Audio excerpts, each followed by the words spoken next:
Last time, Ronan and his companions faced monstrous threats in the forest, and now, the morning after, something far more intimate shakes him to his core. A rare medicinal tea brewed by the silver-haired elf Sarante courses through Ronan's system, and suddenly his blocked mana channels crack open like a dam. He shoots up from the table, eyes wide, declaring it feels like he's been given an entirely new pair of eyes. Sarante watches calmly, noting this herb rarely works so fast, which means Ronan is no ordinary student. But the excitement cuts short. A silver-haired woman with glasses leans across the table, her voice dropping to a grave warning: curses don't just bind the body. They steal pieces of your life force every time they're activated.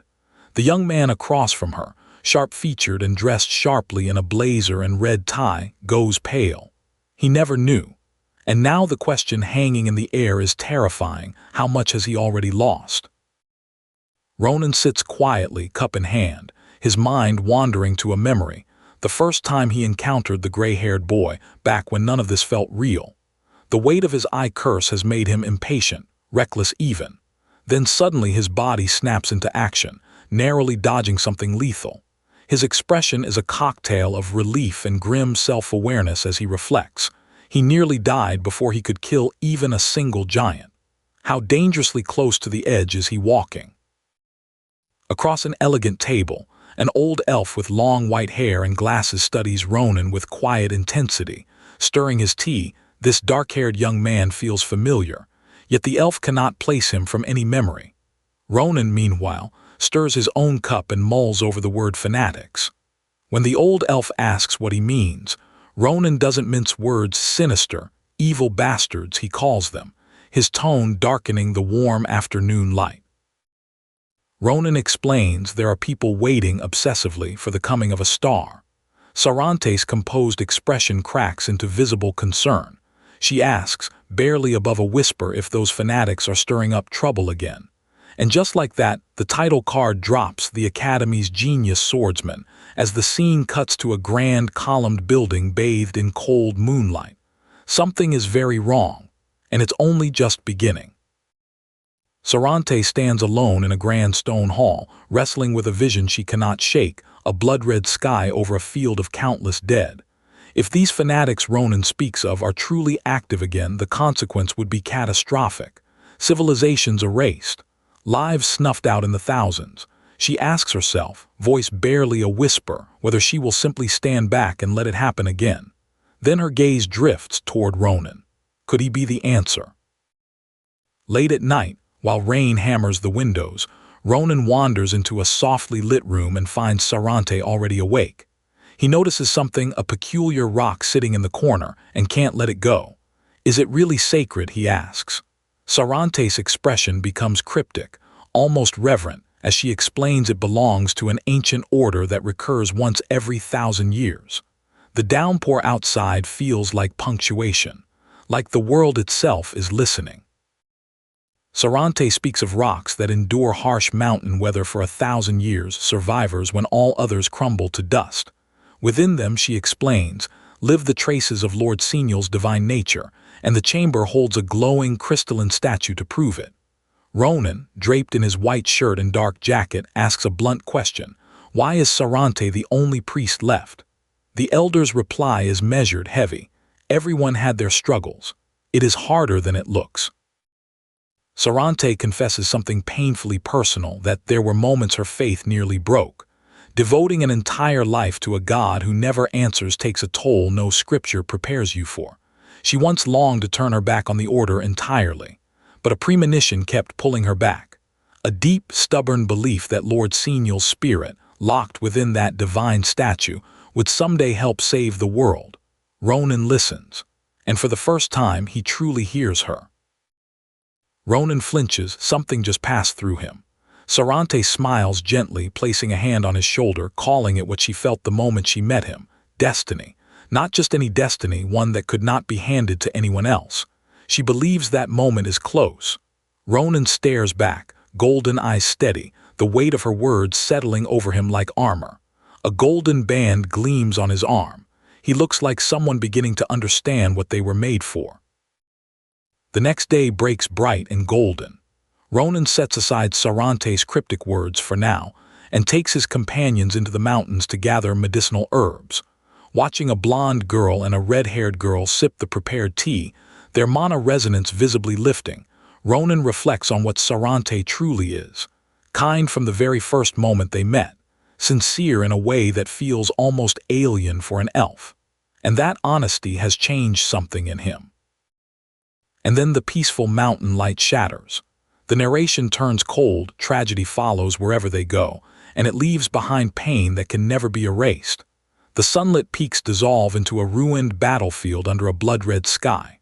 Ronan kneels amid broken stone pillars, his dark uniform drenched in blood, sword gripped in a trembling hand.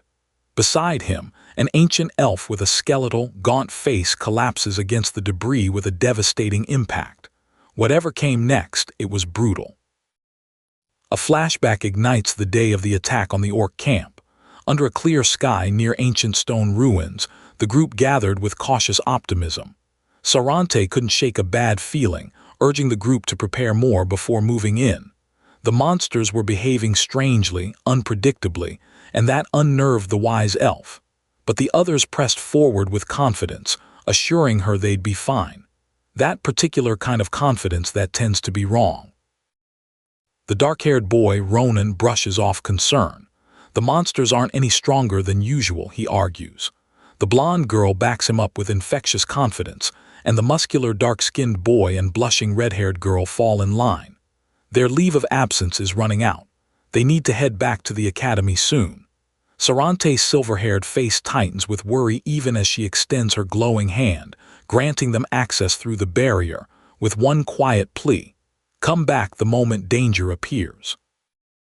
Ronan reminds his team they are strong, but this forest is deeper and darker than any of them appreciate.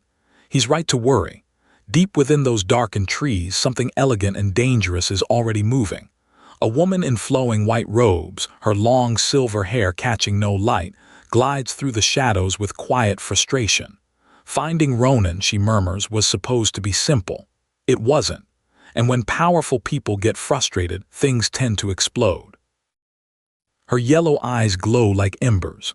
The dark-haired elf woman in white and gold has lost her patience. The brute she sent couldn't draw Sarante out. Fine. She'll go herself. A smirk curls across her lips as she steps forward, and behind her, two colossal shadowy figures with glowing red eyes rise from the darkness. The kind of presence that swallows light. Whatever she's planning for Sarante, it's personal. Perched on a rocky ledge overlooking an orc camp nestled at the mountain's base, Ronan's companion spots something deeply wrong. The orcs below are wearing human clothing accessories that clearly don't belong to them. The realization arrives like a punch. These orcs must have raided a nearby town while the group was away. The mood shifts from tactical to personal. This isn't just a mission anymore. There are victims. Ronan turns to his team with a single question: are you ready? The blonde girl and the red-haired girl grip their weapons, eyes bright with determined focus. Then comes the drop. Two monstrous, grinning creatures huddle over a shiny object stolen from a human child, chuckling among themselves.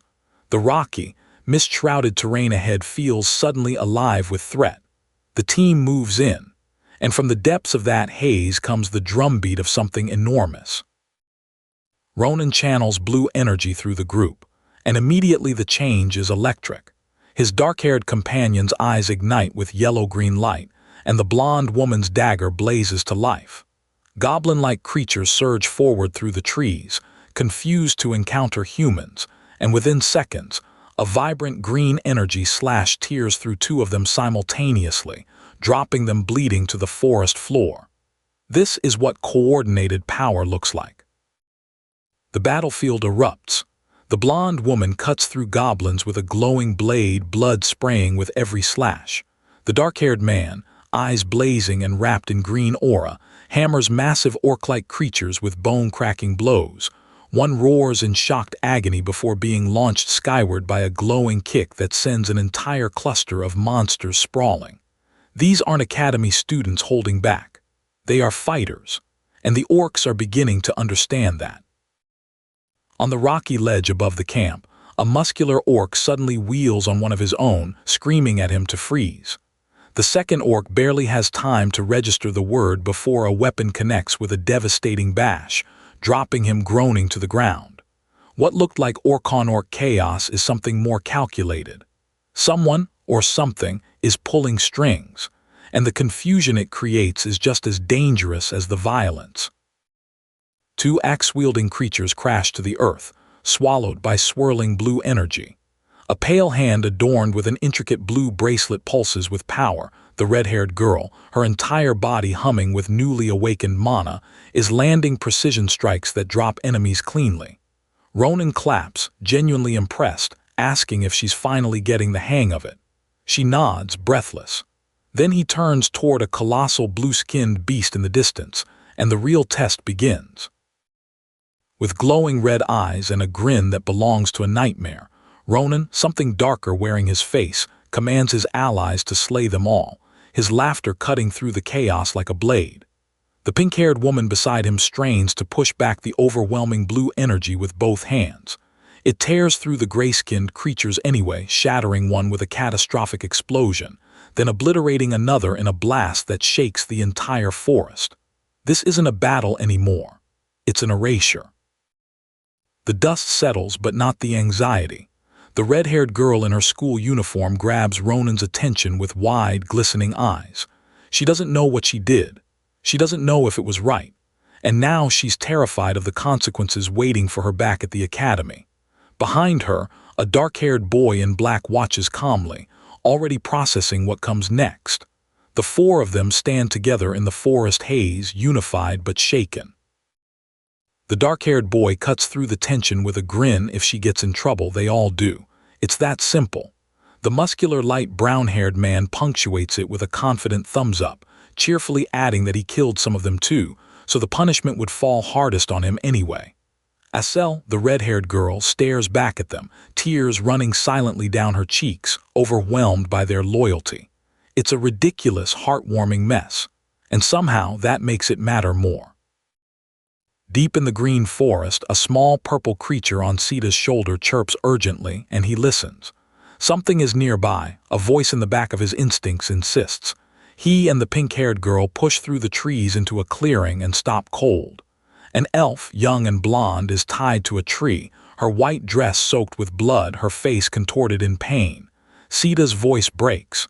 He demands the girl use a healing spell immediately. There's no time. Sita tears at the glowing, magically reinforced ropes binding the elf girl. The energy hums and resists. Then a burst of light erupts somewhere nearby, and the clearing shudders. The blonde elf, barely conscious, blinks her wide eyes open and processes where she is, who is pulling at her binds. Panic floods her face. She spits something from her mouth, gasping at the impossibility of her situation. Someone reaches for her. She doesn't have much time left.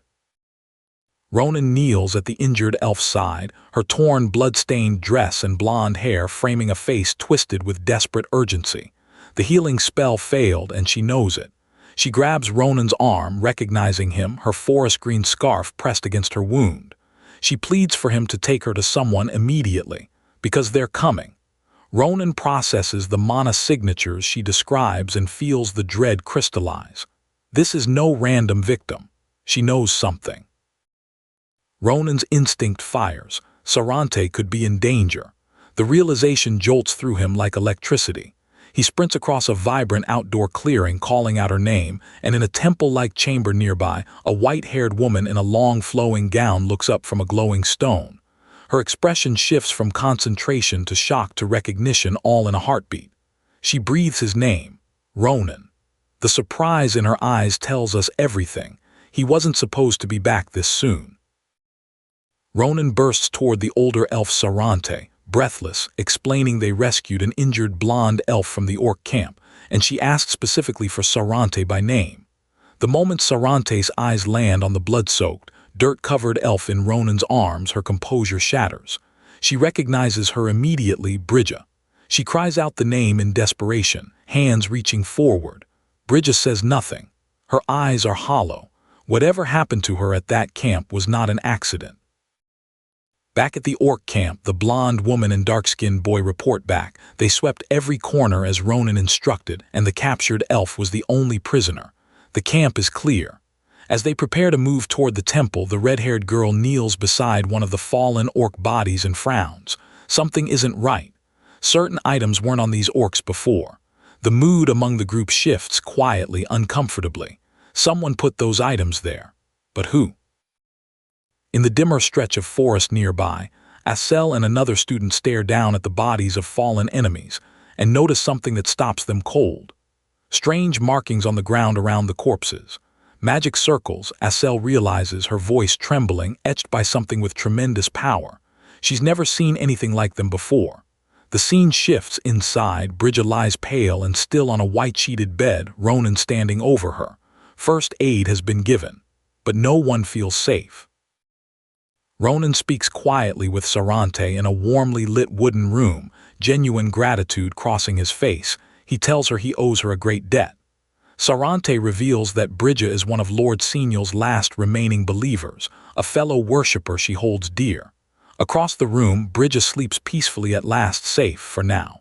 But Ronan's expression doesn't settle. His urgency pivots. There's something about Sarante herself that he needs to know, and he needs to know it now. Bridget, still trembling, her tears barely held back, recounts what she knows. A woman warned them about someone. The woman was terrified. The words hang in the air as Sarante listens with carefully controlled calm, while Ronan leans forward with visible urgency. The older elf admits, with rare vulnerability, that she doesn't know very much about them either. A large stone structure looms in the background, and somewhere in the air, an ethereal hiss suggests that whatever they're discussing is already nearby. A towering figure with long, twisted horns and glowing golden eyes speaks in measured tones. The group has existed in hiding far longer than memory serves. A religious sect, worshipping something they call their god. They emerge from their shadows periodically to commit atrocities, and they call themselves the Order. Beside this imposing figure, a frail and bloodied man in white clutches him desperately. Then Ronan's reaction cuts through, sharp, stunned. The name Nebula Clazier lands like a blow. Ronan's voice rises. The Nebula Claziers are after Sarante. He cannot believe it. But Sarante meets his alarm with quiet certainty. They've visited her before many times. She will not leave. The spirits of this forest need her. Even as Ronan presses urgently, even as he begs her to come with them to the imperial capital where she'd be safe, she refuses. Her gentle hand on his arm is both comfort and goodbye. She tells him to go with his companions while he still can. Ronan's jaw tightens. He will respect her wishes, but only just. He takes Sarante's hands outside on the grand stone steps and makes her a promise. Wait. He will return with the strongest woman he knows. Don't do anything reckless. Then, in a moment that catches Sarante completely off guard, he presses a small glowing green ring into her palm, a reward for saving Bridget, he says. It grants access to magic towers, to the Tower of Dawn, a lifeline disguised as a gift. Night falls over an illuminated tower, and the farewell between Ronan and Sarante settles into something deeper than words. They clasp hands firmly, a squeeze that carries the weight of everything unsaid. Sarante murmurs warmly about their time together, calling it a true gift. Ronan almost smiles, telling her not to be dramatic, as if they'll never meet again. But there's something in his voice, the ghost of someone who knows exactly how easily forever can arrive ahead of schedule. Sarante stands at a grand window, watching them leave, whispering for him to take care of himself. Then the door closes behind her with a heavy clunk, and she leans against it, exhaling a long, weary sigh. Silence, until a piercing purple eye opens in the shadows. A figure with dark reddish-purple hair speaks from beneath a hood, an old companion in faith, they say, almost unrecognizable after all this time. And then blue magical energy erupts from Sarante's hands like a storm contained too long. In a space soaked in shadow and ethereal purple light, Sarante stands face to face with a figure whose hair is split, half black, half white, grinning with casual menace. The assassin asks how she's been with the kind of smile that makes the question feel like a threat.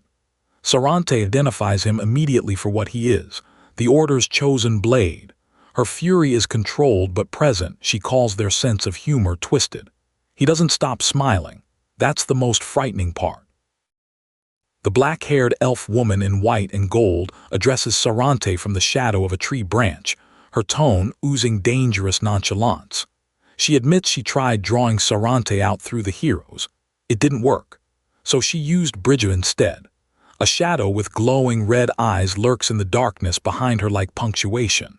Across the scene, Ronan and his companions stand in the dimness, formal and unaware of how precisely they were used as bait in someone else's elaborate game. The bay-haired assassin leans into dark humor, suggesting the easiest method would have been slaughtering the innocents in 2 pieces. He claims he held back for old time's sake. Sarante's composure fractures just slightly, fury flashing behind his glasses. The assassin grins, taunting him. Between the jabs, the true task surfaces persuade Sarante Remetian to join their cause. The Order doesn't merely want him dead. They want him converted, and that is somehow more terrifying. An unseen hand glows with green crackling energy. The thought surfaces, cold, clinical, inevitable. If he refuses, kill him. The hand detonates in a massive blue-green explosion that tears through the forest like a thunderclap. Miles away in that sunlit forest, the dark-haired boy in his gray school uniform freezes. He heard something. He felt something. He whispers a single syllable, a question, to no one. Back at the temple, the order has been given. And somewhere between those 2 moments, Sarante's fate is already being decided. Ronan stands in the sunlit forest, turning as the red-haired girl and Asali approach from the direction of the camp. He asks quickly, any more captives? They found no one else. But then Asali hesitates, mentioning something she found near the orc bodies. Something creepy. The word magic circle leaves Ronan's expression completely rigid. A mysterious green aura begins to seep into the edges of the scene. Whatever was drawn on the ground around those bodies, someone meant it to be found. Or activated. Then the forest shakes. A violent explosion of violet and green energy tears the sky open nearby. The gray-haired man shouts, demanding to know where it came from. The red-haired girl's voice breaks as she asks whether something blew up near the temple. Ronan's eyes ignite orange red and burning with dread. He breathes the name, Sarante. And then from the earth itself, a colossal taloned foot impacts the ground with bone-shaking force. Whatever is happening at that temple, they are already too late to stop it starting. The group stands alert in the forest clearing, weapons already half drawn. Ronan mutters the question under his breath, could it be? Heavy stomping reverberates through the trees, and then the answer arrives with extreme violence. A monstrous, muscular creature with glowing red eyes crashes into view, and the sound of crunching and smashing fills the air like cannon fire. There is no more questioning what's out there. It is enormous. It is here. And it is not alone. 5 faces turn toward the source of the sound, Ronan and his companions reading the air, bodies taut. Then the growling arrives, low and guttural, building into a savage roar. Someone's voice cuts through the tension with 3 terrible words. Is that a twin-headed ogre? And just as the question is asked, a distant kaboom rattles the estate's grand courtyard behind them. The mountains echo the sound back like a warning. Everything is happening at once, and none of it is good.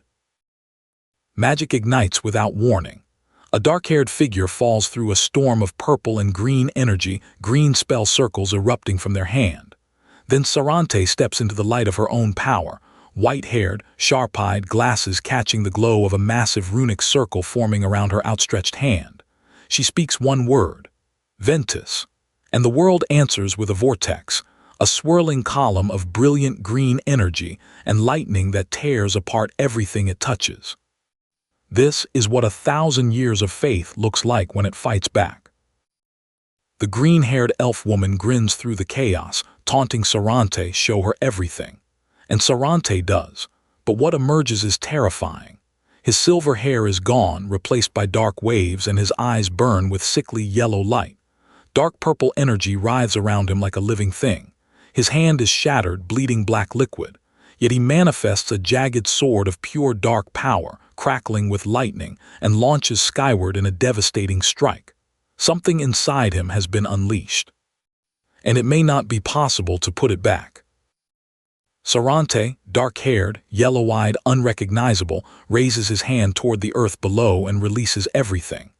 A concentrated beam of purple and white energy hammers into the ground, and the impact tears the world open. Debris launches skyward.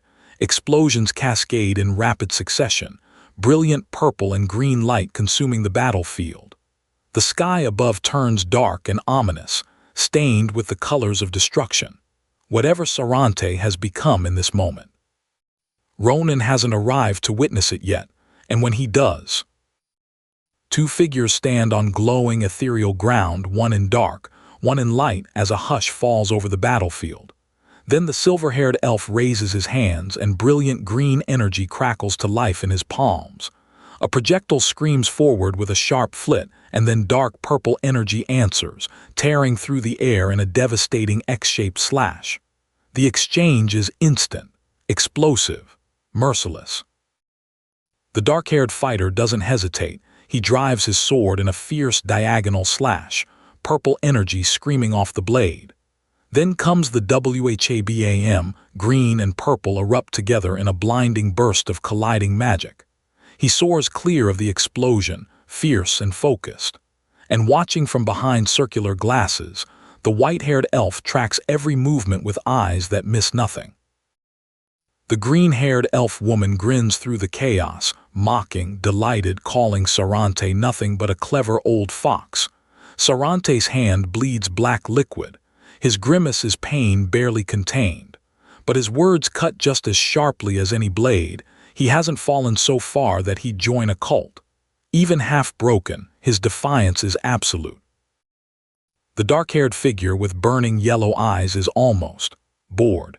He admits this fight simply doesn't interest him. The silver-haired elf behind glasses simmers with irritation. How can someone trained in Lemuel's shadow move so slowly? But then the tone shifts entirely. The elf accuses him of holding back on purpose, of engineering Ronan's escape, and the dark-haired figure doesn't deny it. The dark figure leans in with a smirk, genuinely curious. Why would someone who never cared about anyone go to such lengths to protect these people? The white-haired elf's response is ironclad. Harm them in any way, and a very painful death will follow. The dark figure laughs it off with sarcasm. Then the air itself begins to ignite brilliant energy coiling around the taunting figure like a promise of destruction. The white-haired elf spins, suddenly realizing he's been played. The maneuver was a diversion. That's where they were heading all along. And Ronan is already there, dark hair, glowing red eyes, sword swinging in a purple arc with terrifying precision. "I've got you now," a gleaming smirk. Then a wet, horrifying slice. A severed gloved hand dripping blood falls through the air. Then the world changes. From the shadows emerges something that stops everyone cold, a twin-headed ogre, massive and monstrous, its red skin stretched over bulging muscle, its four glowing red eyes burning with primal rage. The raargh that erupts from both heads shakes the very air. A light brown-haired girl stares up at it, her wide eyes telling the whole story. Pure, unfiltered terror. The students scramble. A red-haired girl clutches her hands together, trembling. A muscular boy tries to hold the panic together, shouts at everyone to snap out of it, insists they're no match for this thing. But then his own body betrays him. His muscles lock. He can't move. And the monster grins. Then comes the thwack and the boy cries out in agony. A red energy blast tears across the forest, and the dark-haired male student is hurled into a tree with a sickening crash, slumping to the ground unconscious. The two girls, one red-haired, one blonde wielding a staff, spin toward the source with wide, furious eyes, and the twin-headed creature slowly raises one massive arm. It isn't done yet. Someone screams it. They have to get out. But a hand ignites with red energy, and a dark projectile cuts through the air like a thunderbolt. The two girls, blonde and reddish-pink, watch in shock as an enormous clash of red erupts, a figure engaging the monster head-on with a sword. The reddish-pink-haired girl tries to call out a name, The first syllable barely escapes her lips before the battlefield swallows it whole. Ronan. The shout rings out, recognition mixed with disbelief. The twin-headed ogre looms over them, snarling, its name recollection of Asel and Maria dripping with contempt. But Ronan is already there, dark-haired and golden-eyed, his fist clenched so tight the tension creaks in his knuckles. He orders the girls to take Sita and look after Brown. His expression tells them everything, this fight is his. One word, one claim, possessive and absolute, this monster is mine. Ronan orders the others away, his voice leaving no room for argument. The muscular boy clenches his fist in frustration, knowing he can't help. The red-haired girl looks torn, but Ronan is already turning back toward the massive silhouette looming behind him, growling through gritted teeth. Something dark is rising in his eyes. The clash rings out and Ronan is already sprinting, shouting at the others to hurry and go. The girls move. The monster repositions, hulking and menacing. Then Ronan stops cold, staring into the creature's eye. There it is. A swirling magic circle glowing inside the ogre's iris. He's seen that pattern before. He's certain of it. This isn't random. Someone sent this thing. In a dark, rocky cave, Ronan examines the glowing magic circle burned into the ground, identical to the one that controlled the golem. Nebula Clasier. He squeezes the small glowing object in his fist and commits to it completely. The monster roars, and Ronan answers with his glowing red sword, a brutal smash, followed by a swift dart and a slashing swoosh that lights up the cavern walls. Red energy erupts in crisscrossing lines, carving through the shadowy, monstrous figures surrounding him. Ronan, red-eyed, dark-haired, utterly composed, exhales a dismissive HMPH. The demon-like creatures snarl and stagger under the assault, one acknowledging through gritted teeth that this damn thing is as strong as ever. But Ronan isn't even breaking a sweat yet. Ronan swings his glowing red energy blade downward with everything he has, gritting his teeth against the strain URGH, and the blade connects with a wham that sends shockwaves of crimson energy tearing outward. The massive creature screams. The kaboom that follows is total, debris cascading in every direction. The monster goes down hard, but Ronan is barely breathing easy. A surge of force blasts through the battlefield, bash, FWOOM, and the red-haired girl is thrown backward by the shockwave. Ronan grips his weapon tighter, resolve hardening across his face. Then a new presence emerges, a muscular demon with curving horns and a savage grin, declaring with hunger in its voice that it'll take that too. Whatever it's after, Ronan stands directly between it and everything that matters. His punch lands on the small blue creature with an USH, and then red energy detonates outward in a devastating POW. He follows through on the larger tree-like entity with a KWOOSH that lights up the cave. Blood traces his cheek. His voice drops low and deliberate. He would have been delighted to face this opponent under normal circumstances, but he has unfinished business, and his patience has run out. Blood stains Ronan's lip and his voice is ice cold. His companion was hurt right in front of him. That line should never have been crossed. He wipes the blood away and his eyes ignite burning yellow, incandescent with fury. Behind him, his injured friend kneels in the dirt, supported by a blonde woman, while the red-haired girl channels a blue healing circle over him. Then Ronan draws both swords, and the air itself trembles. He doesn't pause, doesn't hesitate. The white and red energy blazing from his blade carves through the air in a concentrated beam, a SHING that echoes through the dark rocky terrain. His left eye blazes yellow. He leaps tap off the ground, and the chain of explosive POWs and bangs that follow paint the darkness in light. Every strike is deliberate, controlled, merciless. Ronan powers down through the rain-soaked air, red eyes blazing, katana drawn with a razor-clean wish.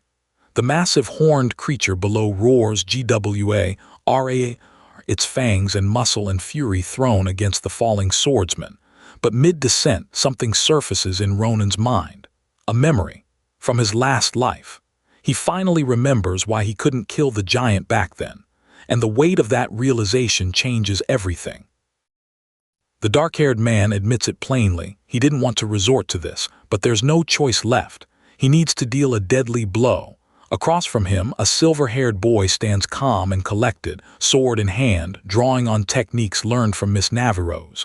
He announces the Navarro's style technique number 4 with quiet confidence. Both fighters breathe.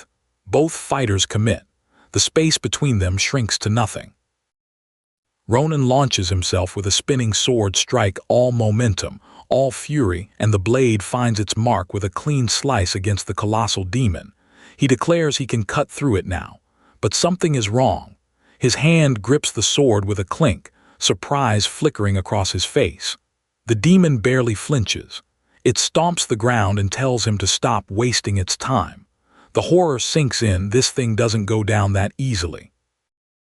Yellow eyes burning, suit stained with battle, Ronan raises his silver sword with both hands and delivers the command like a death sentence. Just die already. The massive demon-like silhouette shatters apart against a blood-red sky, fragments of darkness scattering into nothing.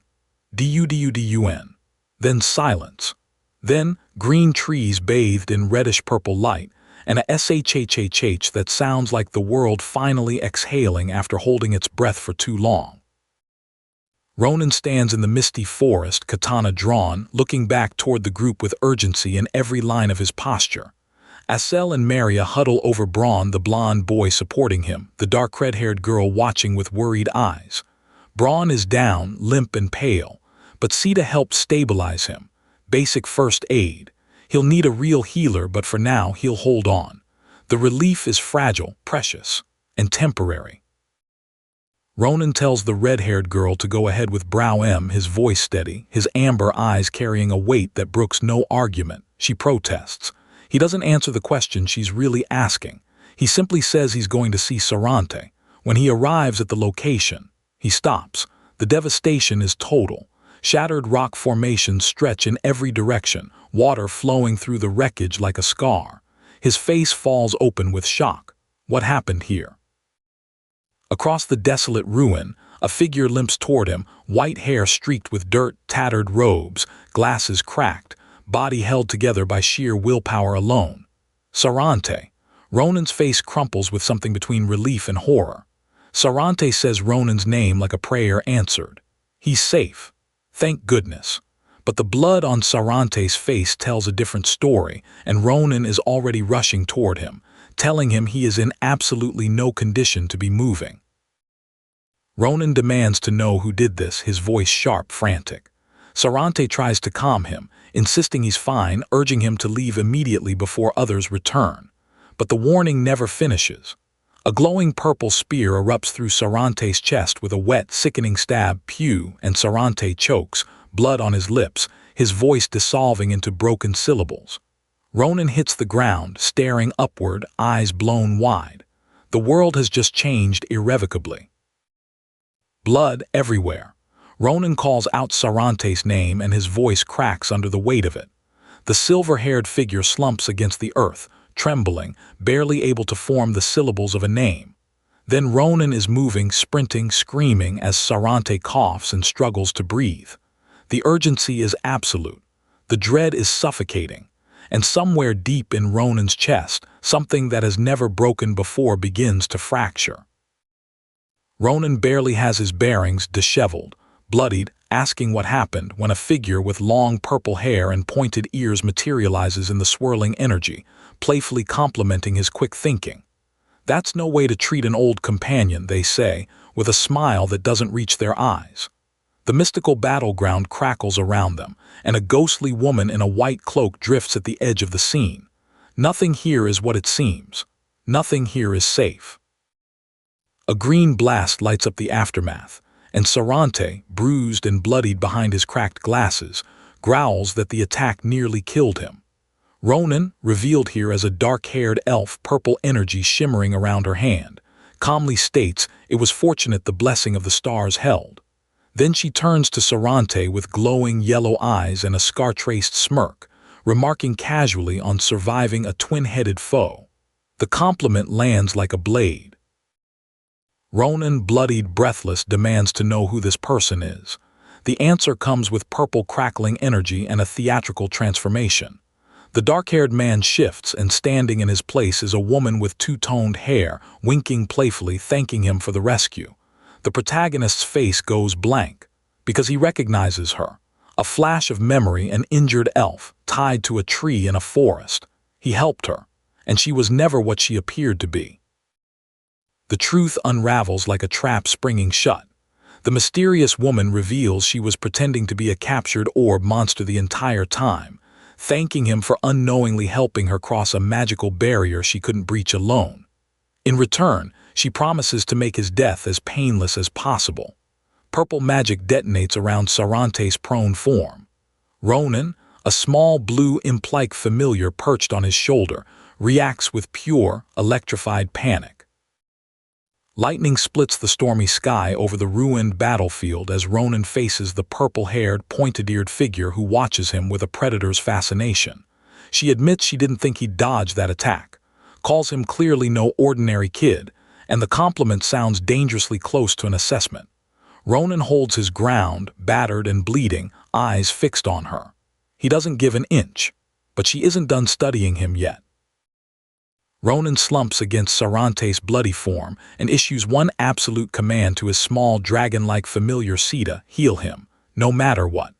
A massive runic healing circle blooms with a VWOOM, purple light pouring over Sarante's broken body. Then Ronan's expression twists into something cold and furious as he looks up at a serene white-haired woman holding a dark weapon, cataloging his sins in a calm voice.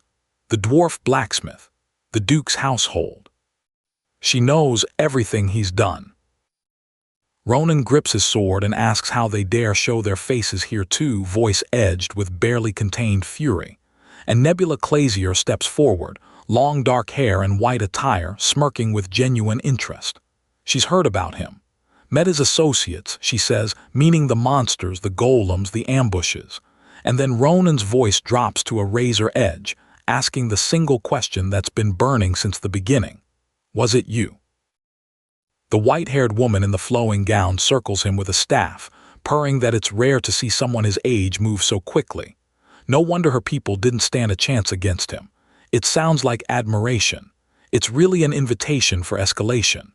Ronan leaps, she swings, blades meet with a clang that reverberates through the swirling purple energy around them.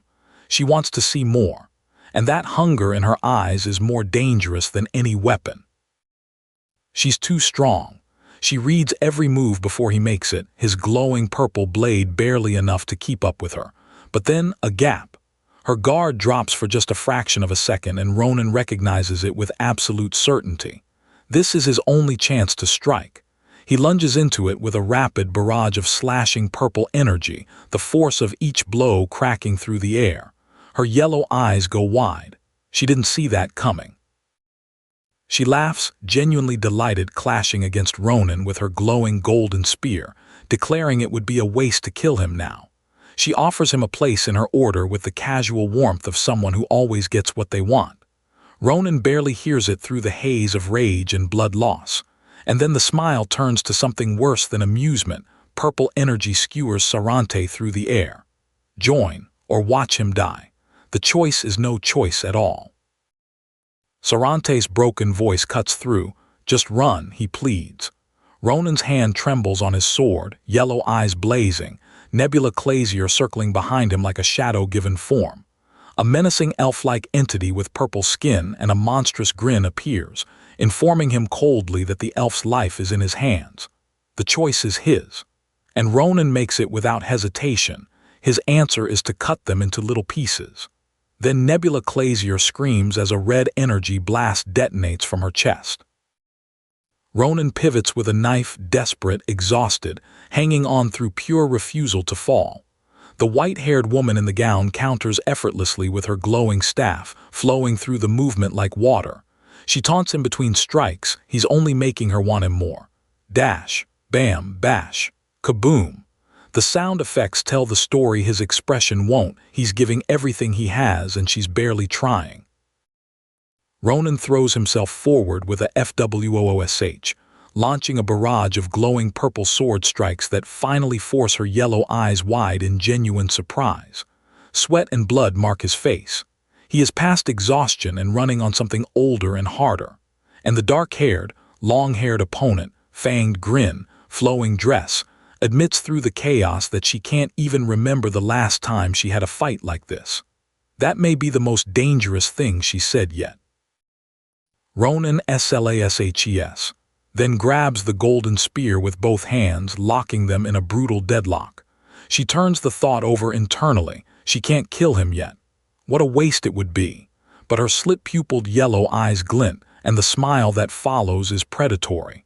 She tells him to just stay still, kid, and the way she says it makes it clear she doesn't plan on asking twice. A glowing purple blade punches through Ronan from behind. Blood spatters. He screams ARGH, URGH, each cry ripped from somewhere deep and raw. The attacker's warning is clinical and cold. Move a muscle and it kills him.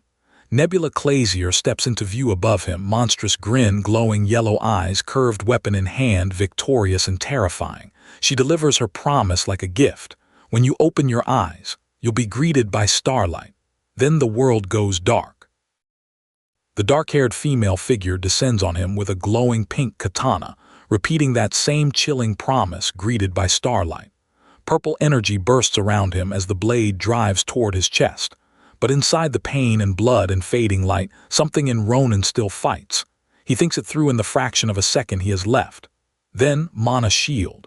A green pixelated barrier blazes to life with a VWOOM, and the katana clangs off it with a sharp KSSH. He's still here. Brigida recoils. Sarante has interfered and she turns on him with white-hot fury. But Sarante, sitting amidst swirling green energy with blood on his face and fire in his eyes, doesn't blink. He reminds her exactly what happens if she touches Ronan, and his tone carries 1,000 years of dangerous patience. Ronan stares at him in shock.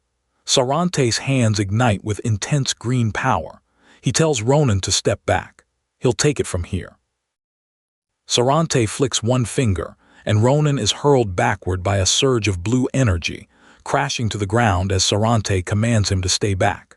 Across the field, the dark-haired woman with pointed ears and a golden weapon seething with electric blue energy snarls. Does he think she'll just let him do as he pleases?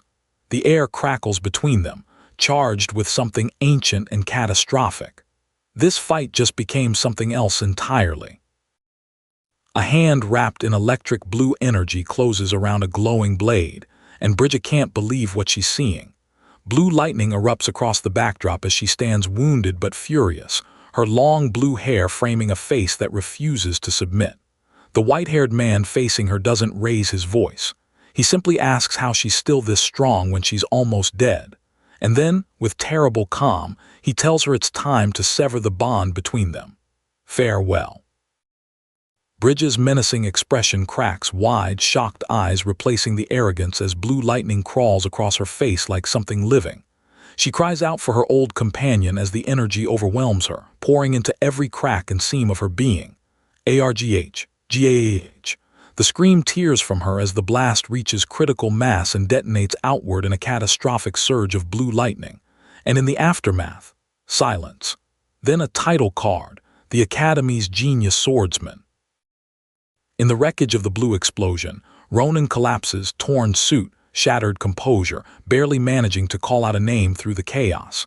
And there is Sarante, white hair, red eyes burning with the last reserves of something irreplaceable, channeling a massive orb of blue energy in his bloodied hand, blood trickling from his mouth. He knows what this costs. He says it anyway. This is his only chance to end it, even if it takes everything he has left. Brigida screams his name across the battlefield. And the orb begins to pulse. Ronan refuses to stay down. Battered, bloodied, barely breathing, he rises from his knees and screams defiance straight into the face of the calm, crackling colossus before him. He won't be defeated by someone who prays to a ghost. Blue and purple lightning tears the air apart as he plants his feet and declares what he is, a chosen disciple of the stars. And he means every word. Somewhere in the ruins of a shattered cave, Bridget stands wreathed in crackling electric blue energy, and she is done playing around. She tells Sarante plainly, with their blessing no one can stop them, not even him. Sarante, bleeding and broken, doesn't argue. He tells her to hurry up. And then her face disappears, swallowed by a void of glowing yellow eyes and red energy. Her voice drops to something monstrous as she commands him to die. A pale, silver-haired figure slumps against the rocks, a faintly glowing blue bird resting in their lap, and they whisper the question that hangs over everything. Is this truly the end? A voice cuts through the dark, calling out to Ronan with urgency. And Ronan, gripping his sword in a tattered, shadowy robe, steps forward. There isn't much time. He gets right to the point. Sarante channels the last of what he has, a crackling orb of blue energy trembling in his bloodied hand, as a desperate voice pleads with him to raise it higher, to stop the monster bearing down on them. But then another voice cuts through the despair. A dark-haired female warrior appears, fierce-eyed and battle-worn, and she asks who said anything about Sarante dying. Her blade slashes the air, SNIISH, and the battlefield erupts with a kaboom that shakes the very ground. The purple-haired elven opponent screams at Ronan, "You little brat," as light engulfs the battlefield and Sarante cries out in horror. But Ronan doesn't flinch. Bloodied face, glowing yellow eyes. He roars at Sarante not to give up because this isn't over yet. And then he reveals what his opponent never knew about him. He has never run from a fight, not in this life, not in his last one, never. In the wreckage of the cave, Ronan grips his sword and looks down at Sarante, disheveled, bruised, barely holding together, and tells him to trust him. Bridget scoffs. She can't believe that some little spin technique is supposed to beat her, especially when she was holding back. Purple energy crackles around her like a storm waiting to break.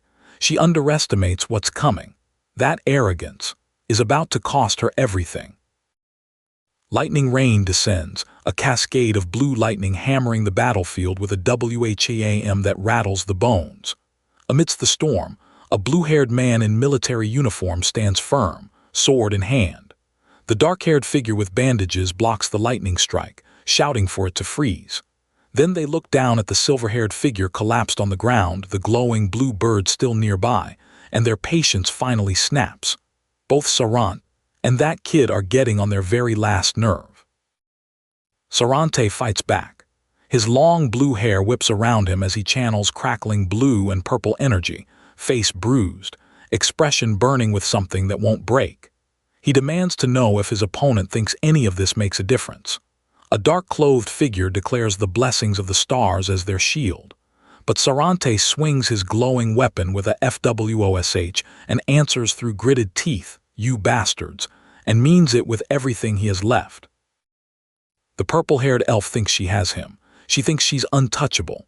But Ronan, bloodied arm glowing with a red magic circle, eyes burning yellow, has been thinking 3 steps ahead. He lets her believe she can't touch him. Then he unloads a devastating golden sword slash, blue energy carving a massive arc into the ground, debris flying in every direction. And as she recoils in shock, Ronan smirks. That's exactly what he wanted her to think. The dark battlefield is soaked in blood. An elven figure with shattered glasses and blood-matted hair breathes in ragged gasps, barely upright, barely alive. A dark-haired woman, equally ravaged, demands to know how he survived the stars. The answer comes in a voice that drips with dark curiosity. "Would you like to know?"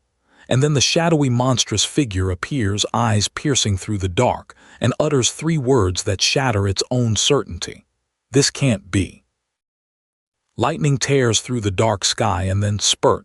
A blade pierces through the dark-haired figure without warning. The shock on their face is something you don't forget. They bleed and defy in the same breath, snarling that the dark stars will know the truth. Go ask them yourself. The blue-haired man watches with fury barely contained, the weight of what's happening pressing down on every inch of the scene. And the question hangs in the blood-soaked air. Is this really the end? Sarante lies broken in a dark purple void, blood everywhere, torn white shirt, eyes wide with something between anguish and desperation. He was so close to getting the answers he'd been waiting for his entire life. Then the white-haired figure appears, surrounded by swirling purple energy, and poses a question. Sarante, even now, even like this, answers back with fire. What about you? The energy surges. The confrontation isn't over yet. The battle is over.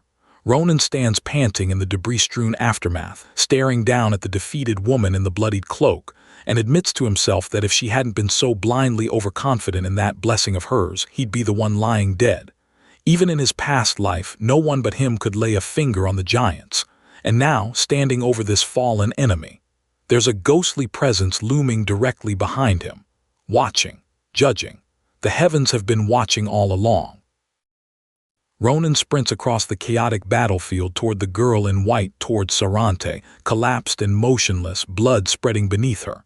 His hands tremble, his voice cracks. He screams for her to hold on just a little longer, begging someone to cast a healing spell and fast. The stormy sky above feels like a judgment. His hand twitches as he reaches for her. The sound effects around him dash, tremble, tell the whole story. Ronan grips his injured hand and tells them he's fine, but the pain behind his eyes says otherwise. The elderly man before him, long white hair and pointed ears, robe stained crimson, doesn't have much left to give. And yet he reaches out, voice barely above a whisper, asking Ronan for one last favor. Just one. The dark energy swirls around them both, and the glowing crystal behind them hums with something ancient and irreversible. Sarante coughs deep, rattling, the sound of someone running out of time.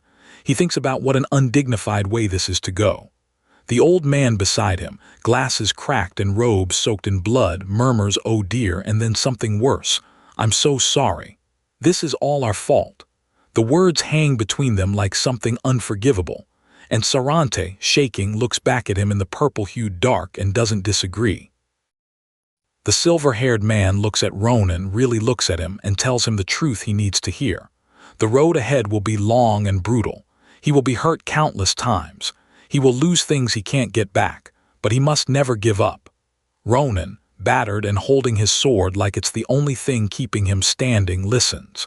And then, VWOOM, something powerful stirs in the air between them. Without warning, flash, a burst of brilliant green energy erupts from Sarante, and Ronan staggers back with a cry. He doesn't understand what's happening. He calls out Sarante's name in disbelief, sweat and blood mixing on his face, as the older elf begins to slump, still radiating that impossible green light with a KRRRRR that fills the air. And then Sarante reaches out and gently taps Ronan's cheek. The green energy wraps around them both. Sarante dissolves. Not with violence, with gratitude. He tells Ronan that this means the world to him, that Ronan was the answer he'd been searching for. His form cracks apart in green light as he kneels before a massive glowing crystal, and Ronan's own arm becomes encased in the same energy signal binding them together even as one departs. A KWOOSH of green fire tears across the starry sky. Ronan stands there, shocked, dirt-streaked, trembling, alone. Green energy spirals like living DNA around a glowing orb, and then it envelops everything. The dark storm clouds crack open to let in light, actual, real golden light, as the word shine echoes across the scene. A broken stone monument stands as witness. A text bubble reads simply, "Rest in peace, Sarante." And then Ronan, resolute in the ruins beneath a verdant mountain sky, turns away. They left the mountains. The first adventure was over.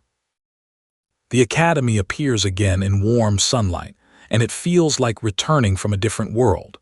The narration settles the weight of it all. Their first adventure had ended. Sarante was gone, with much left to think about. Inside the principal's office, the headmaster, long gray hair, neatly groomed beard, reading glasses perched on his nose, reviews Ronan's club activity report with measured gravitas. Ronan sits across from him, looking like he hasn't slept in days, managing a cautious smile that doesn't quite reach his eyes. Ronan sweats through the meeting. He pleads, half desperate, half sheepish, for the headmaster not to cancel their club activities, insisting it wouldn't have been so bad if evil hadn't interfered. The headmaster, unmoved, sets the papers down and goes somewhere more serious. He tells Ronan he's not only talking about the physical injuries. Losing someone dear is never easy. His expression is compassionate but direct. And then he asks the question that cuts through all of it. Ronan, are you truly all right? Ronan clenches his fist at his side and tells the honest truth. He'd be lying if he said he was completely fine. But Sarante wouldn't want him to mope. So he asks the headmaster not to worry and means it. Behind Ronan, barely visible, an ethereal silver-haired figure stands calm, supportive, a ghost of something that didn't fully leave. The headmaster nods, a quiet warmth crossing his weathered face. A hint of green light pulses in the shadows. The connection lingers. The headmaster shifts gears and the mood shifts with him. He acknowledges what Ronan did, raiding an orc camp, executing a criminal. Then with quiet authority he makes one request. If Ronan ever encounters the Order again, can he promise not to do anything too reckless? He can't allow his students to get hurt. Ronan grins, injuries on his face and all, and assures him he'll remember. Then he's out the door, already thinking about what's next. The headmaster watches him go. Something like gratitude crosses his face. The headmaster sits alone after Ronan leaves and lets a thought surface.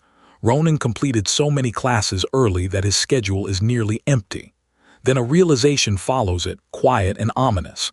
Perhaps Ronan hasn't heard about what's starting soon. Meanwhile, across the academy grounds, Ronan steps into the extra special adventure club's building, sharply dressed in gray suit and red tie, red eyes alert, and finds nothing. Nobody. He was expecting to help the others train. The silence answers him instead. Xipha appears in the doorway and stops, surprised to see Ronan there, asking when he got back. Ronan keeps it brief and asks if they can talk. Something in his tone makes Xipha go serious immediately. They sit across from each other at the long wooden table in the elegant room, and Xipha names what Ronan needs to hear. There's something urgent about Nebula Clazier. Ronan leans forward.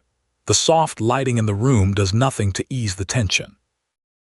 19 traitors identified within his own family, 5 of them executed by Ronan's own hand. He states it with a clenched fist and eyes that haven't softened. The rest are being sent to Rodaland for intensive interrogation, but there's one devastating problem. The binding spell isn't working on them anymore. Xipha's reaction says everything. Disbelief, concern, the creeping realization that someone may have tampered with the spell on purpose. In a dimly lit stone room that looks more like a dungeon than a meeting space, the full weight of that falls on everyone present. Ronan voices the thought that's been eating at him. What if those people enchanted the binding spell intentionally? Xipha gives him nothing definitive, just a promise to share more if he learns anything. But then he pivots and his tone shifts just slightly, carrying a smirk beneath it. He mentions something coming up soon and watches the change wash over Ronan's face in real time. The tension in Ronan's jaw, the sudden stillness. He asks, "What?" Midterm evaluation. The words hit like a verdict. 2 days later, under a blazing sun on Philand, an uninhabited island owned by Philian Academy, the entire advanced practical swordsmanship class stands assembled on the beach in their dark uniforms. The instructor stands before a wooden chest, boots planted in the sand, surveying the crowd. Everyone is present. The island stretches out behind them, wild and uncontrolled, and whatever's inside that chest changes everything. The silver-haired female instructor commands the beach with easy confidence, cropped black top, brown straps, the kind of composure that says she's done this before. She explains the evaluation. They'll fight each other on this island with no restrictions. She adds almost casually that it would have been more exciting in a real battle, too bad the rules forbid it. Ronan, standing in his uniform with his red tie, does not look reassured. The bracelets she holds up are the only thing between them and a very bad outcome. There are healers on standby for the critically injured. That's the reassurance. Then the pale-haired figure with glowing red eyes steps forward and grins, and that grin makes the reassurance disappear completely. She tells everyone not to hold back, to fight their hardest, to be as violent as they'd like. She says it with a laugh. Participants will be teleported to predetermined coordinates. Whatever is about to begin on this island. It isn't just a test. It's something far more dangerous. Adeshin responds with a sharp, "Yes, ma'am," and the students around her immediately whisper, recognizing the teaching assistant in the crowd. Some can't believe she'll be involved in the evaluation, dismissing her with a dismissive nickname. Ronan, standing nearby with dark hair and a serious expression, hears every word. His jaw tightens. He can't stand hearing her described that way, because he knows what she's capable of and what she will one day become. In the dense green of Phalan's forest, a black-haired girl in dark gear confesses she simply can't do this. Her platinum blonde companion cuts the compassion short. There's only one outcome waiting for someone who charges into battle without the skills to survive it. Then the panels go somewhere darker, a figure lying motionless in blood-soaked earth. A dark-haired boy stares at it, contemplating recognition of something fundamental. A flash erupts across the panel. The island has already begun its work. With a fwish of crackling blue light, Ronan materializes into the glowing mystical forest, uniform sharp, sword at his hip, amber eyes scanning the tree line immediately. He murmurs to himself, wondering if he's actually alone here. A smirk crosses his face, dry, self-aware, as he acknowledges the impossibility. Getting lucky once was never on the table for him. The forest hums around him with TZZZ and SSS. Something is already closing in. Ronan isn't alone for long. Behind a tree, a nervous-looking man in blue uniform grinds his teeth. Of all the coordinates to land in, it had to be the same one as that beast. Ronan spots him immediately and invites him out from behind the tree with a smile that doesn't quite reach his eyes. Then the forest explodes, a double-bladed axe, a dark martial arts uniform with red facial markings, a leap and a fwish, and then smash. An attacker crashes down on the man in blue with devastating force. A burst of light, shing, and then the boy with icy blue hair realizes too late what's coming. He's already backing away, sweat beading, eyes wide. Ronan stands opposite him with a weapon and a calm that's somehow more threatening than aggression. He notes that the attack wasn't very nice, feigning wounded innocence. Then his eyes shift, predatory, deliberate, as he tells the blue-haired student he's a little disappointed. The forest goes very quiet. From behind a rock in the glowing forest, the blue-uniformed student crouches tense and calculating, when suddenly a done changes everything. A brown-haired girl in school uniform appears with a smirk, and behind her, a gray-uniformed student grips a sword with quiet readiness. She commends the formation, a temporary alliance of teleported classmates, quick thinkers all. The blue-haired student, realizing the trap has shifted, grips his sword. Shing. He didn't survive this far by standing still. The ambush erupts in a POW of impact. A bright projectile slams into the dark uniformed student, explosion rattling the glowing forest, and his cry of ACK tears through the air. He recovers faster than expected, already recalculating that wasn't the best idea. Then a gasped warning, the ambush failed. Prepare to flee, everyone. And then 4 masked figures with glowing red eyes step from the shadows. This island doesn't just test skill. It tests whether you can survive what you weren't expecting. Numbers mean everything, or so the blue-uniformed student believes, screaming for an all-out attack and banking on the fact that they have far more bodies in this fight. Ronan doesn't flinch. He adjusts his grip, expression cold and composed, and observes with something close to pity. He remarks that it's too bad for second years. Done. The forest braces. An inevitable clash is a single heartbeat away. Somewhere on a cliff above the crashing sea, a young man in a purple and dark blue suit exhales after a brutal exchange that took longer than expected. He wonders quietly whether she's okay. Below on the cliff face, 2 figures, one kneeling, one standing, face a cold verdict. This is the end of the line. A massive sword pierces the earth nearby, blood splattered across the blade. The voice taunting from off-panel doesn't ask nicely. It asks why they don't just give up. Adeshin is surrounded. 3 uniformed opponents stand over him, matching suits and matching smirks, declaring it the end of the line. Adeshin crouches low, dark hair falling across his sweat-slicked face, blue eyes burning with something that hasn't given out yet.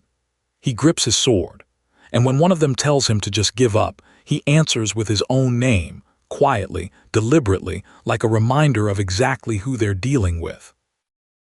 In the glowing forest, a battered and bloodied student in dark blue uniform kneels on the ground, sword still in hand, because putting it down was never an option. Two overconfident opponents stand nearby celebrating their scheme. They trick the others into lowering their guard, hiding behind the reputation of Ephion, the third-year valedictorian. Now those students are distracted, completely exposed. Done. The kneeling boy's eyes narrow. He heard every word, and he's been waiting for exactly this. One chance. That's all Ronan gives himself. He grips the sword as orange energy floods the blade, swoosh, and brings it down with everything. The detonation is immediate. Boom, debris scattering in every direction, the ground splitting beneath the impact. Slash. The two men in dark suits barely register what just hit them before one of them stumbles back, face slack with shock, asking what the hell is going on. The answer is already past them. What the hell, and then there's no more time for questions. A dark-haired figure with glowing red eyes lunges, weapon coming down with terrifying speed and purpose. Splat. The impact is not gentle. Both spiky-haired opponents crumple, faces twisted in agony, blood erupting across the frame. This isn't a duel. This is a statement. On this island, in this evaluation, Ronan operates by a different set of rules entirely. Adeshin can't stop. Not yet. Hyun is still standing, and Adeshin decides right now that this is his only chance to change that. He dashes forward, hair flying, eyes wide with fierce resolve, powering up with a FWOOM that fills the air around him. Then a close-up, a shocked eye. Then WHAP bam, he drives a blue energy-charged punch directly into Hyun's torso. The force of it says everything. But Adeshin's own face, splattered with blood, says the cost wasn't nothing. Adeshin spits blood and keeps moving. His opponent, tall, blue-haired, contemptuous, watches with open disdain and calls it absolutely pathetic. He says Adeshin can try all he wants, that no matter what he does, he cannot win. Magical energy whooshes past in confirmation of his confidence. Adeshin, panting with his back against the wall and blood streaming from his lips, stays on his feet anyway, because the evaluation isn't over yet, and neither is he. Somewhere above the chaos, Ronan sits in a tree, relaxed, chin resting on one hand, military blue uniform catching the dappled light through the leaves, and watches it all play out like a chess game he's already solved. He admits it was pretty funny to watch the struggle. Then he makes the assessment that matters. What Adeshin just pulled off, that surprise attack, that desperate counter, was the absolute best she's capable of right now. He's not wrong, but he doesn't seem pleased about it. The narration lays it out with surgical clarity. Adeshin used the terrain, used the chaos, went straight for the throat without hesitation. The technique was excellent by any measure, and still the observer watching from a distance arrives at the same painful conclusion. She simply isn't strong enough to beat them, not right now. The final sentiment lands with the weight of certainty. Now I know for sure. It's not cruelty. It's just the truth. And the truth on this island has consequences.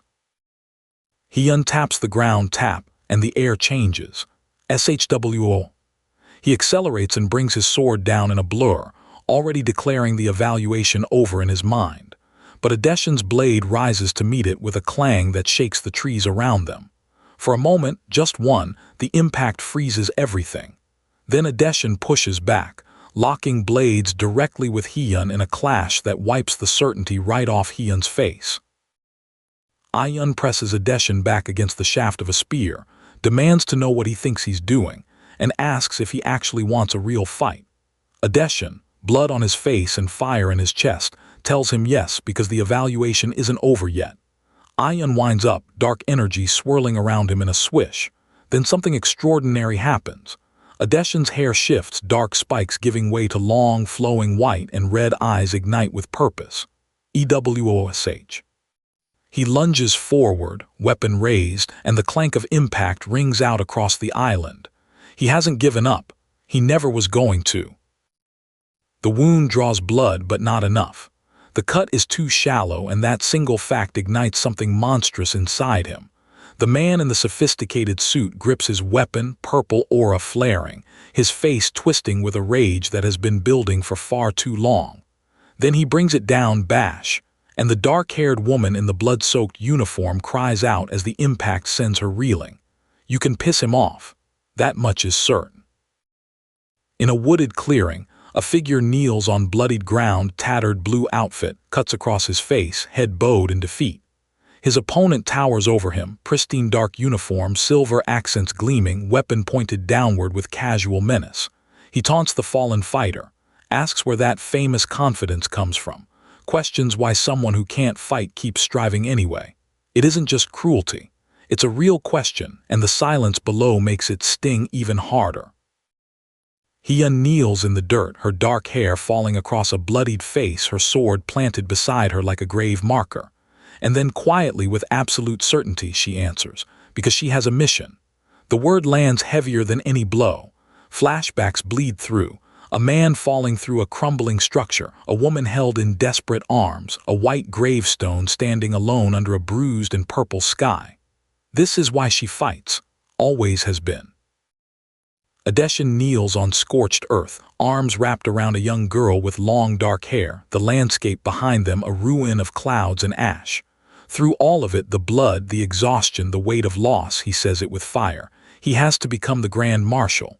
The man in the formal suit reacts with disbelief, demanding to know what Grand Marshal he's talking about. But Adeshin doesn't flinch. Giving up is not an option. This isn't just a dream. It never was. He believes it is his destiny. She, bloodied, furious, uniform-soaked red, declares only she can make it happen. Then a third voice cuts in, sharp and impatient. A young man with a blue streak in his dark hair who has heard enough of this dream talk. He tells them to screw off. The wind hisses through the trees, and the woman, grim but unbroken, fires back, save your delusions for someone who cares.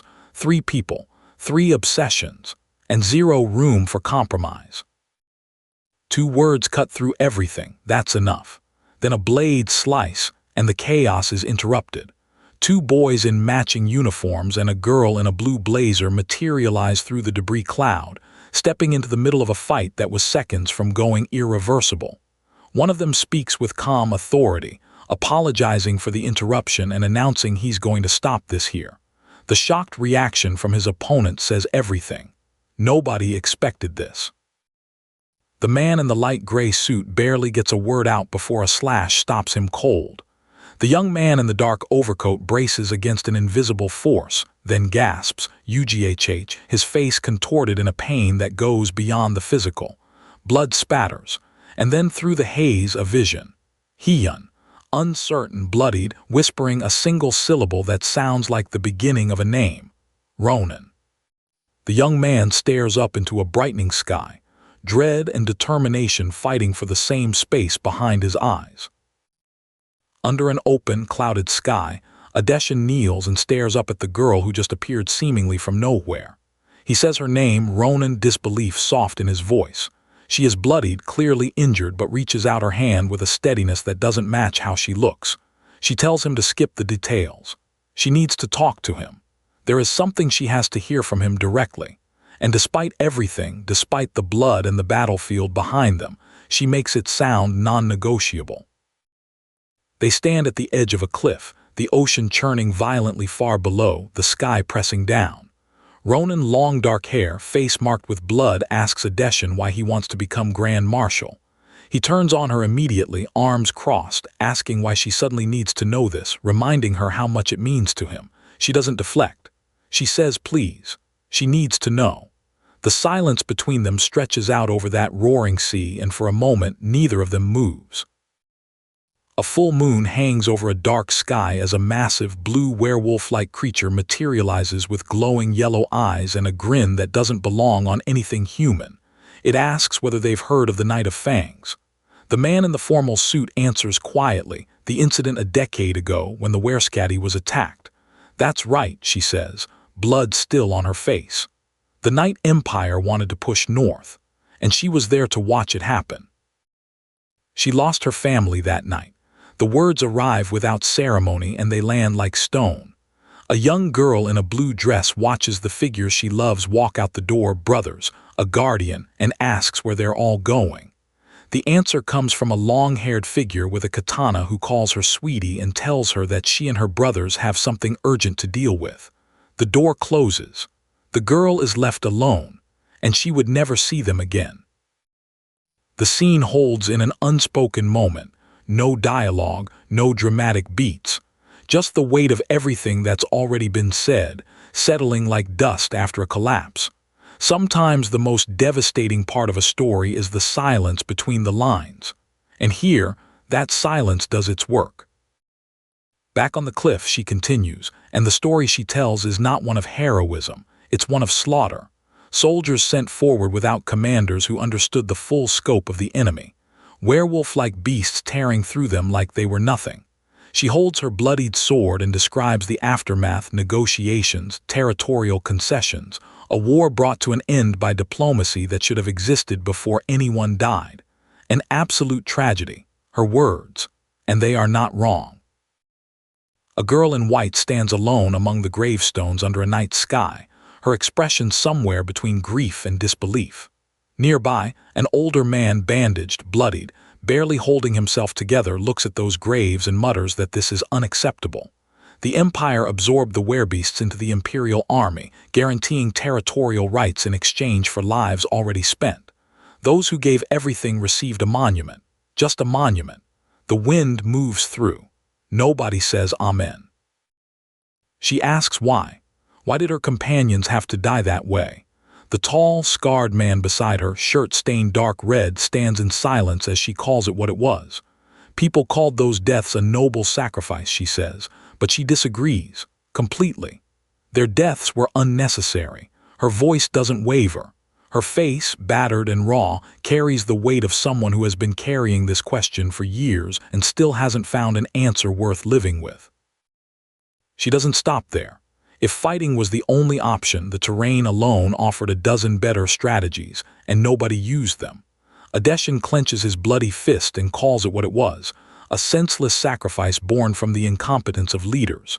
She declares she just cannot stand it. He declares he will become Grand Marshal, not just any commander, but a perfect one. She vows to never allow another pointless sacrifice. Nobody needs a monument when they do this right. She finishes quietly, speaking of people who should have lived, then catches herself, apologizes for getting too serious. He tells her calmly that it wasn't exactly a pleasant story to begin with. She nods. And then, standing on the rocky cliff above the forest, the sky finally blue above them, she says she now knows one thing for sure. He asks what? He says he cannot possibly give up on her, and the look on her face when he says it. She didn't see that coming. A close-up on those striking orange eyes, and in them, a war between protection and release. He admits he can't let her get herself killed. He knows what it feels like to lose someone he cares about. He doesn't want to feel that again. Then the air erupts, a swirling whirlwind of energy, and two figures burst into view with force that startles everyone present. Whatever comes next arrives fast, and it arrives hard. Aki, blood-stained and distressed, recognizes the mana flow immediately, and his expression says it's not good news. Adeshin, her blue hair stark against the darkening sky, urges him to listen. Shadow mana. Brutal requirements to master, but staggering power for those who do. She tells him someone she knew once made an entire name for herself using it, and then, with unmistakable weight, adds that this person was remarkably similar to Eki. Shadows curl around her as she speaks. The comparison is not a compliment, it's a warning. Rona stands torn open, face bloodied, uniform shredded, and the boy in the suit and tie steps beside her without hesitation. He pats her shoulder and tells her he's decided to start helping her, simple as that. She stares at him with doubt written across every cut on her face. A FWOOSH of energy rolls through the background like a warning shot. But he doesn't move. He tells her they'll make their best shot together, and he calls her Grand Marshal like it's already true. She calls out Ronan's name in a panic, and behind her, a male figure collapses with fear across his face. Then something shifts. A dark-haired boy in a white blazer laughs and announces that's all for today, casually declaring third place and waving goodbye. But she isn't done. She surges upward with a burst of energy, mahh, light flaring, the cliff shaking beneath her resolve. The fear and the levity crash into each other, and neither quite wins. Ronan stands on a rocky outcrop, arms crossed, dark blue uniform sharp against the blazing sky below. He looks down at the one figure remaining. Then the contemplation ends. His sword comes out with a whish. 1 foot steps forward and he speaks a single word, schlifon, as his eyes shift from orange to an impossible glowing blue. The power that follows isn't performative. It's purposeful. This is what he came for. He smirks with the easy confidence of someone who's already finished the math. He's defeated everyone else on the island, and Adeshin knows it. She faces him with calm that reads like a blade not yet drawn, just the two of them left. She confirms it without blinking, and they both understand exactly what that means. He grips his intricately designed sword. Adeshin's blue hair catches the dim light. Neither one moves first. Neither one needs to. He watches his airborne opponent descend, then says calmly, "Let's see." The leap comes trailing red energy. The wham of impact shakes the ground, and when their swords meet with a krrr, sparks erupt between them. He holds his smirk. Adeshin strains against the force, blue-haired, white shirt, dark jacket, eyes wide with the honest surprise of someone who didn't expect that kind of resistance. One question echoes through the collision: who is really the strongest swordsman at this academy? A content warning flashes, and then the scene delivers on it. A dark-haired girl in a school uniform wakes on ancient stone, gasping, jolting upright. She asks where she is. Then a vision strikes, a male figure in blue falling through a glowing crystalline structure, geometric and shattering, accompanied by a dun that rattles the chest. She looks around at the magical blue architecture surrounding her and breathes a single name: Filion. She's been eliminated, and she's just now realizing it. She's healed, body fully restored, eliminated from the competition and sent back, her wounds erased like they never happened. She sits on the stone ledge in the bright afternoon air, piecing it together. The last thing she heard was Ronan saying she'd placed third, which means only 2 others made it to the end of the test. 2. She stares out at the distant mountains, and her expression grows quietly serious. Somewhere on that island, those 2 are still fighting. A vortex of blue and white energy spirals with numbers burning through the light, 50,005, and then the title card hits: the Academy's Genius Swordsman. The story resumes in darkness, blue energy crackling through leaves with a whoosh, a concentrated dart of light, then a wham, and finally a silhouette at full extension, surrounded by swirling aura, slamming into the earth with a boom that echoes through the entire forest. We're back, and it is not slowing down. Ronan lunges forward, sword extended, blue energy wrapping him like armor. Across from him, Adeshin's hair glows blue-white, his eyes blank and blazing, and his sword tears the air apart, shhhh, as the maelstrom blade fires multiple blasts simultaneously, each one hitting the earth with a fwoo and boom that shakes the trees. Ronan reacts with wide-eyed shock, multiple blasts of the maelstrom blade, all at once. Adeshin, crouched and sword planted in the ground, admits internally that even he is a little nervous. Just a little. Adeshin has spread himself thin, and Ronan knows it. He tears through the air surrounded by blue and red energy, red eyes burning with a focus that has moved past strategy into instinct. Slash, slice. The blade comes down with everything behind it named and purposeful, Naviro's-style technique, vertical slash. Wind whips outward, debris scatters. Ronan drives the strike down with both hands, and the forest around them does not escape the consequences. Red and blue collide, swosh, then smash, then a burst of light that bleaches the air white. When it clears, Adeshin slumps against a boulder, sweating, sucking in air. He exhales. Phew, that was close. And the thought that follows is worse than the blow itself. If Ronan had infused that attack with his full power, not this restrained version, but everything, it would have knocked him out completely. He survived, but only barely, and he knows it. Adeshin stares. His mind is running the numbers and coming up empty. The blue-haired figure across from him wields that glowing blade with a confidence that didn't exist before, stronger than during the fight with Dylan, stronger than anywhere in Adeshin's memory of this era. How is this possible? He thinks back across every confrontation he witnessed in his previous life and finds nothing that explains this. He whispers, "Very impressive," and the words don't feel like a compliment. They feel like a problem. Adeshin reviews the fight with grim clarity. He didn't use the Maelstrom blade's full power and his opponent still neutralized it because yes, Ronan can cut through mana itself. And beyond that, Ronan has completely mastered the mana shaping technique. Superior, objectively. Adeshin grips his sword's squeeze and accepts the conclusion. He can't boost his speed with mana anymore. The resources are gone. There is only one path left. Settle this. Now. Red eyes ignite. FWOOSH. Adeshin lunges with a single declaration to end this. Across from him, Ronan's eyes blaze blue and a defensive burst of energy erupts in response. Lunge. Swish. They blur past each other at speeds that shouldn't be possible and then, clang, their blades connect with force that shakes the air itself. Another clang. A clash. Red and blue light intertwine in a collision of everything both of them have left. In the forest's charged air, Adeshin winds up the katana with both hands, and Ronan answers with a leap of brilliant blue energy bursting upward from the ground. For an instant, Adeshin's eye widens. Then Ronan is spinning through the air around him, WHOOSH, a vortex of blue/energy tearing from every angle. Adeshin goes flying backwards, KWO, thrown through the charged air by a release of force that treats the forest around them like an afterthought. The Maelstrom blade erupts, KWA, a colossal spinning vortex of blue-white energy that tears the forest apart in every direction, leaves swirling, ground shaking with a RUMMMBLE that carries for kilometers. The one controlling it smiles, not with relief, with excitement.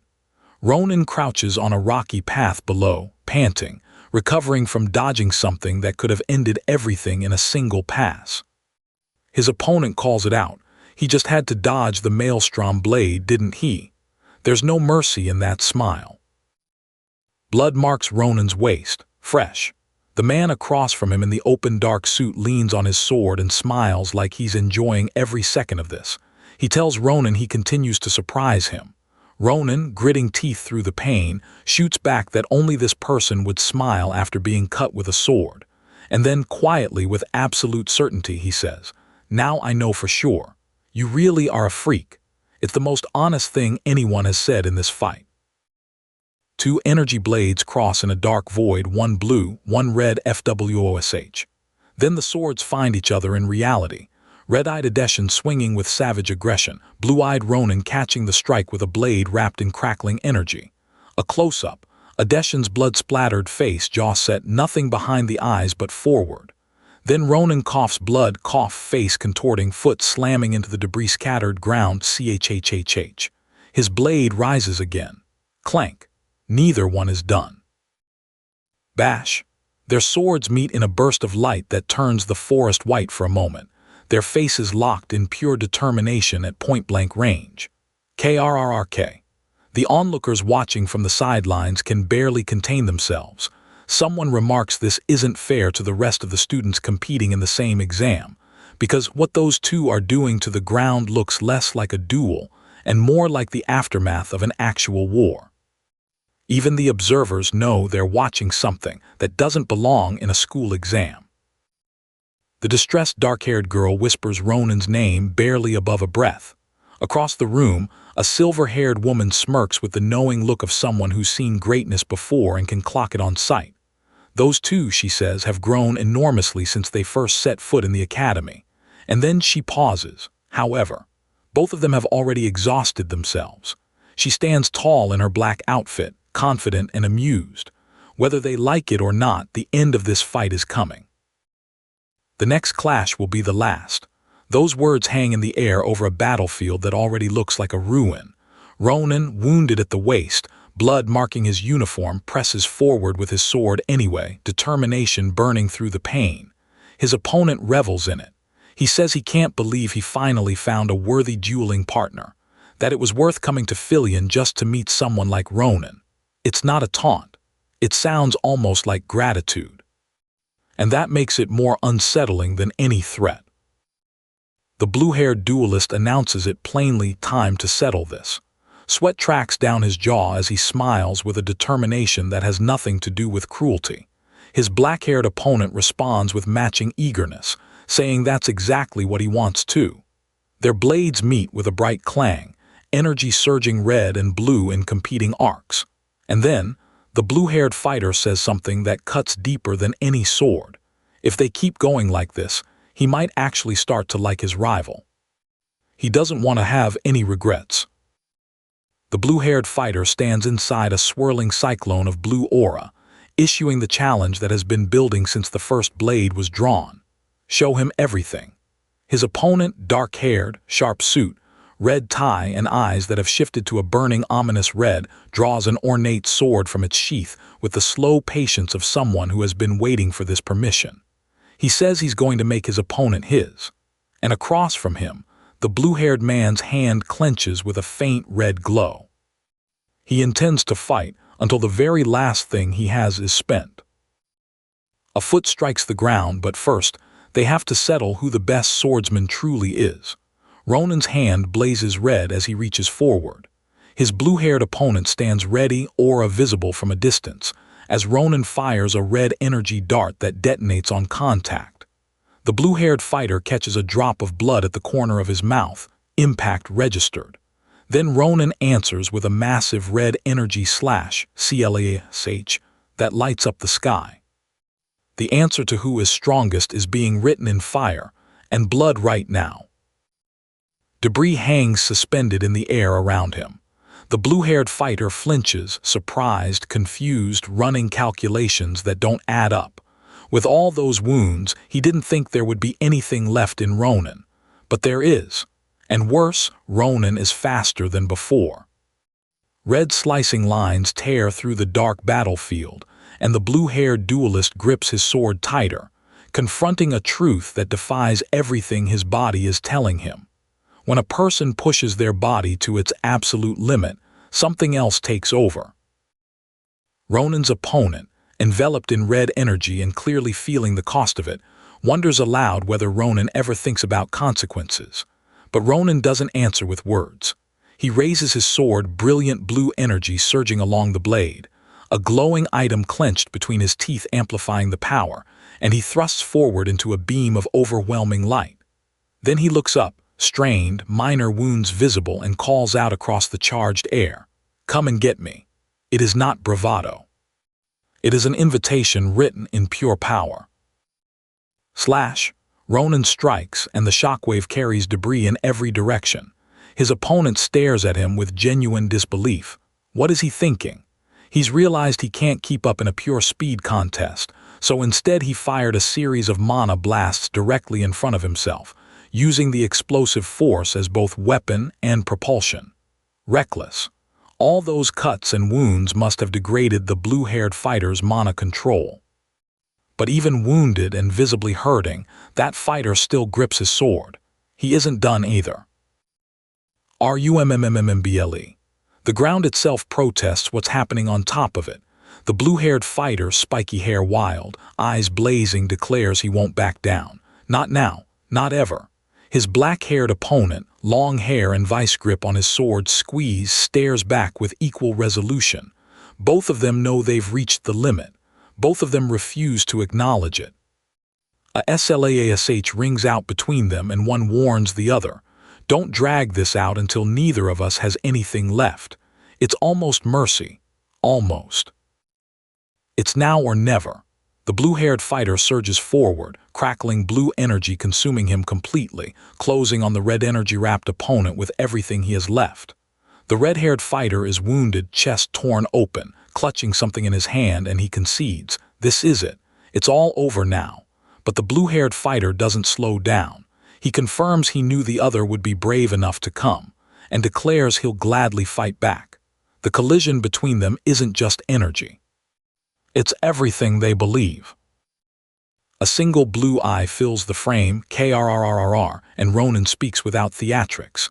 This is the most power he can summon right now. Then he becomes it.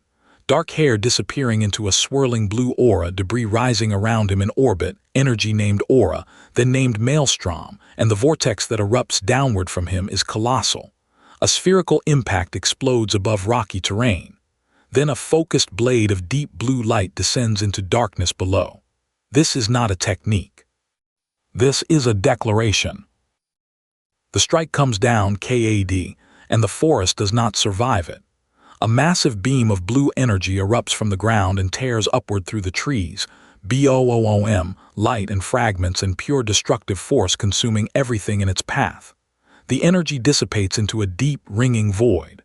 Then a wish as it swirls away, and finally, softly, SHH, the last of the blue energy settles over what used to be a forest. The silence that follows is total. But somewhere in that silence, the question that no one has answered yet, who's still standing?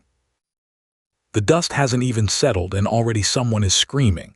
A battered, blue-haired warrior staggers on the battlefield, blood spraying from his wounds, sword slashing through the air in desperate defiance. From the sidelines, a shadowy figure watches with unsettling calm. Somebody used the maelstrom blade. Somebody nearly destroyed himself in the process. And whoever is watching, they're not surprised at all. That's just how he's always been. The red-haired man is grinning, not grimacing, grinning. Blood on his face, chaos all around him, and he's delighted to be here. He declares it plainly, only one of them is walking away alive today.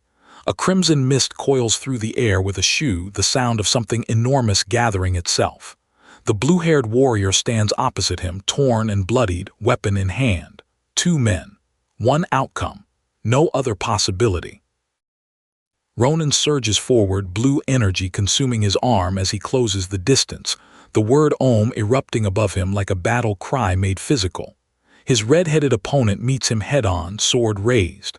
Outside, a group of uniformed students watches in stunned silence, a dark-haired girl among them, hands clasped, eyes wide with anxiety. Whatever is happening inside that courtyard, they can feel it from out here.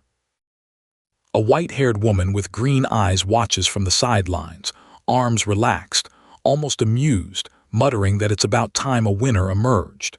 Then the red-eyed, dark-haired man lunges with a roar, red energy blazing, slamming into the blue-haired fighter with everything he has. The impact is total. Blue and red collide in a CRASH that floods every panel with blinding light, and then, streaks of color fading into silence. And then stillness. Both fighters are standing barely. Blood soaks through white shirts and red ties alike. The blue-haired warrior leans forward, body giving out, and through cracked lips he says something quiet. That was the best duel he's ever fought, not a boast, not a taunt, a confession. A misty forest clearing receives his falling body, and somewhere in the aftermath a soft TSSSSS like the last breath of something extraordinary. Elsewhere on the battlefield, a different story, darker, colder. A bloody, dark-haired young man smirks at someone who can no longer answer him. 2 opponents lie defeated behind him, swords scattered across debris-strewn ground, bodies still. He declares he wins this round without fanfare or celebration. Just a fact. The dim light catches the blood on his white shirt, and the silence around him feels less like peace, and more like a warning.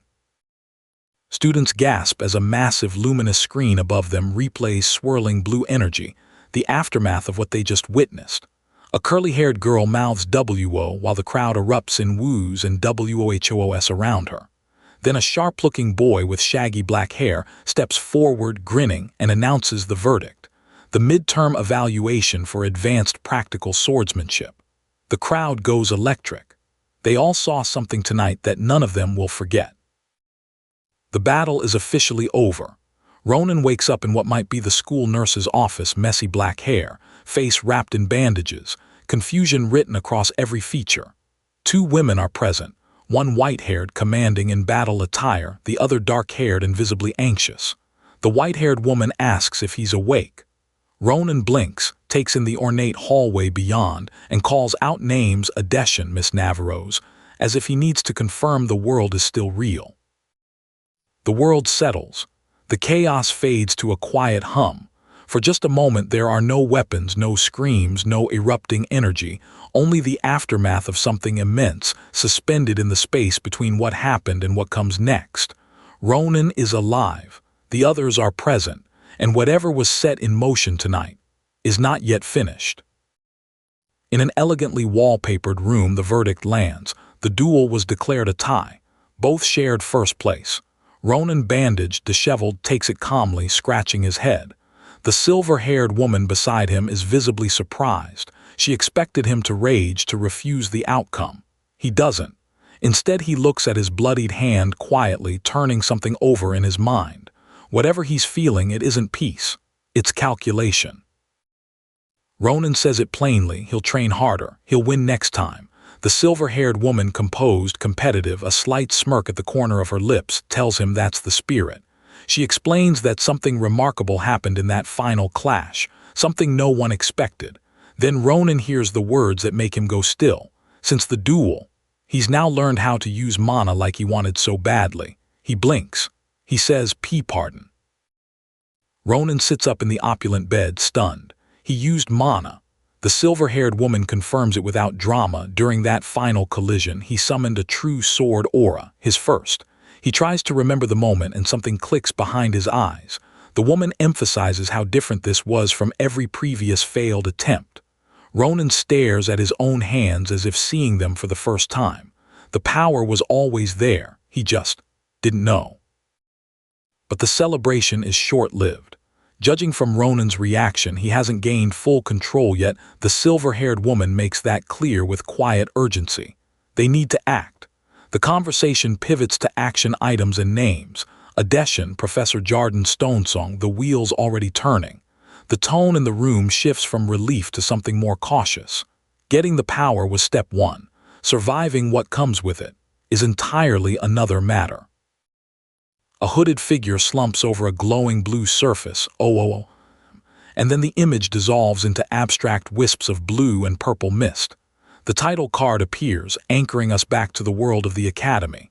And then, the next day, a sweeping aerial view of Filian Academy, its turrets and gardens bathed in calm morning light. Whatever happened the night before, the Academy endures, but something beneath its surface has shifted permanently. Two students walk the elegant courtyard, a dark-haired girl and a messy-haired boy, discussing Professor Jarodin. Apparently even the famously critical Miss Navruz recommended him. The boy explains that Jarodin is the best mana specialist at Filian. Professors sometimes come to him for help. Students who struggle in his practical mana classes have suffered paralysis. The girl wonders what the tension between Navruz and Jarodin is about.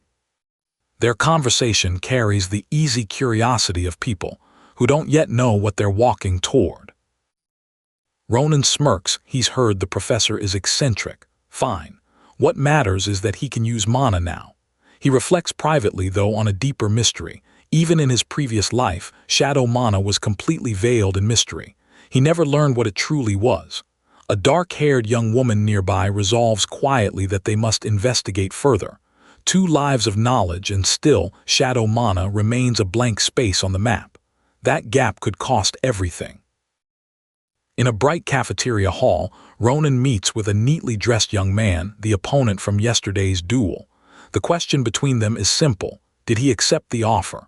Of course he did. They both came out of the nurse's office thinking the same thing. And then the other young man says it, flat and final. He refuses to accept a draw. The church spire visible through the window feels almost ironic. There is nothing peaceful about what's being planned between them. So why did he actually ask to meet? The dark-haired boy in the school blazer is confused, and then confused turns to furious when Ronan enthusiastically thrusts a club application form at him. Adventures, exciting endeavors.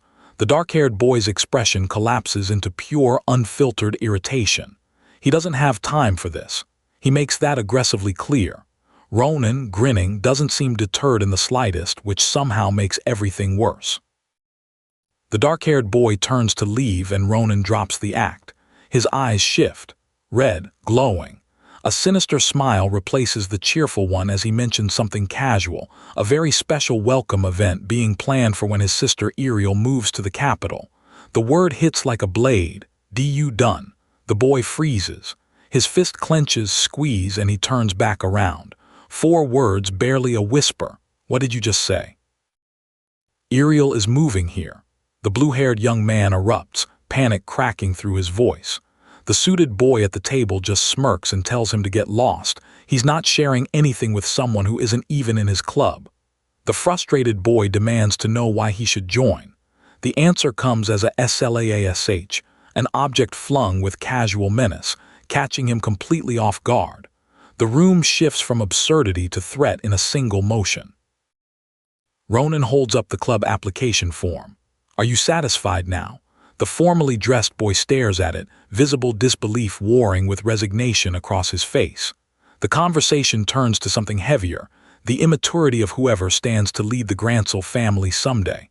It's said softly, almost offhandedly, but the word Grancel lands in the room like a stone dropped in still water, ripples spreading. Something important just became visible. Tower 41. The building rises against a gloomy sky, tall, gothic, glowing blue at its edges, crows circling the spire with hoarse caws. The dark-haired male student announces this is where Professor Jarodin lives, with the matter-of-fact tone of someone delivering bad news. His companion studies the tower's ornate, ominous silhouette and remarks it reminds him of Professor Secret's place, which, if true, means Jarodin is extraordinary in ways that are probably unsettling. Dumb. A looming figure steps into the room, Professor Jarodin, draped in a long dark cloak, heavy-packed and piercing-eyed. The previously frustrated dark-haired boy goes visibly startled at recognizing him. Beside him, the girl introduces Ronan, who bows awkwardly, already nervous. Jarodin's gaze lands on Ronan with the kind of intensity that suggests he's already calculating something. He observes that Miss Navruz doesn't usually make a fuss about students' mana activation. The weight behind that observation is immediate. The meeting isn't what anyone expected. The blue-haired young man in a formal suit sits across from a rugged, stubble-faced man in a hooded tactical outfit, who immediately states he doesn't work for free. The figure demands payment for his services before he'll even discuss terms, presenting his heavily armed hand as punctuation. 2 others stand nearby, tense and watchful. Whatever arrangement was planned, this man is already complicating it. Ronan admits it. He doesn't have cash. A "Du done" echoes through the chamber as the cloaked figure registers this without amusement. The watching girl tenses. The professor, if that's what he is apparently very serious about exploiting students for money, and is not remotely embarrassed about it. He gestures with a FWOOSH of conjured energy, making clear that an alternative arrangement had better be found. The air in the room just got significantly more dangerous. Outside Tower 41, under its ominous shadow, the mysterious silver-haired cloaked figure shifts tactics. He won't take money, but he'll make an offer. "Follow me." The spiky-haired male student reacts with visible alarm, a single bead of sweat, hands beginning to glow green with something approaching mana. The Gothic architecture looms behind them both, its shadows deepening. The phrase "I'll make you an offer" should never sound this threatening. And yet, questions about Sarante's ring brought them here, all the way to this deserted stone building that feels less like a destination and more like a trap. Ronan and the dark-haired young woman take in the grand, ancient architecture, arched doorways, stone pillars, heavy wooden doors. Empty. Not just quiet, completely deserted. Not a sound, not a soul. Ronan voices what both of them are already feeling. This place almost feels like some sort of prison. Inside, the chamber is layered with magical security, glowing symbols etched into walls, chains reinforcing doors. Ronan wonders aloud, was the concealment spell put on the whole tower deliberately? The older, long-haired man in the hooded cloak remains calm, unruffled. He asks to see the goods first before any discussion. The ring changes hands carefully, nervously.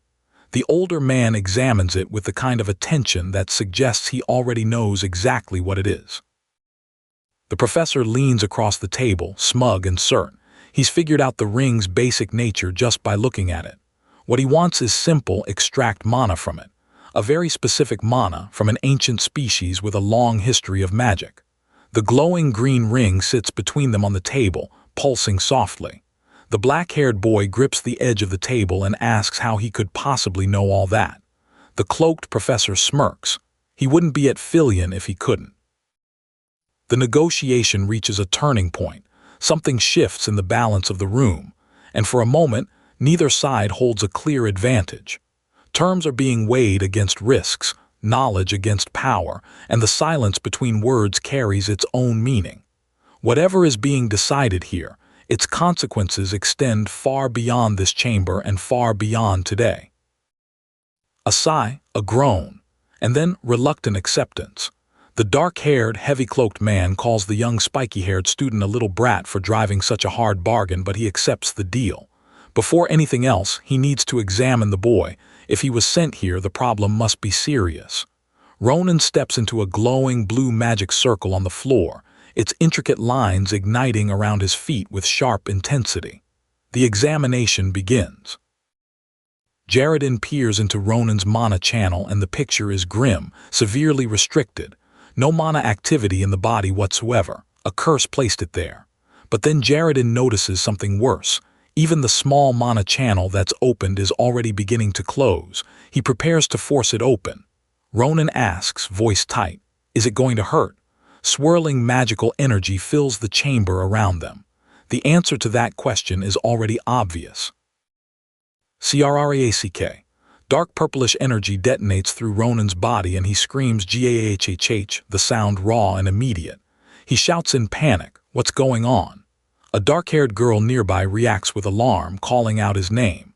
Then a skull-like spectral entity composed of swirling purple smoke descends toward a red glow deep inside him, vast, ancient, and deeply wrong.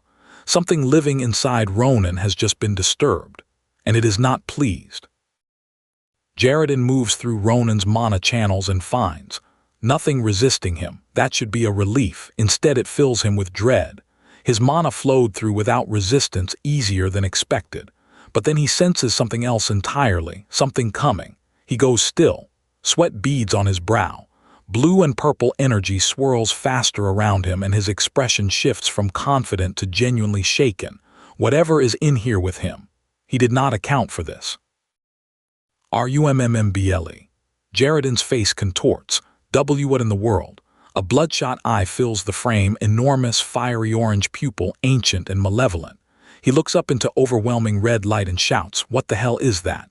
Then he sees it fully, a monstrous, skeletal, red-glowing entity coiled inside a child's body, and his disbelief turns to horror. His clawed hand raises with a KWOOSH. Whatever is in Ronan, it should not exist in any living person. Then it strikes back. Jarodin gasps, clutching his stomach as blood sprays outward. URGH, wish AAHH, a cascade of suffering as he staggers and doubles over. The young man in the formal suit watches, frozen. Jarodin's cries echo through the chamber as he collapses to his knees, blood pouring from his mouth, action lines radiating outward from every direction. The entity inside Ronan didn't just resist. It retaliated, and a professor of Filion is now crumpled on the floor. Ronan's companion rushes toward the bloodied, gasping Jarodin. "Are you okay, Professor?" Jarodin is barely holding together, face stained red, rasping out a name, Lunazia, Delpirum, ancient words that sound less like a greeting and more like a command. And then a girl in a flowing cloak goes rigid, recognizing it, that spell. It's the same one from before. Blue and purple energy erupts as the command echoes. Open. Something vast is being unlocked. A thought hangs in the air, the spell that opened Separatio. Then FWOM as a massive, organic structure above two tiny silhouetted figures begins to glow and pulse in the dark cavern.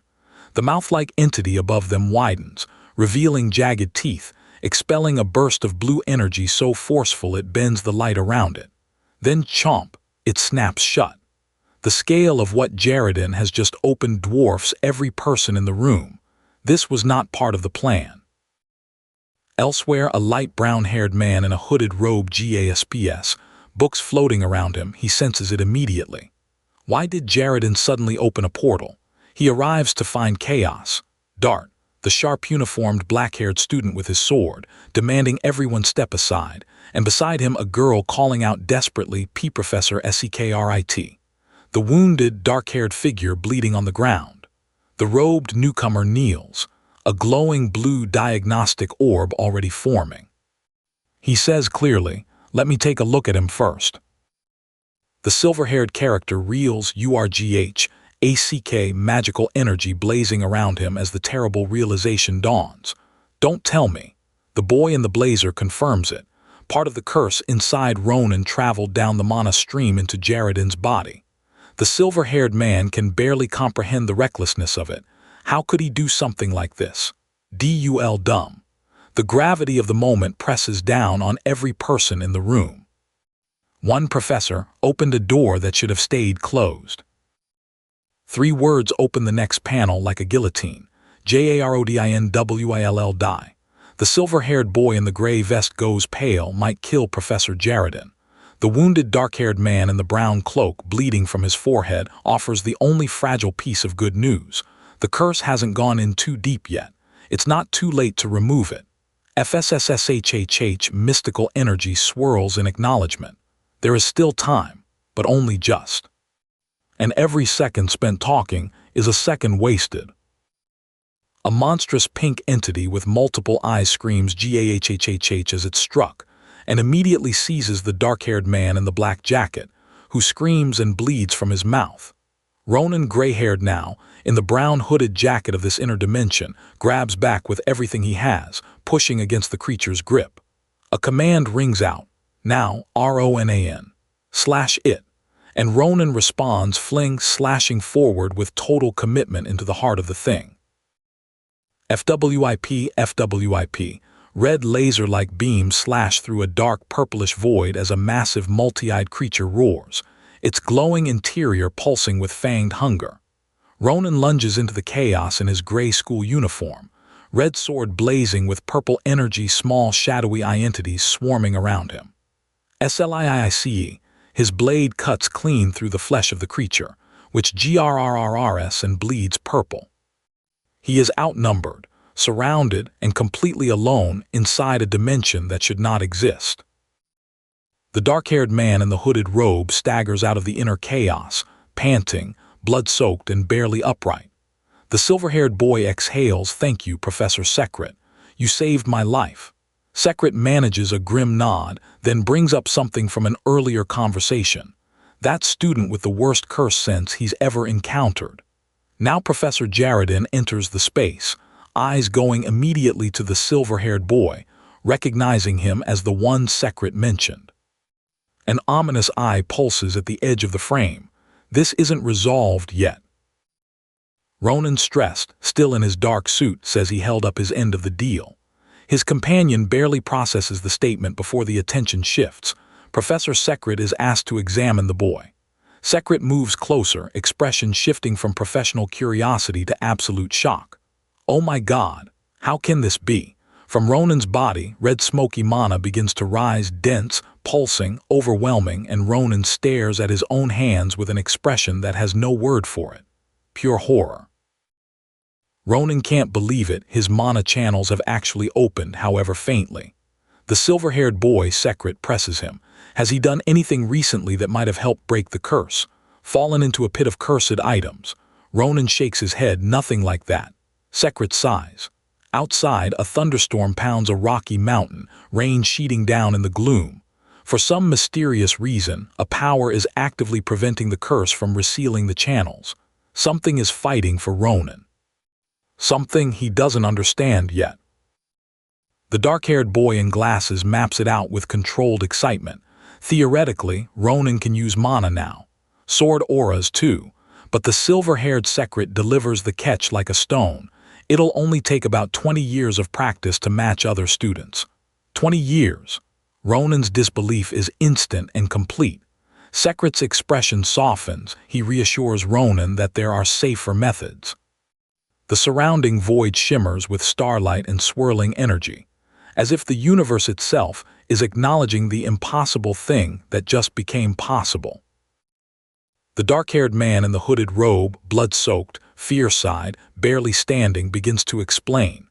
The woman in the fitted black outfit moves beside him, concerned. What comes next hinges entirely on how Ronan chooses to use what he has. Then the man names it, a mana training method he devised himself. He places a bloodied hand on Ronan's arm and says directly, "Listen carefully. You can only use an extremely small amount of mana right now." Every word lands with the weight of something that cannot be taken back. Jarodin lays it out plainly. Ronan's mana channels are narrow, far narrower than any other student's, but with the right training they can be stretched and expanded.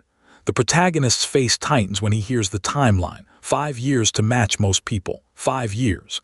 Jarodin acknowledges the weight of that but points to the crack of opportunity the curse has weakened enough to allow progress. Magical energy swirls around Ronan's glowing hands.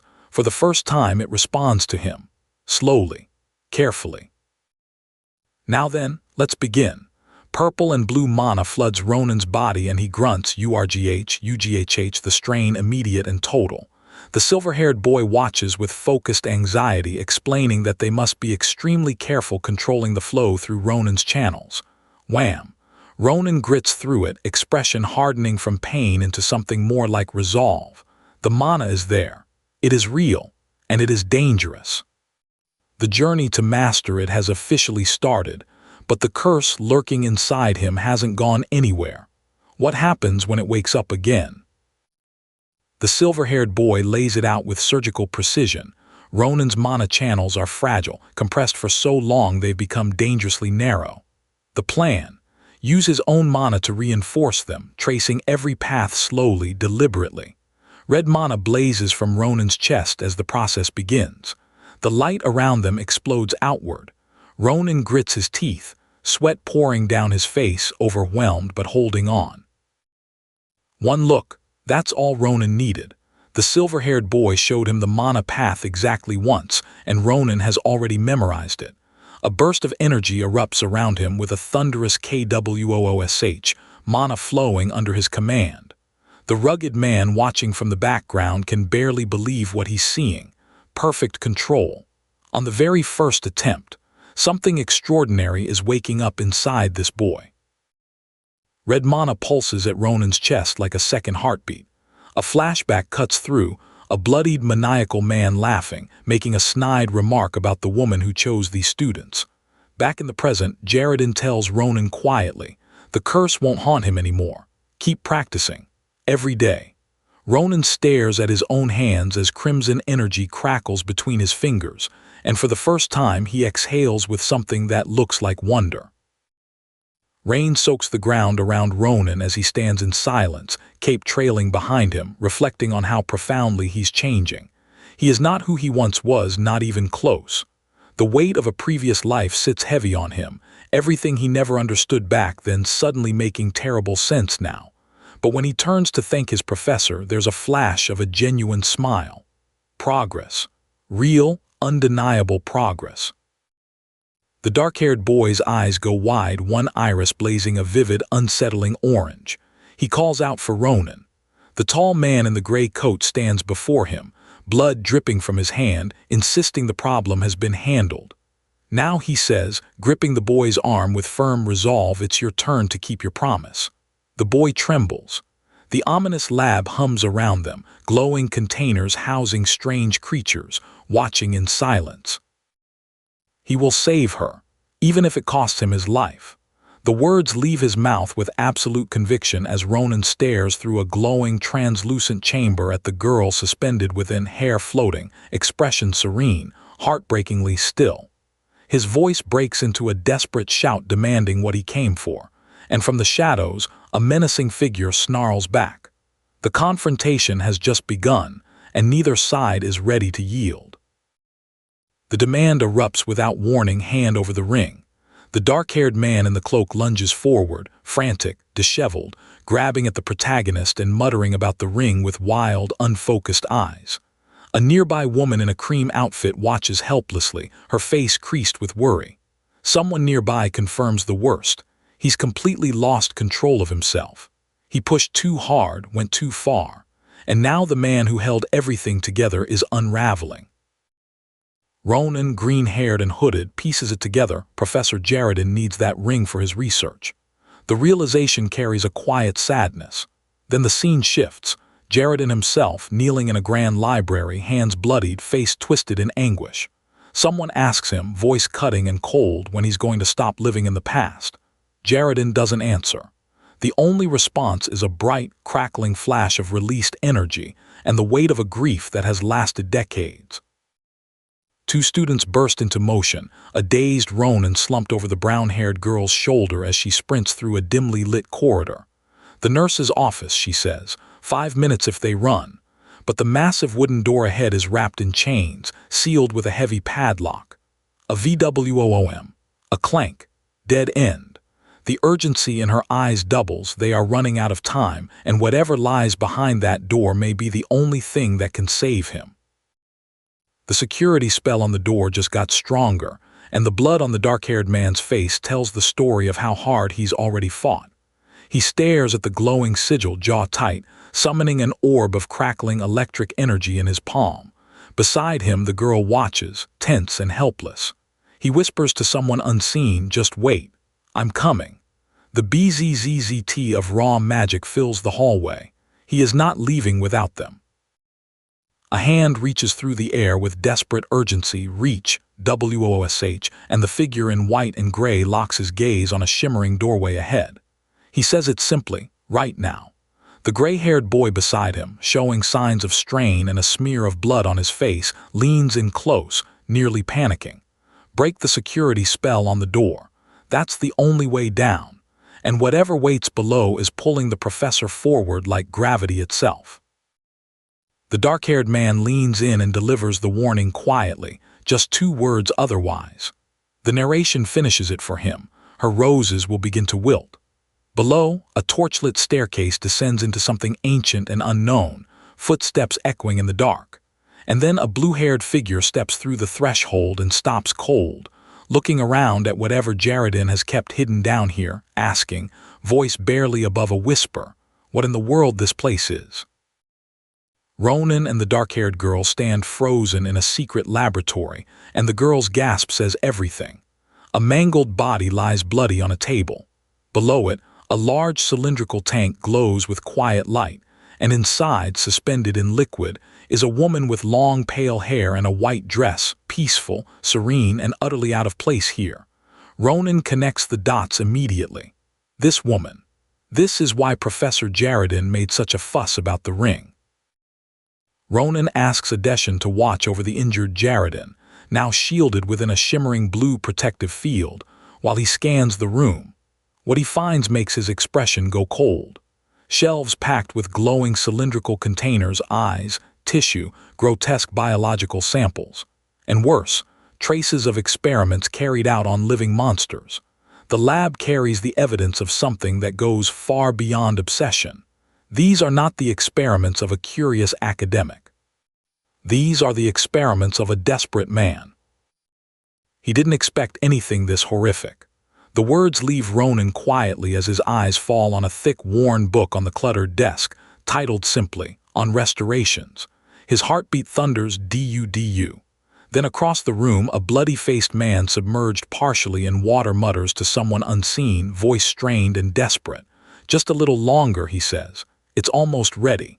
He's talking about someone named Sunya, and whatever he's preparing. It's been consuming him for a very long time. He stands over her, Sunya, lifeless, beautiful, sealed in his lab. And with absolute certainty, he writes it down. He will bring her back. Everyone tells him it's impossible. Every resurrection spell ever attempted has failed. He knows this. He does not care. The dark circles under his eyes, the determination locked into every line of his face. This man is not delusional. He is in love. And love, the most dangerous kind, has made him unreachable by reason. Resurrection attempt number 54. Failed. Number 76. Dismissed from the magic tower for too many absences. No income, mounting desperation. Then Headmaster Cradier offers him a teaching position at Philian Academy, and the man takes it not out of passion, but out of pure, relentless necessity. In the final panel, he stands before the glowing blue tank in the academy's basement, looking up at the woman suspended within.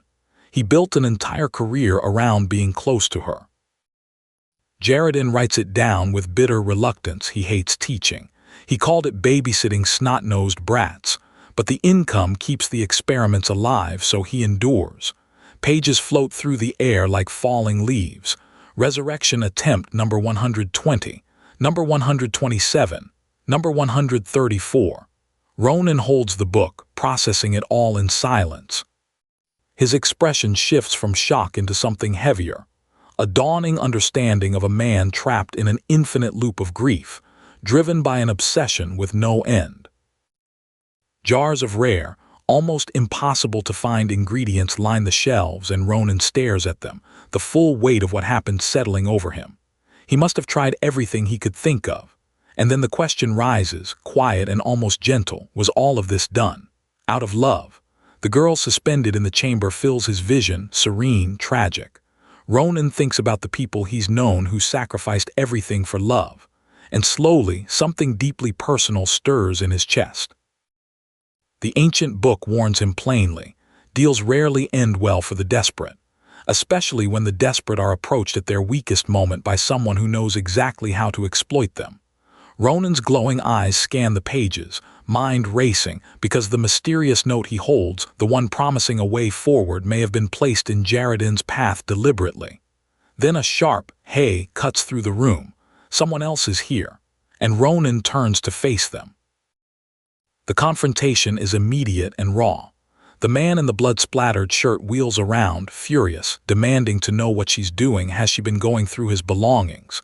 The dark-haired girl holds her ground, nervous but firm, insisting she was only looking for something to help him. He snaps back that he can't even use it yet. It doesn't matter. The shorter boy watches from the edge of the room. This is a wound that runs deeper than a borrowed item. This is grief made sharp. Something dark pulses with a deep pink glow. Then, twilight. A black crow with glowing red eyes perches on a dead branch, its call splitting the silence twice, caw-caw.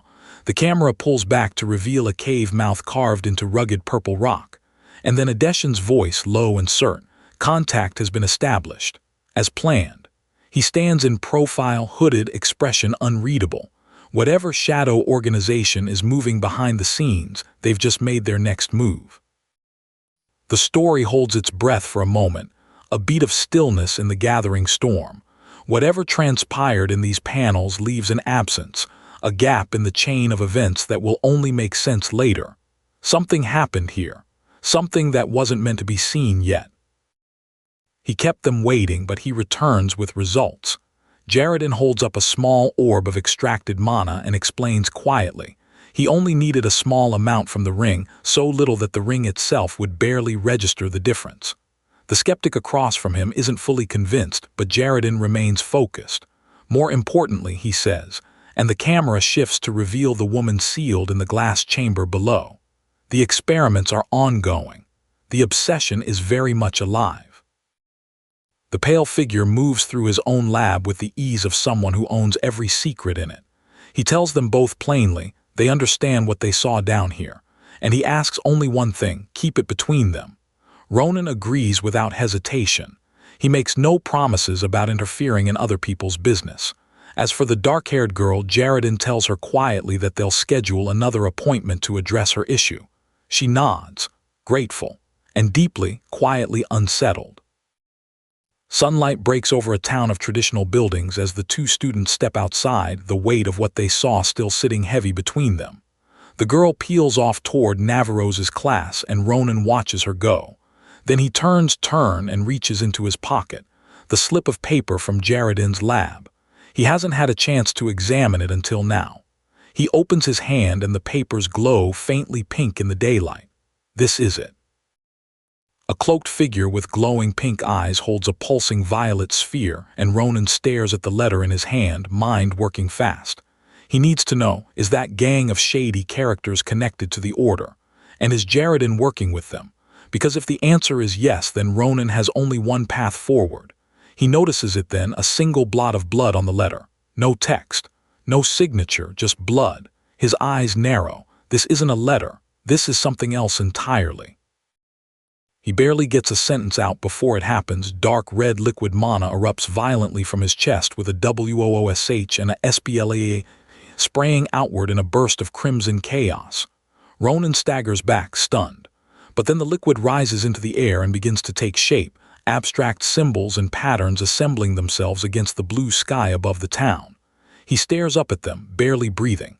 It's a letter, written entirely in vampire magic, hidden in blood. The jolt hits him before the voice does. Then she steps into view, long white hair, piercing red eyes, dark hooded robe with a crimson lining. Ophelia. She sensed a blood demon nearby and came to investigate. She didn't expect to find him. Ronan stares at her, visibly caught off guard, before they move inside a room with elegant wallpaper and soft light. "Long time no see," she says, with that unmistakable edge of familiarity. The reunion carries the weight of history. The silver-haired boy hasn't been idle during his time with Sita. He's made remarkable progress, even teaching her blood-related techniques that she mastered faster than he expected. Their conversation at the elegantly furnished table is comfortable, almost light, until the dark-haired boy holds up the blood letter. The small black cat-like creature at his side giggles. The silver-haired boy's expression shifts. A blood letter. He knows exactly what that is. And suddenly the mood is anything but light. A single drop of blood falls from the page, and within it, an entire compressed message waits. Vampires have used this technique for centuries to communicate in absolute secrecy. Mix the blood with mana and the hidden words bloom. When they do, the message is stark and unmistakable. If you want the essence of pure blood, come to Blood Hook. The brown-haired figure reading it goes rigid. Professor Jarodin's experiments, the rare ingredients, the desperation, it all connects to a name. Blood Hook, a gang of young vampires, none of them older than 2 centuries, convinced they can restore some lost golden age, convinced enough to commit atrocities in pursuit of it. The red-haired man gestures as he speaks, and the light-haired boy across from him absorbs every word, his expression tightening with each detail. They are naive, perhaps, but naivety wrapped in power and desperation is the most dangerous thing in any world, and they've been circling Jarodin for a reason. Ronan sits at the long wooden table, the blood note and the small dark creature before him, looking like a man doing uncomfortable math. The silver-haired figure in the hooded cloak leans forward with a quiet but devastating warning. Whoever originally accepted this offer may have lost something more precious than life itself. Ronan gulps. Then comes the twist. The note was found in Professor Jarodin's lab. Ronan's wide eyes say everything. He already has a very strong idea of what Blood Hook wants from the professor. Professor Aiden Stainson, a name that carries weight even among vampires. The pale-haired boy in the red cloak explains it plainly. The professor's mastery of magic is known across the entire continent. Very few have ever reached his level. The dark-haired boy listening hasn't heard this before. The surprise on his face is genuine. But the conversation pivots quickly from admiration to danger, touching on blood demon techniques and the lethal implications of extracting blood essence from the wrong source. The stakes of Jarodin's deal are becoming horribly clear. Dark-clawed hands drip with vivid crimson, the blood essence concentrated vitality unlike anything ordinary. But here's the catch.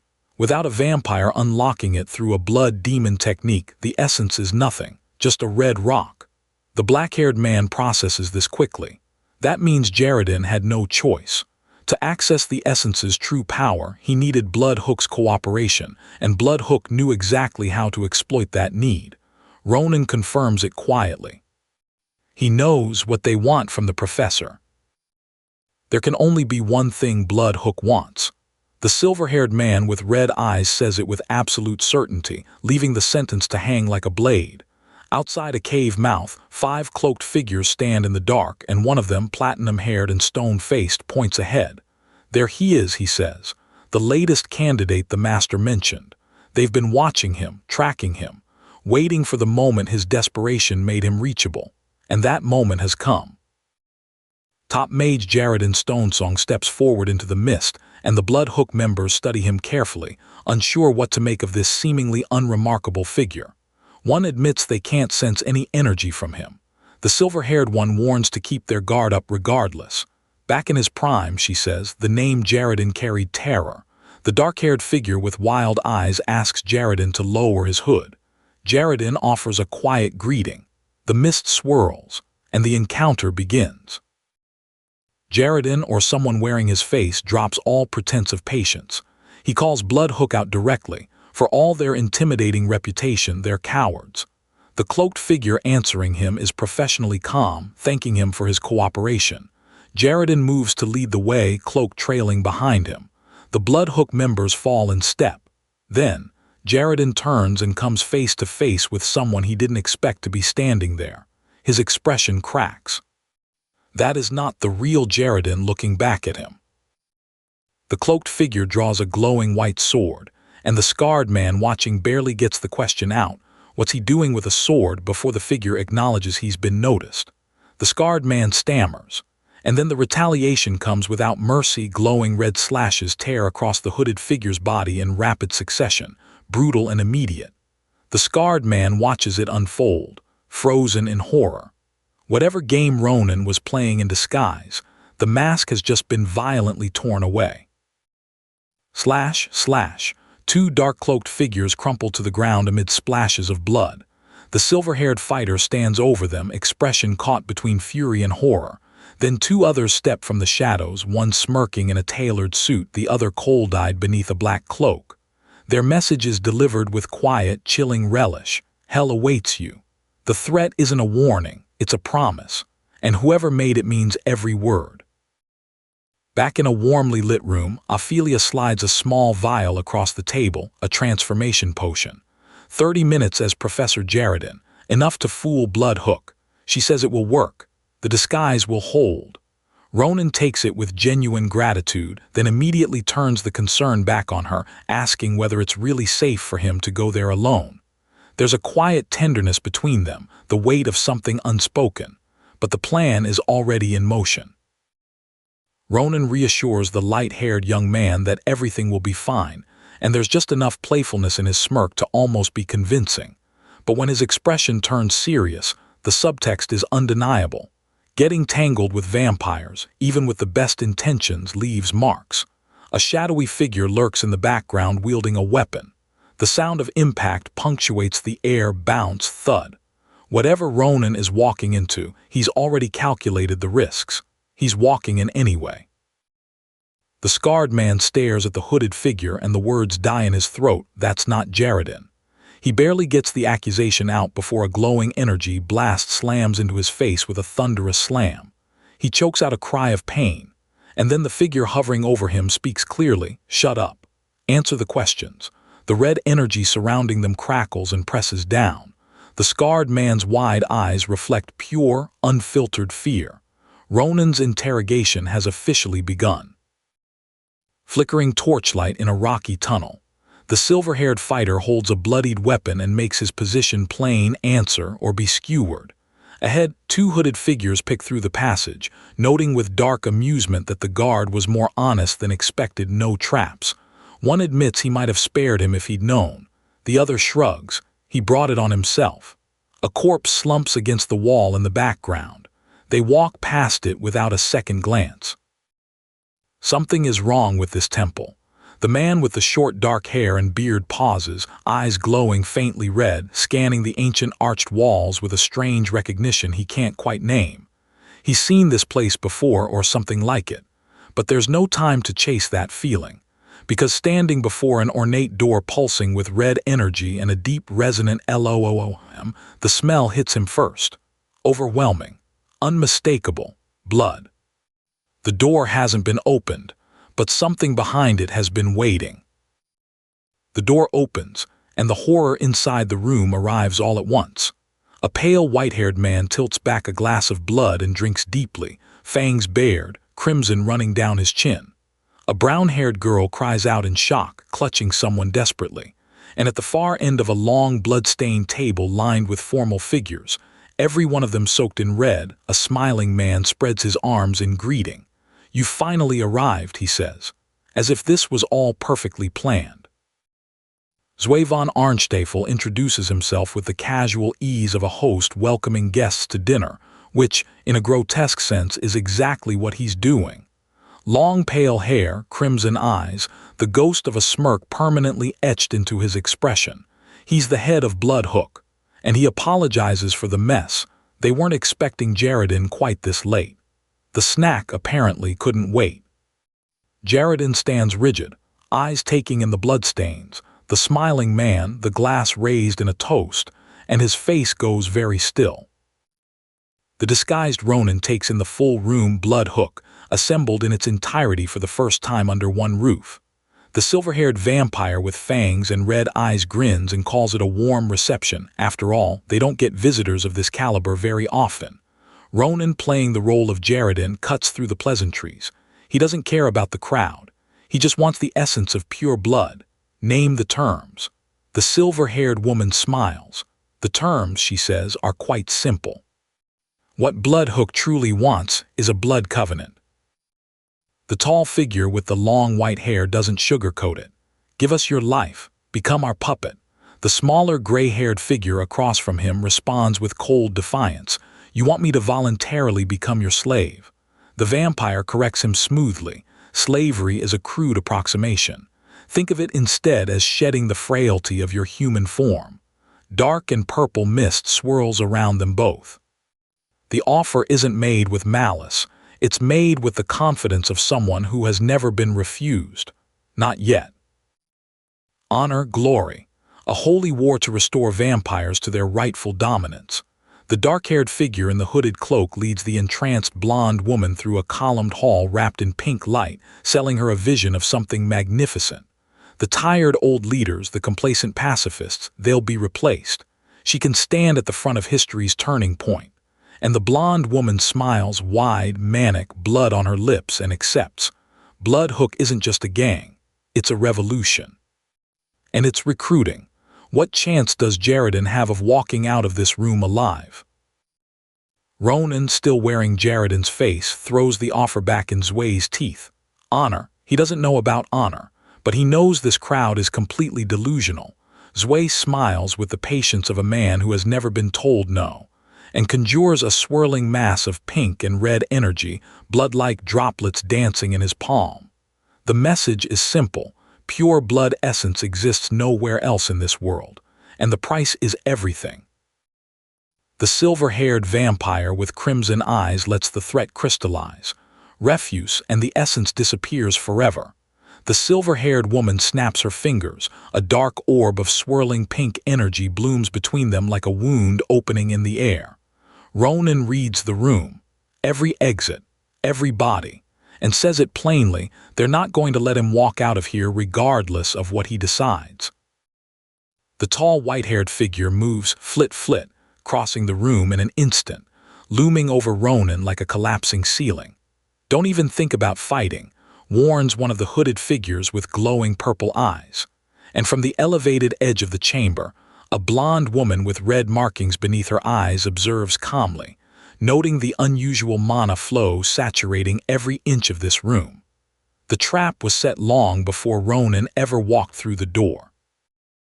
In a separate corner of this dark covenant ritual, a hooded man holds a glass of deep crimson liquid beside a glowing purple crystal, describing a power that only flows when you shed the weakness of being human. Beside him, the entranced blonde woman grins with blood on her lips, her red eyes wide with hunger. The pitch is elegant and terrifying. Powerful magic, a new world order, and all it costs is everything you once were. And then the mask slips. Ronan smirks beneath the hood and calls it like he sees it. These people really thought of everything, didn't they? But so did he. The blonde woman with crimson eyes jolts. Something is wrong. She stares at the hooded figure and her smug confidence cracks into shock. That's not Jarodin. So who the hell is standing in his place? Bloodhook's composure shatters in an instant. The silver-eyed vampire drives a dagger to the intruder's throat. How did a human breach their security? Red laser grids fall. Suited figures are cut down in sprays of crimson. And through it all, a blonde man sips calmly from his glass, asking if the how even matters. Then the muscular dark-haired man in gray raises his voice, "Extermination time." The tall white-haired vampire draws his sword and echoes the declaration, "It's extermination time." But the blonde woman in the dark hoodie doesn't flinch. She plants her feet and demands to know who the hell he is. The vampire bristles with aristocratic fury. How dare a human challenge vampire supremacy? And then, dash, someone moves toward the red doors in the background with terrifying speed. A dark-haired man in black swings his blade in a whoosh of motion, and the blonde woman recoils in pure horror. Did he just slash past her? Then the blood hits. A spray of red erupts across the scene and she screams. One word, just one, B-blood, and the horror of what she's witnessing hasn't even fully registered yet. The dark-haired swordsman becomes a blur of red arcs, FWOOM, slashing through the air with glowing crimson energy. The attack lands with a slice, and the blonde vampire in white and red uniform takes the full force of it, hands thrown up in agony, blood exploding from their face and mouth. Their eyes go wide, not with rage, with pure, uncomprehending shock. The silver-haired vampire screams "Gahhh," blood pouring from his mouth as the dark-haired figures attack, tears through him. He tries to shout a warning, a defiance, something, but a brutal bash silences him mid-sentence. He collapses. The silver-haired attacker dodges with a FWOOSH, watching. The dark-haired man isn't slowing down. He's just getting started. The white-haired fanged leader tries to command the battlefield slam, ordering her opponent to stay put. But the dark-haired swordsman standing over her is unmoved. He tells her plainly, she'll be last. Three suited vampires stare in disbelief. This is impossible, one whispers, and another tries to rationalize it as a lucky ambush.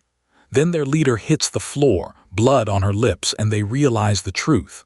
That is no ordinary human.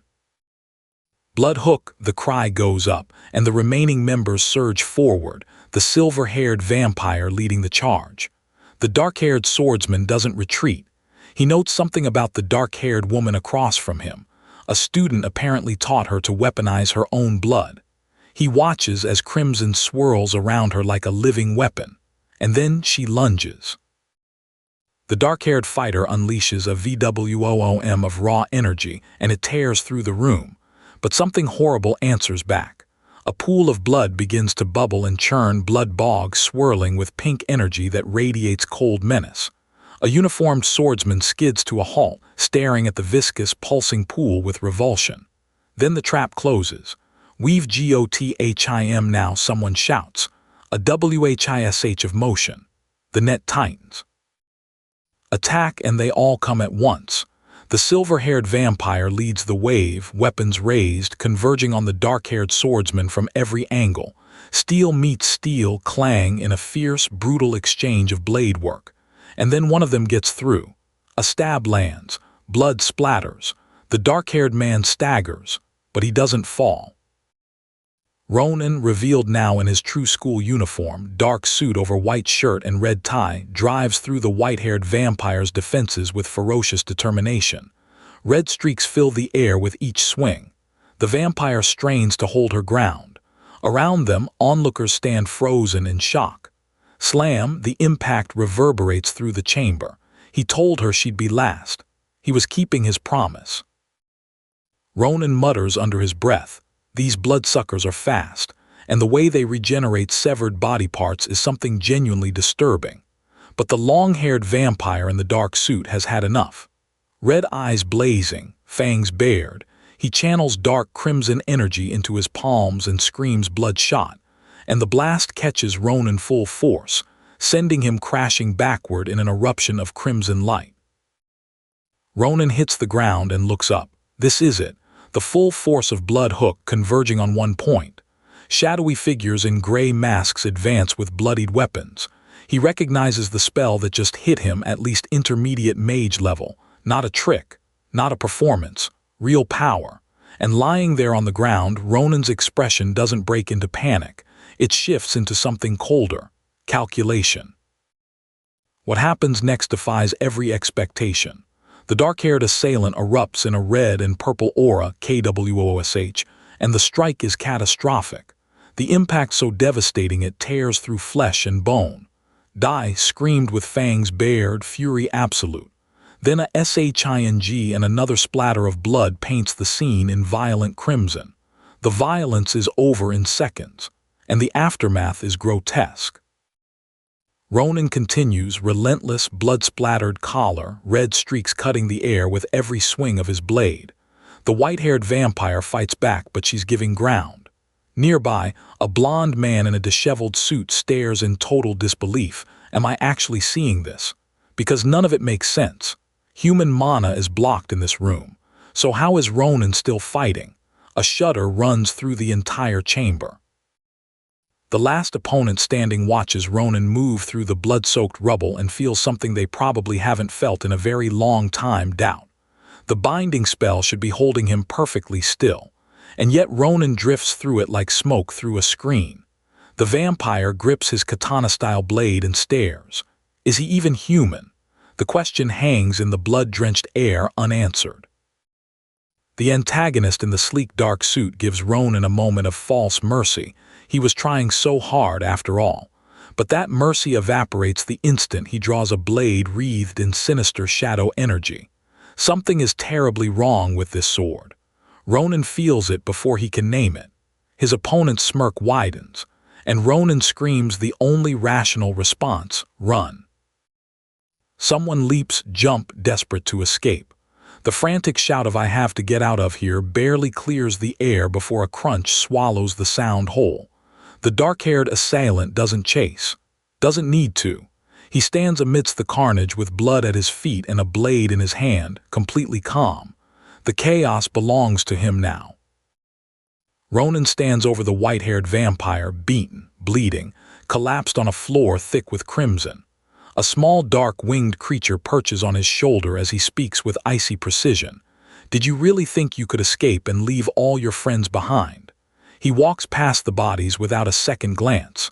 Then he turns to the terrified, bloodied blonde woman still alive in the room. Shall we finish our chat? The blonde woman in red gasps through her pain, stabbed, barely conscious, trembling on the edge of collapse. The dark-haired man in the suit leans in close, a sinister smile softening into something almost gentle. Are you awake? He studies her wound, her fear, her confusion. You had me worried there, he says, and the fact that he sounds like he means it somehow makes the whole thing worse. The blonde girl with wide, horrified eyes finally processes what she's looking at. Every member of Blood Hook around her slaughtered. By one human boy. Her disbelief is total and visible, her voice barely above a whisper. This can't be real. But the dark-haired boy in the fitted suit crouches to her level with a smile that doesn't reach his eyes and extends a single demand, hand over the essence of pure blood, while he's still in a good mood. The blonde woman breaks not with surrender but with rage. Her tears are fury, not grief. She screams at the dark figure with the sword, "How could you let this happen? You could have saved them all." Her voice cracks across the boom of the charged atmosphere. The dark-haired man doesn't answer with cruelty. He responds with something more unsettling, genuine confusion. Who are you talking to? A pale-skinned man with dark slick-back hair and glowing red eyes steps forward and speaks once. Stand back, human. The command is simple. The demonstration that follows is not. The white-haired opponent is flung through the air trailing purple energy in a single dash of motion. Ronan grabs his own throat. His body reacted before his mind did, because if this man had wanted him dead just now. A KWOO fills the silence where that thought should end. The towering shadowy figure looms over the injured blonde woman in red, and his voice is cold with disappointed authority. She promised to turn Jarodin into a minion, promised on the Arkenstafel family name, and instead she's bleeding on the floor surrounded by her failures. He calls her a young fool drowning in absurd childish ideals. As he condemns her, her own blood begins to rise and swirl around her body like a sentence being carried out. The shadowy figure extends his hand and tendrils of dark red energy fsshhhh outward from him like living things. They find the blonde girl and latch on. She screams "Gahhh" as her body contorts, her face going pale and gaunt and bloodshot in an instant. She begs, pleads for one more chance. Just one. The essence of pure blood is being reclaimed, and her voice grows weaker with every word. A new figure enters the chaos, a dark-haired man in glasses, falling through swirling purple energy and pulling himself upright with fierce indignation. He screams at the shadowy entity consuming the blonde girl. "Who do you think you are, swooping in and taking that?" His eyes glow yellow with raw defiance. He watches the thing shriek and writhe, and his expression hardens into something immovable. Whatever that essence is, he intends to take it. The pale-skinned man with red eyes turns to the young man in the purple jacket and issues a final warning: leave now, or don't leave at all. The young man notes the arrogance with something like amusement. His own yellow eyes flare. He asks what exactly the red-eyed man plans to do if he refuses. And before the answer can come, FWSH, ZOSSH, he launches forward, sword blazing. The answer, he says, is that he'll kick his ass. WHABAM. The older man in the dark suit examines the cut on his arm with genuine interest. Blood seeps through his defensive blood mana. He hasn't bled in a very long time. The young man managed to pierce the barrier with a blade alone. The older man's smirk shifts into something more authentic: curiosity. Perhaps this boy is worthy of impersonating a certain individual after all. The compliment lands like a threat. The dark-haired boy cries out, his arm blazing with red energy, expression twisted in pain. The light-haired man answers with his own escalation: blood cutter.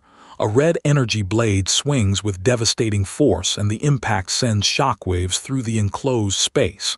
Purple energy lingers like smoke after a detonation. The light-haired man lands clean, and the boy is still standing, just barely.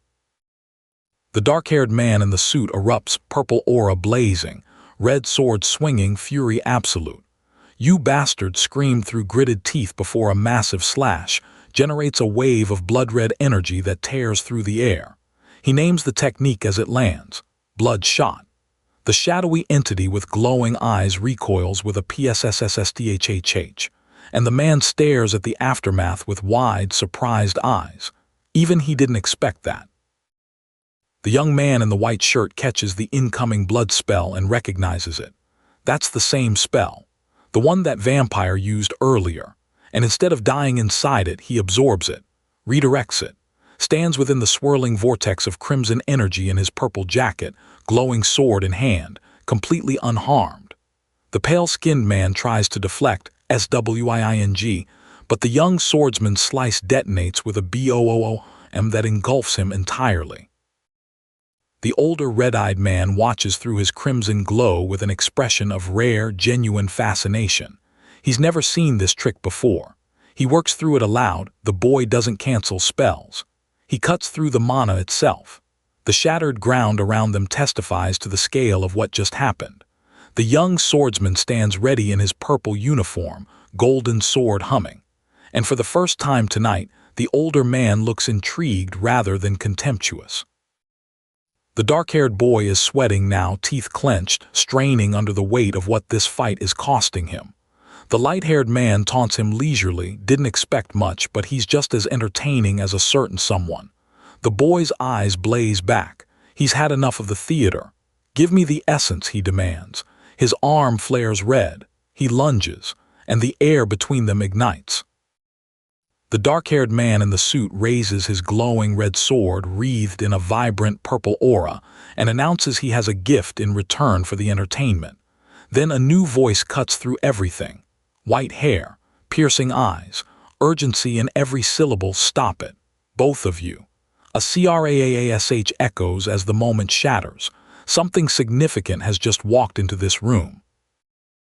The young man in the purple jacket freezes amid the swirling red energy, sword still drawn, eyes scanning the chaos for a face he recognizes. He calls out into the smoke, "Is that you?" And then he sees her, silver hair, a black cloak with a red hood. His voice drops to disbelief. "Ophelia Decknight." From somewhere nearby, a composed voice answers. "Long time no see, Baltzek."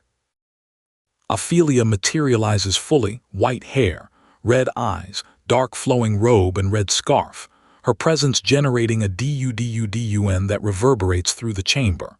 The older red-eyed man says plainly that he can't say he's glad to see her.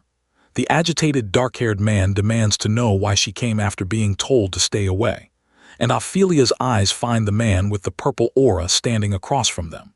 She identifies him without hesitation, Baltsek von Warsaw, the Archduke's most powerful second-in-command. Baltsek studies Ophelia with an expression of someone seeing a painting they thought was lost. 83 years, he muses, has it really been that long? He tells her he's missed her. He means it. But Ophelia keeps her hands between them, her expression guarded. The reunion isn't warm. It's the careful distance of two people who share a history with very sharp edges. What happened all those years ago still lives between them. Baltsek steps toward Ophelia, purple aura rising, his voice a velvet command. All that matters is they're together now. But Ophelia raises her hand. Stop. Don't come any closer. The silver-haired figure beside her watches in silence as Baltsek absorbs the rejection with practiced patience. He speaks of a nightmare, of something that happened, and the words that don't follow the ellipsis are somehow heavier than anything that could have been said. The memory surfaces like something breaking through ice. Rain, lightning. A silver-haired young man kneeling over a blonde woman bleeding on the ground, his white shirt soaked red. Behind them, a tall figure in purple and white watches without intervening, a ruby pendant glinting in the dark. The scene holds for a long, terrible moment. No words, just the rain and the weight of whatever was lost that night. Back in the present, Baltsek speaks quietly. He can see that Ophelia still needs time to forgive him. She responds with a measured understanding that sounds like it cost her something to develop. She knows why he did it. He had to stop her sister to protect the Archduke. And when she thinks back now, her sister was not herself. Something else was pulling those strings. The realization doesn't erase the grief. It just gives it a different shape. Baltsek and Ophelia regard each other across 83 years of unfinished sentences. He acknowledges it plainly. You can't turn back time. Neither of them can. But curiosity shifts the tone when he asks about Bloodhook. He never pictured her associating with such pathetic amateurs. And then his eyes sharpen. Did she come here chasing someone? Was she after someone as well? Baltsek's voice softens with something that might be longing. He remembers the day they fought at the western edge of the continent, remembers staking his entire pride as a warrior on that duel. In all his centuries of combat, almost no one has been so evenly matched with him. The silver-haired figure across from him shifts with wide, uneasy eyes, and Baltsek murmurs his only regret, if only the sun hadn't risen and interrupted them. A younger Baltsek, silver-haired and impeccably suited, recalls his fruitless search for someone called Jarodin. He couldn't find a single trace. Years passed. The thirst went unsatisfied, and then a group of naive fools showed up at his castle with a deal. They had located Jarodin. They were offering Bloodhook's resources and the essence of pure blood as the price of access. His grin in the telling is the grin of a man who recognized the pawns for exactly what they were. Baltsek's attention drifts deliberately to the dark-haired young man beside Ophelia, composed, arms crossed, school uniform immaculate. Bloodhook failed utterly, Baltsek observes, and a significant portion of that failure rests on this boy's shoulders. Even with his power restricted, he held his own against Baltsek for a moment. Baltsek considers that fact carefully. In 5 years, or perhaps even 10, this boy could become something genuinely dangerous. Baltsek speaks of this moment being one to remember, a fantasy he'll carry with him, but not now. He won't repeat the mistake he made 83 years ago. He doesn't want to face her again, not like that. And then, with a PSSSHHH of displaced energy, a glowing object passes from a suited hand to Ophelia's companion. Here, take this. The silver-haired boy stares at the glowing red orb now resting in his palm, the essence of pure blood. Baltsek explains it simply. The boy earned it. He's no longer prey. He's something else entirely. And more than that, he is Ophelia's first real friend in 80 years. Consider it a gift. The orb pulses with contained power. Balzac smiles with crimson energy swirling around him and adds one more thing, and while you're here, what comes next remains unanswered. Balzac's parting gift still pulses in the air as the silver-haired young man gestures toward an unusual energy radiating from beyond the nearby wall. Something has been building there quietly, persistently, for some time now. The dark-haired figure in the formal outfit tilts his head, intrigued, then straightens with a smirk. He has other places to be. But before he vanishes, he leaves a final challenge hanging in the air: be stronger the next time they meet. He left as suddenly as he appeared. The dark-haired boy in the suit stares at the empty space where Balzac stood just moments ago, stunned into silence beside the silver-haired girl. In the shadows of the ruined hall behind them, a brooding figure raises his gaze, piercing, calculating. A whispered thought forms behind those eyes. Could it be? The purple hue of lingering magic hangs in the air like a question that no one dares answer aloud. The dark-haired boy stares at the glowing red orb, the essence of pure blood resting in his palm, utterly disbelieving. He stammers, asking how this is possible, asking if Ronan is truly giving it to him. And Ronan, standing in his sleek black and purple outfit, grins triumphantly. Of course. He went through extraordinary lengths to obtain it. The boy's gratitude spills out in two quiet words: "Thank you, Ronan." And in the background, a bespectacled man watches with an expression caught somewhere between relief and unease. Professor Jarodin, gray-robed, hunched, and trembling, clutches the device tightly against his chest as tears of genuine gratitude overwhelm him. His thank yous come out broken, overflowing, barely contained. Ronan, immaculate in his black and white suit, watches with a teasing warmth. "Come on, Professor." He didn't even get the chance to brag. It's a rare moment of lightness in a chapter saturated with darkness. The contrast between Jarodin's raw vulnerability and Ronan's easy confidence making the scene quietly devastating. Ophelia, pale-haired and wrapped in her red scarf, looks troubled as two men speak around her with careful words. The silver-haired young man in the long black coat turns away, voice steady. "There is no need to worry." The dark-haired man in the purple vest leans in with earnest apology, explaining he only came to check on an old friend. He won't cause any further trouble.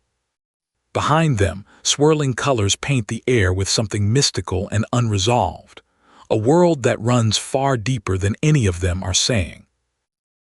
The dark-haired boy looks directly at Balzac and says what he means: "Thank you for helping his friend." No games, no politics, just sincerity. Balzac, platinum blonde and infuriatingly composed, allows himself a small smirk. He tells the boy this interaction represents more progress than he has made in 83 years. As the boy turns to leave beneath the twilight sky, Balzac lingers on an unspoken thought. Perhaps he ought to thank that human boy named Ronan. The word human carries something in it. Respect, maybe, or something far more dangerous. In a dimly lit, opulent room, masked figures in black hoods deliver a warning. There is a particularly nasty group stirring trouble in the vampire world, the same group that drove Bloodhook into action. A blond man in an embroidered suit listens with cool composure, inviting them to call him whenever they need. But it's the white-haired boy in the dark hooded top who stops everything with a single whispered name: Ophelia. His expression carries the weight of decades as a blood-red rose sweeps through the frame, his eternal rose. Pink petals drift across the panel, delicate, almost mockingly peaceful, before the scene cuts to Jarodin crumpled on the ground, clinging to a device, his face bloodied and contorted with emotion. His gratitude pours out broken and strained. Ronan crouches close, suit pristine, and with that signature smirk tells the professor he didn't even give him a chance to brag. It should be funny. But in the charged silence between them, the raw relief on Jarodin's face against Ronan's careful ease, the moment lands like something much heavier. To be continued. In a quiet laboratory lined with shelves and forgotten equipment, the silver-haired young man and a dark-haired boy in a suit stand before a holographic projection, a girl in a flowing white dress, illuminated in ethereal blue light. Their conversation is measured, heavy. The silver-haired man reflects. Professor Jangoon was truly responsible for this experiment. The outcome was not what anyone expected. And yet, the waiting itself seemed to give him a reason to keep living. Some hope survives even the most terrible knowledge. The dark-haired boy stands beside his cloaked mentor as green wisps of energy curl visibly around his body. Something has changed. The mysterious force holding back his curse has grown stronger since the fight. The boy deflects with a half-truth about luck. The cloaked figure doesn't push, just confirms it, long story and all. But then the cave shadows shift, and the boy's eyes go wide. Something waits in the dark ahead of them, something that draws out a breathless exclamation. What in the world?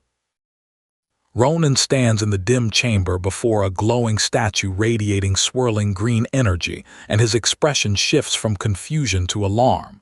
He wonders aloud, what is Senyal's statue doing here? He barely remembers it. But the statue doesn't wait for him to decide what it means. That green energy reaches out and pours directly into his body. A gloow fills the chamber, then a flash, and Ronan raises his hands instinctively, overwhelmed by a force he did not ask for and cannot yet understand. Green energy crackles across Ronan's palms with a sharp chhhh as the mossy rock pulses with power. His mentor, long-haired, robed, steady, takes Ronan's hand gently and delivers news that changes everything. Consider yourself extremely lucky. The energy flowing through Ronan's body has expanded his mana channels. It will take time to adjust, but he will now be able to wield far more mana than before. Ronan goes quiet. Then he confirms it with a done of recognition. Something is undeniably different inside him. More control, more power. The door has finally opened. Ronan grips his sword, and for the first time a real sword aura ignites along the blade with a clean shing. Not an imitation, not borrowed power. The genuine article, burning blue, reflected in his dark, glowing eyes.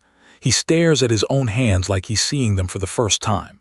Then the story jumps 4 days later above sweeping, sun-drenched mountain peaks, down to the town of Marvas at the entrance to the Remera Mountains.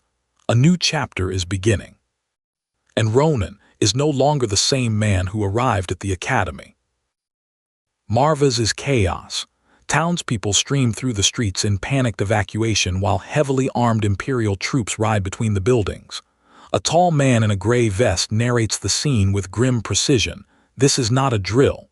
And the dark-haired boy at the center of it all stomps the ground, jaw tight. These are the Remera Mountains, his homeland. And 4 days ago, just before his sister Irie was supposed to be relocated, unexpected news arrived from Xipha. The personal stakes just became very, very real. In a council chamber with polished furniture and the weight of bad news, Ronan's anxious gestures fill the air as his companion, calmer, seated, delivers the briefing. The monsters around the Remera Mountains have gone into a sudden, inexplicable frenzy. The damage hasn't reached Nimberton yet, but knights have already been dispatched. And then the word drops like a stone: wyverns, spotted in the air above the mountains just this morning. The panel cuts to a rendered wyvern in horrifying detail. Even seasoned mercenaries don't survive these things. Ronan's expression says everything.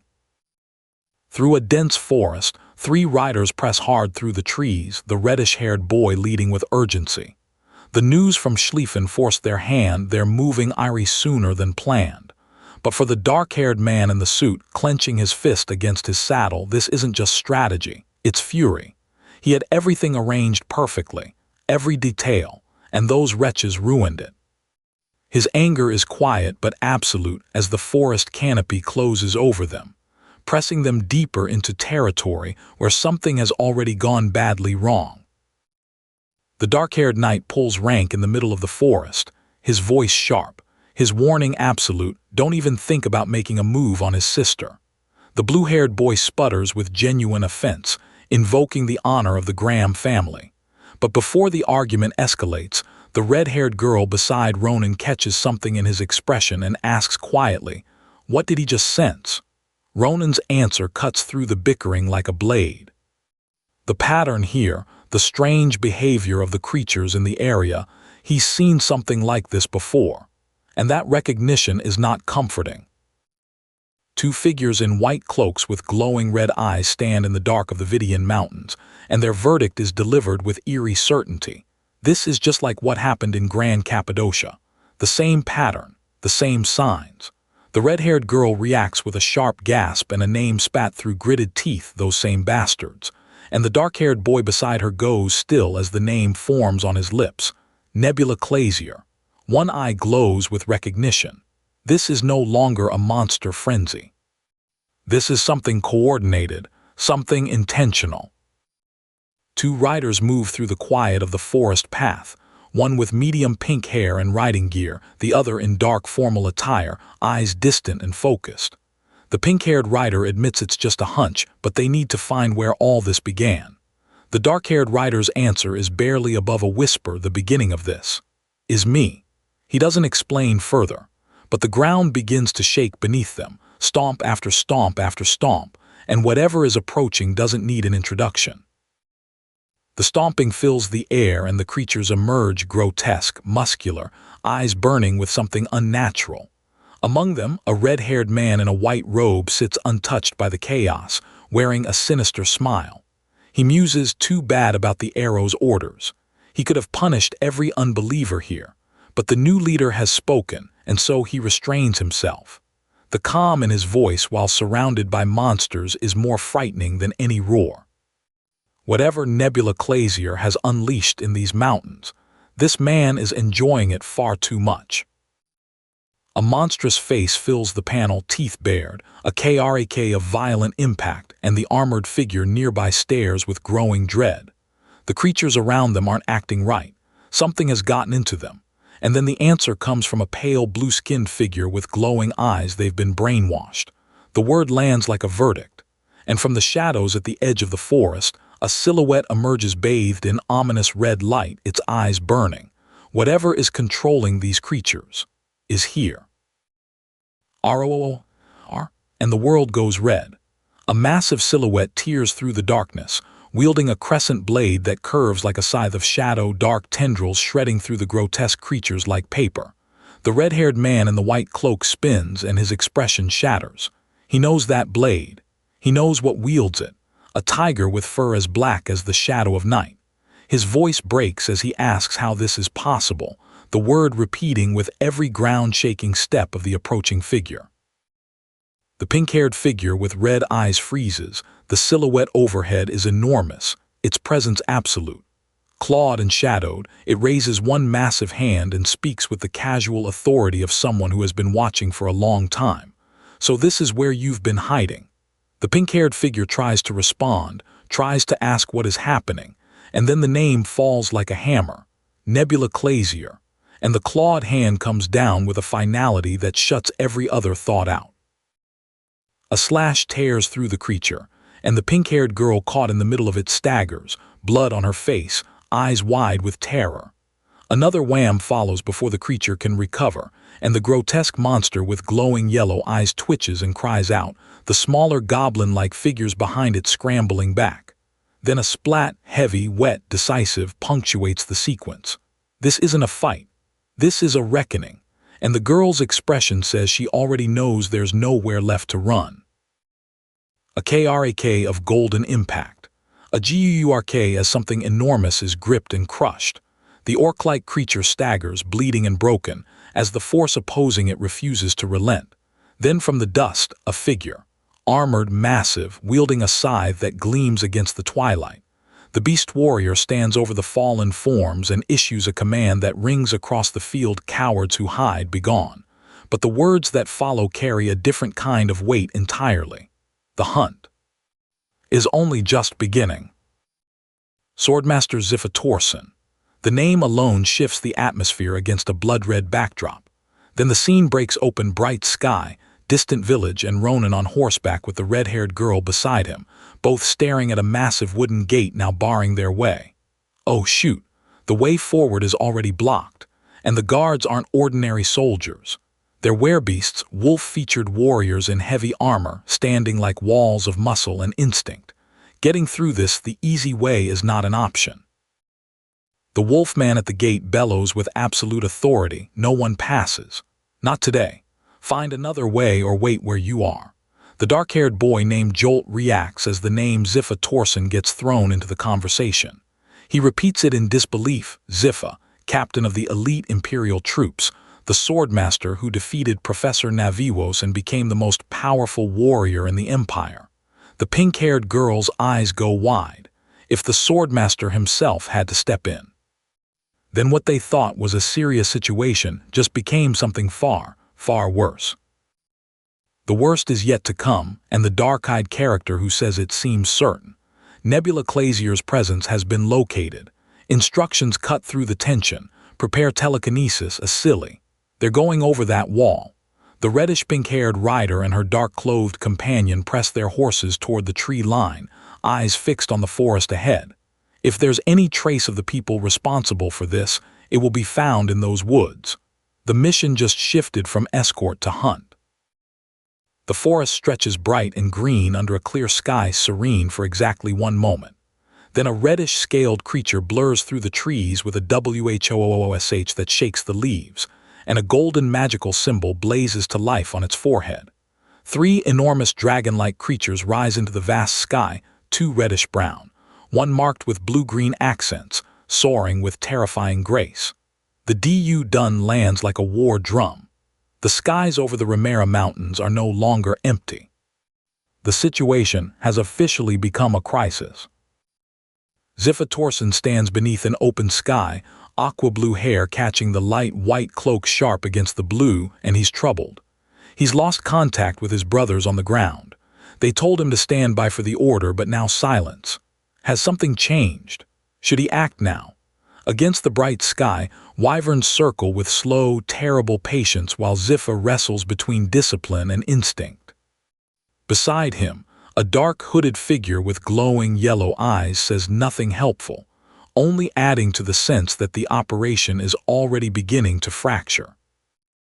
Under a sky full of circling dragons, the black-haired young man and the red-haired girl stand close together, watching the situation expand beyond their control. He says quietly that he doesn't want to make waves for the others. She understands. Nearby, the figure in the formal suit straightens and the command comes out clean and simple, "Let's begin." The wolfman stirs with a deep growl. Swoosh. Kapow. And the open field outside the gate explodes into motion as the fight that's been building since Marva's finally starts. A massive blue boulder materializes from nothing and slams into a red-skinned winged creature mid-flight, GRAH, and the teal-haired individual in the white and gold robe stares in absolute disbelief. Where did that come from? It appeared out of thin air. The answer stands below the pinkish red-haired fighter in the dark blue uniform, both hands raised and radiating blue energy with a VWEEM, eyes sharp and focused. Telekinesis on a scale no one in this fight expected. Asili has entered the battle. The pink-haired young man clenches his fist until his knuckles pale, sweat cutting down his face as blue energy concentrates between his hands, cracking, intensifying, building past the breaking point. He forces out the first syllable with effort. Then the second comes full force. Explode. The KABOOM shakes the entire zone, and the reddish-brown scaled creature screams as the blast engulfs it completely, the ground trembling with rumble under the magnitude of the strike. He's not holding back. Not even a little. Xipha reacts to the shockwave of that explosion with visible pain, his grimace deep and involuntary. His eyes go wide as he processes the scale of it. Someone just controlled a boulder that massive from that distance. Only the top mage of a magic tower could do something like that, he realizes. But why here? Why now? The icy wyvern circles overhead as Xipha's composure fractures. Nearby, a dark-haired figure looks up at the same wyvern with an entirely different expression, casual, hungry. A big, juicy target, time to test something new. Ronan activates his longsword and a real sword aura blazes along the blade, burning red, alive with mana, completely different from everything before. He eyes the enormous dragon ahead, and his internal voice is almost satisfied. The perfect target to test it on. This is going to be fun. He charges, leaps, and drives the glowing red blade directly into the creature's open maw with a flash, the impact tearing through with a bloody crash. For the first time since the academy, Ronan is fighting at something close to his true potential. Purple and red energy tears through the red-skinned winged creature as the dark-haired young man smirks at the result. Both the power and the range are vastly better now that he can actually use mana. Before, he was fighting with one hand tied behind his back. Now the difference is staggering. The teal-haired observer watches with wide, panicked eyes as the creature screams in agony under blow after devastating blow. Whatever confidence Nebula Clasier's forces arrived with, it's rapidly running out. The dark-haired robed figure screams, "Dear God, how can this be?" as the creature he commands is stomped into the rock by an unseen boot. From a ridge above, the pink-haired protagonist looks down at the chaos with a smug calm. "You're on my home turf," he tells them. He says it almost gently. And then, not so gently, he adds what he really thinks of them. The robed figure snaps, unleashing a golden energy blast in pure fury. It meets a red beam from above, and the impact shakes the mountain. Xipha flinches, URK, and then the slice comes. Clean, impossibly fast. The dark-haired man in the black suit and red tie stands in the aftermath with glowing yellow eyes and an almost apologetic smirk. He only meant to cut off a hand. He accidentally took the whole arm. Blood spurts from the robed, teal-haired figure who collapses with a scream. The dark-haired man watches with an expression of casual satisfaction, the kind that makes the moment somehow more terrifying than the wound itself. He is very much getting the hang of this. The dark-haired woman sags with a bloodied face and a sound of raw pain. The disheveled man on the ground screams until his voice breaks, "My arm," the realization hitting him worse than the injury itself. And then the calm protagonist steps into frame, voice utterly level. That was super easy. No rage. No hesitation. Just a statement of fact over the chaos and blood. That cold confidence is somehow worse than everything that preceded it, and the defeated figures on the ground know it. The teal-haired figure writhes on the ground, desperately pleading for a chance to heal. The dark-haired man with glowing orange eyes presses a boot down and cuts them again, quiet and deliberate, then asks why they're complaining about a little cut. After all the villages they destroyed. His blade glows between them as he crouches low, eyes burning, and the demand comes through clenched teeth. What are you people truly planning? The battlefield fury of moments ago has narrowed to a single cold point. An interrogation. The pink-haired protagonist stands in the shadows, face half-obscured, voice cracking with the force of what he's just witnessed. What the hell are you people up to? The question carries everything. The frenzy, the villages, the brainwashed monsters, the cruelty of it all. The robed figure with long blue hair trembles visibly, motion lines radiating from his hunched frame. He is afraid. And fear in a man like this means the answer to that question is worse than anything already on display. The tension is coiling toward something terrible. The antagonist pulls himself upright through the pain and declares with absolute conviction that he is one of the chosen, a torch selected to bear the light of the stars. Xipha is nothing more than a filthy infidel. He will not be allowed to stand in their way. Then fire erupts across Xipha's hand in a sudden blaze, and the color drains from Xipha's face as he stares at the flames consuming him. He asks in genuine shock, "What is this? What are you doing?" The answer is already happening, and it doesn't stop. A dark-haired man in a light suit raises a golden sword as a small dark dragon circles above him in streams of golden light. Then SWOSH, a massive dark shape blurs through the air surrounded by cascading energy, and FWO, blue and purple light erupts in a blinding arc. The sequence crashes into a close-up of a monster's face, grotesque and red, engulfed in its own burning energy, distorted in pain or rage or both. The battlefield is pure chaos now. And somewhere in the middle of it, lines are being drawn that can't be undrawn. A dark-scaled wyvern tears out of nowhere, massive, yellow-eyed, roaring RAARGH, and the dark-haired man in the military uniform spins with a stunned expression. Where did that come from? He couldn't sense it because it was flying too high to detect. His eyes track upward, and he is now standing atop the enormous creature as it launches skyward, the teal-haired figure crumpled injured on the ground far below. The interrogation is over. The situation has completely changed. And Ronan is airborne on the back of something that is not his ally. The blue-haired enemy laughs with the satisfaction of someone who thinks they've already won. It's too late to escape now. The wyvern circling above, the most powerful one he's captured here, dives with its jaws stretched wide, big enough to swallow a person whole in one bite. The pink-haired man on the rocky outcrop watches the massive jaws descend toward him, and he does not move. He does not flinch. He simply stares the creature down. Whatever Ronan is about to do, he's already decided it. Xipha reacts with a raw huh. Then the dark-haired man in the suit stares as a CRRRA tears through the atmosphere, and a vortex of red and black energy swallows a silhouetted form entirely.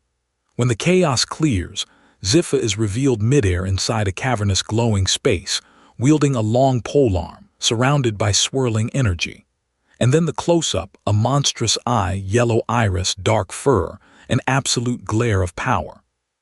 When Xipha lands back in view, he has changed, white hair, transformed form, golden light streaming from above. The dark-haired man below stares upward, disbelieving. He doesn't believe his eyes. The spiky-haired dark boy freezes in shock. Xipha, what in the world are you doing here? The name lands like a physical thing. A serious young man in a black suit beside him goes quiet with recognition, so that's him. SHWOM energy detonates across the field. And then the muscular figure with tribal features and a ferocious expression makes the declaration that confirms everything. Xipha, the Swordmaster, in the flesh, on this battlefield. The implications are staggering, and everyone who recognizes the name feels it at once. The tiger-striped warrior stands over a blood-soaked battlefield, fur marked with power, yellow eyes scanning, clawed hand curling with a deliberate crack. He sees two opponents and speaks with the calm of something that has never lost. There are two of you. The dark-haired man in the military uniform stands over fallen bodies nearby, sword in hand. Then Xipha's staff swings in a SLAASH, and teal and green energy tears across the air with a KWAAA that shakes the sky itself. Whatever this is, it's beyond anything the Academy's battles have prepared anyone for. The black-haired Academy student reacts to the BOOM with wide eyes and sweat streaming down his face. Then VWOOM, and Xipha's teal energy doesn't just strike the monstrous creature. It slices through it. Dark liquid and debris scatter across the rocky ground as the creature's form is severed by sheer force. Below, two figures are visible, the black-haired boy down and injured, a white-robed, white-haired figure crouching protectively over him with sword raised, holding the line. The battle has reached a point where survival itself is the objective. Xipha's hands ignite with aqua energy, swirl, and then he does the impossible. No sword drawn, no incantation. He reaches out with bare hands and tears the wyvern apart with raw power and a SMAASH that echoes across the entire battlefield. The dark-haired man in the gray suit and red tie stands frozen, eyes blown wide, barely able to get the words out. He didn't even draw his sword. He tore a wyvern apart with his bare hands. Xipha the Swordmaster stands in the aftermath surrounded by shards of light and debris. And the question that hangs over everything is terrifying. Whose side is he actually on? The question of Xipha's allegiance barely has time to settle because something else explodes onto the scene. A dark-haired boy with glowing red eyes screams in disbelief, unable to comprehend what his body just did. Purple energy detonates from his bare hand with a KWOOSH, and then a star-like light pierces the cloudy sky. The mountains shudder beneath a purplish glow. Whatever just happened, it wasn't supposed to be possible. Blue light erupts across the blood-soaked battlefield, and then the tiger-striped warrior looms over the injured boy, claws extended, yellow eyes burning, voice dropping to something cold and deliberate. He tells the boy to answer very carefully. The dark-haired student grimaces through the pain, sweat and defiance mixing on his face. This isn't a conversation. This is an interrogation, with claws. A glowing yellow eye fills the panel, vertical pupil narrowing.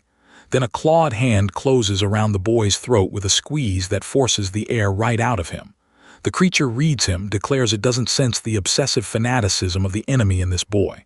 But when the student fires back with pure rage, the beast growls a death threat. And then, silence.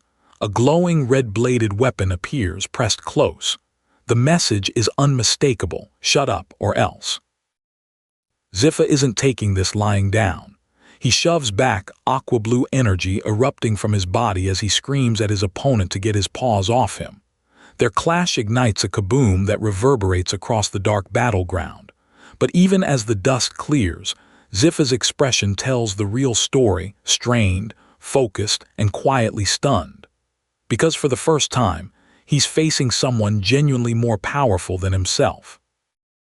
The dark-haired student processes what just happened. His best attack, the one he expected to be blocked, was simply absorbed. The tiger-headed swordmaster didn't even flinch. He just stood there and let it hit him like it was nothing. The boy's eyes burn yellow-orange with frustration and desperate resolve. A ROOAAR shakes the sky. He knows he can't win, but he also knows he can't just wait for the next blow to come. The beast-like warrior calculates his moment strike while the opponent's guard is down. But Ronan hears something unexpected, a declaration that he is a true warrior. He grips his sword, confused by the cryptic compliment. Then the towering figure shifts its weight step and proposes they introduce themselves more formally. In the blue-lit mystical forest, sword drawn, the two warriors face each other with something shifting between them. It's no longer just combat. The shadowy monster commands the terrified young man, "Raise your blade, front and dead center, vertical slash." And the boy obeys. What happens next is breathtaking. His hair shifts to white. His body swells with dark markings and raw muscle. Blue energy surges up from the ground as he swings a massive curved blade, and a transformation unlike anything before ripples through the scene. Xipha's clawed opponent lunges with a taunt. Let's see him block this. Xipha doesn't block. He counters. A massive BOOM of aqua blue energy tears through the dark battleground, catching the green-eyed beast square in the chest. URGH, the creature cries out as it's overwhelmed by the sheer force of the counterstrike. A violent explosion of light and debris erupts in every direction. The battlefield is unraveling. And then a blinding light blue explosion tears across the entire arena. BOOM. The shockwave scatters debris across a cracked, crumbling landscape that looks like it's been hit by something divine. Chunks of rock fall. Silence creeps in, broken only by the sound of rubble settling. The episode warns viewers this contains violence that may disturb. And then, to be continued. The aftermath of this power remains unresolved and terrifyingly open. The striped beast warrior hisses, acknowledging impressive defense but noting a lack of raw power. Then he pauses. That attack style is familiar. Ronan, with glowing yellow eyes and a dark academy uniform, meets the beast's gaze and asks the obvious. Is he a student of Navarro's? And then, with a calm that borders on audacity, Ronan identifies himself as a student of Philian Academy and asks if the beast might be interested in studying there too. His blade sparks against stone. Somehow the tension is shifting. Ronan smirks. In a white blazer and red tie, standing before a lion-like monster twice his size, he actually smirks and calls the creature Swordmaster with full confidence. The lion monster doesn't crush him for it. Instead, it acknowledges the boldness, says Ronan reminds him of his teacher. There's a strange warrior-to-warrior respect forming in the rugged stone arena. A BAAM underscores their exchange. This isn't just a fight anymore. It's a conversation between two people who understand each other. Xipha wastes no time returning the greeting, his dark hair whipping through the air as he launches a devastating counter with a hop and a clit. The beastly opponent roars back with wild aggression, clawed hands swiping as it leaps toward him.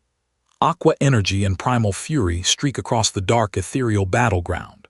Then a commanding voice cuts through it all, halt, and suddenly an authoritative man in a sharp suit is demanding answers about who gave permission to fight in this preserved zone. From the debris of the explosion emerges a new complication: werebeast warriors, arriving out of nowhere. A tiger-like werebeast grips a blade with fierce skepticism. A bear werebeast named Betty hauls the dark-haired young man off the ground. The boy is startled, immediately recognizing them for what they are. Then introductions come fast. Ver, the hyena werebeast and third squad commander. He's already suspicious. Someone reckless enough to be standing in the middle of all this deserves answers. The dark-haired young man takes a defensive stance and suggests they simply deal with him directly, blunt and defiant. The beast warrior narrows sharp yellow eyes. Then slam, a powerful strike connects, making the boy grunt. He doesn't go down. He twirls, launching into a counterattack. The word fanatic hangs in the air as the beast challenges him. On this rocky battlefield, the boy is outnumbered and outmatched, and still somehow he refuses to fold. Then Ronan moves, and everything stops. In a blur of speed and purple glowing steel, he crosses the distance between himself and the lion-like monster so fast it registers as teleportation. SHLISH red streaks across the monster's body. It spins, bewildered. He was just there. How did he slip behind it? Ronan's hand rests calmly on his sword hilt, shrouded in purple light. The monster stares in utter disbelief. That kind of speed isn't supposed to be possible at his age. Xipha dodges, swings, and shouts that his opponent has guts, and for just a half second, there's something almost amused in his voice. Then a GAHWOOM thunders through the scene and everything pivots.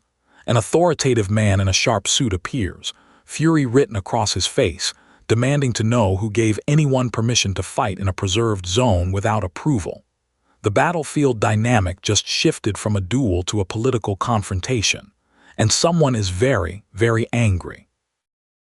A muscular bear-like werebeast stares down at Betty with barely contained fury, tells him to be ashamed of himself, asks if he needs to knock some sense into him. Then a new voice, carrying the weight of absolute authority, Nemia, the lion werebeast, steps forward. He tells Betty that's enough. The boy is no enemy, he was simply responding to a greeting. Betty stares in disbelief. This kid survived a blow from a crescent blade. The entire group reassesses the dark-haired young man, standing calmly among them. The name Navarros lands like a detonation. The massive anthropomorphic bear gasps audibly, barely able to get the words out. Navarros, the monstrous former swordmaster who single-handedly wiped out their entire unit. A beast more demon than human. Ronan blinks, genuinely stunned, his professor. The bear stammers desperately for him to keep this quiet. In the rain-soaked forest, illuminated from above, the boy who shrugged off a crescent blade is now staring at new information that reframes everything he thought he knew about his teacher. Nemia stands tall beside a red-haired woman, sword strapped to his back, confirming the mission's completion. All monsters in the surrounding area have been neutralized. Suspicious contacts captured alive. Ronan reacts with wide eyes and visible alarm, a quail in the distance underscoring his anxiety. The words "captured alive" hang in the air with unmistakable weight. Someone in this forest is now a prisoner, and the situation Ronan stumbled into is much bigger than a simple skirmish. And now, for the first time, Xipha Torgan introduces himself properly. He stands before Ronan, exuding absolute authority, werebeast soldiers arrayed behind him like a wall of muscle and ferocity. He names himself captain of the Empire's most elite werebeast unit, operating on the Emperor's strictest orders, charged with hunting down every member of Arula Ulzehin hiding within the Empire, leader of the Nebula Clasier Eradication Unit. Ronan stares back, apprehension cracking through his expression. This man didn't appear by chance. The news spreads fast. A muscular brown-furred werebeast reacts with barely contained disbelief. There's a Nebula Clasier Eradication Unit. Meanwhile, the peaceful mountain town of Nimberton fills the panel like a postcard: green hills, distant peaks, tranquil streets. But that peace is already fracturing. Heavy armored boots step into frame. A boy and a silver-haired girl exchange worried glances, asking what knights are doing in these parts. Something is moving toward Nimberton. And it isn't friendly. Ariel, Ronan's older sister, lavender hair and white dress standing out against the stone courtyard, demands an explanation with the composure of someone who deserves one. The dark-caped young man before her drops to one knee. He identifies himself as a friend of Ronan's, Shalfin, knight of the Grantia family, and apologizes profusely for the lack of advance notice. He assembled the knights in haste. Behind him, armored figures stand at attention. Whatever this knight came to protect Ariel from, it must be serious. A tall, gray-haired woman in a flowing pink dress addresses a kneeling officer, pledging on her family's honor to assist him in relocating to the imperial capital. The officer smiles cooperatively. Then a dark-haired young man in a suit snaps to attention, Nebula Clasier Eradication Unit. His voice carries genuine alarm. The implications hit him like cold water. If that unit has been deployed, the threat level has escalated beyond what anyone in this courtyard was prepared for. Sunlight filters through the dense forest canopy as Xipha and Ronan stand face to face, still processing each other. Ronan admits he didn't expect Xipha to lead the unit, asks how they even hunt members of Nebula Glacier when they're scattered everywhere. He's clearly been thinking about this. But then, a scream cuts through the trees. Asiel, red-haired and tearful, cries out Ronan's name in terror. A dark silhouette of a werebeast looms behind her, grip tightening. The conversation is over. A pink-haired girl in a school uniform, weeping, desperate, begs Ronan to help her. A gray wolf werebeast explains he found her loitering suspiciously and brought her for questioning. His patience is already at its limit. Her constant crying is making his ears hurt, and he's genuinely considering execution. She pivots immediately, screaming at a striped werebeast not to eat her. The dark-haired boy standing next to that werebeast lets out a long, embarrassed sigh and confirms. Yes. She's his friend. The wolf-like werebeast briefs Xipha on the findings. All monsters and suspicious individuals in the area have been eliminated, but their real goal isn't the perimeter. It's the center of the mountains. Ronan's eyes widen as the meaning clicks. The mountain pass, one of only 3 main trade routes in the empire. A third of all imperial commerce flows through that pass. The canyon view confirms the scale of what they're discussing. If that pass falls, the empire bleeds from the inside. The effect would be absolutely devastating. The blue-haired man in the gray cloak spits the words through clenched teeth. Now it makes sense why they're using monsters to target the mountain pass. The sneaky bastards. But the question that stops everyone cold, how exactly do they plan to destroy it?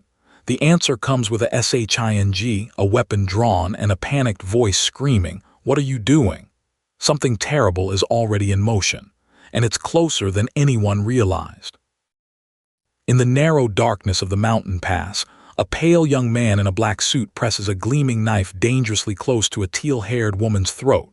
He reminds her coldly how brutal the guards in this pass are known to be. She gasps.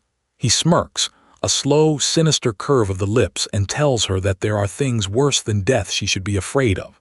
Her wide, terrified eyes say she believes him. This man isn't threatening her. He's making her a choice. Then a blinding flash of golden light tears through the dark forest. A robed figure screams a condemnation at the infidels. Ronan's head snaps toward the source, horror written across his face. What's going on?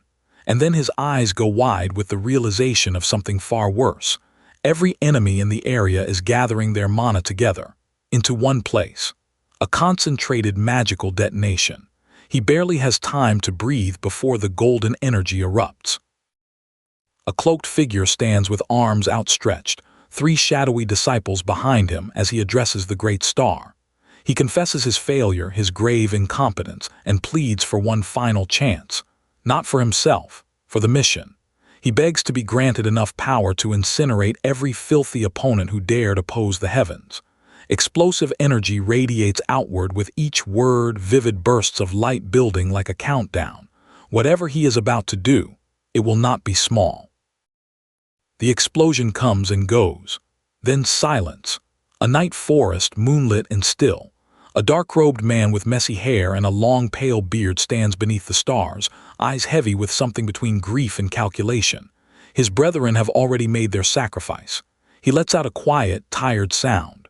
Perhaps, he reflects, they expected too much from ordinary members of their order, asking common soldiers to buy time against opponents as formidable as Xipha and his unit.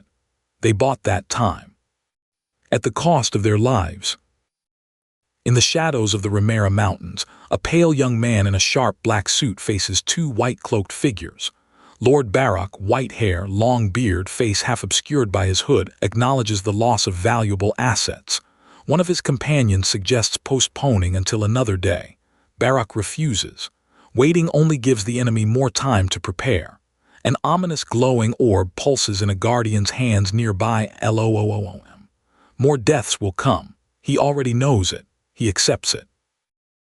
A bearded man grins, sharp teeth visible, sinister and absolute. Three white-robed figures stand beside him as one declares they will strike the infidels with the full force of their fury. A glowing golden magic circle activates, the orb pulsing with BZZ energy. Then the detonator, crafted by the legendary inventor Aubrig. 30 handcrafted spells stacked upon one another, powering up with whoosh and WOOM, radiating blinding golden light. This is not a weapon of war. It's an instrument of annihilation. The cloaked figure lays out the plan with chilling clarity. Absorb enough raw mana, use the detonator, destroy the pass and everything around it. Brua, the elder with the white beard, and Evan, the rugged warrior in the white robe, listen with grave focus. Evan probes about what comes after this mission, rumors of leadership after a fallen comrade. The camaraderie beneath the words is real. These are true believers, standing willingly at the edge of something catastrophic and calling it a blessing.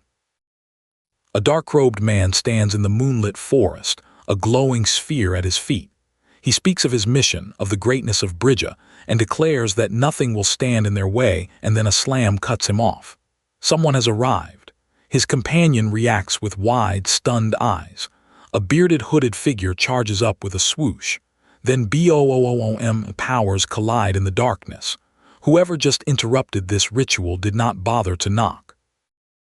A young man raises his arm against the explosion's shockwave as debris rains through a blast of light. And then three white-robed figures stare at the newcomers with something they cannot quite name: disbelief. They question aloud how they were found so quickly. The mana absorption had barely begun. Tracking them in this time frame should have been almost impossible.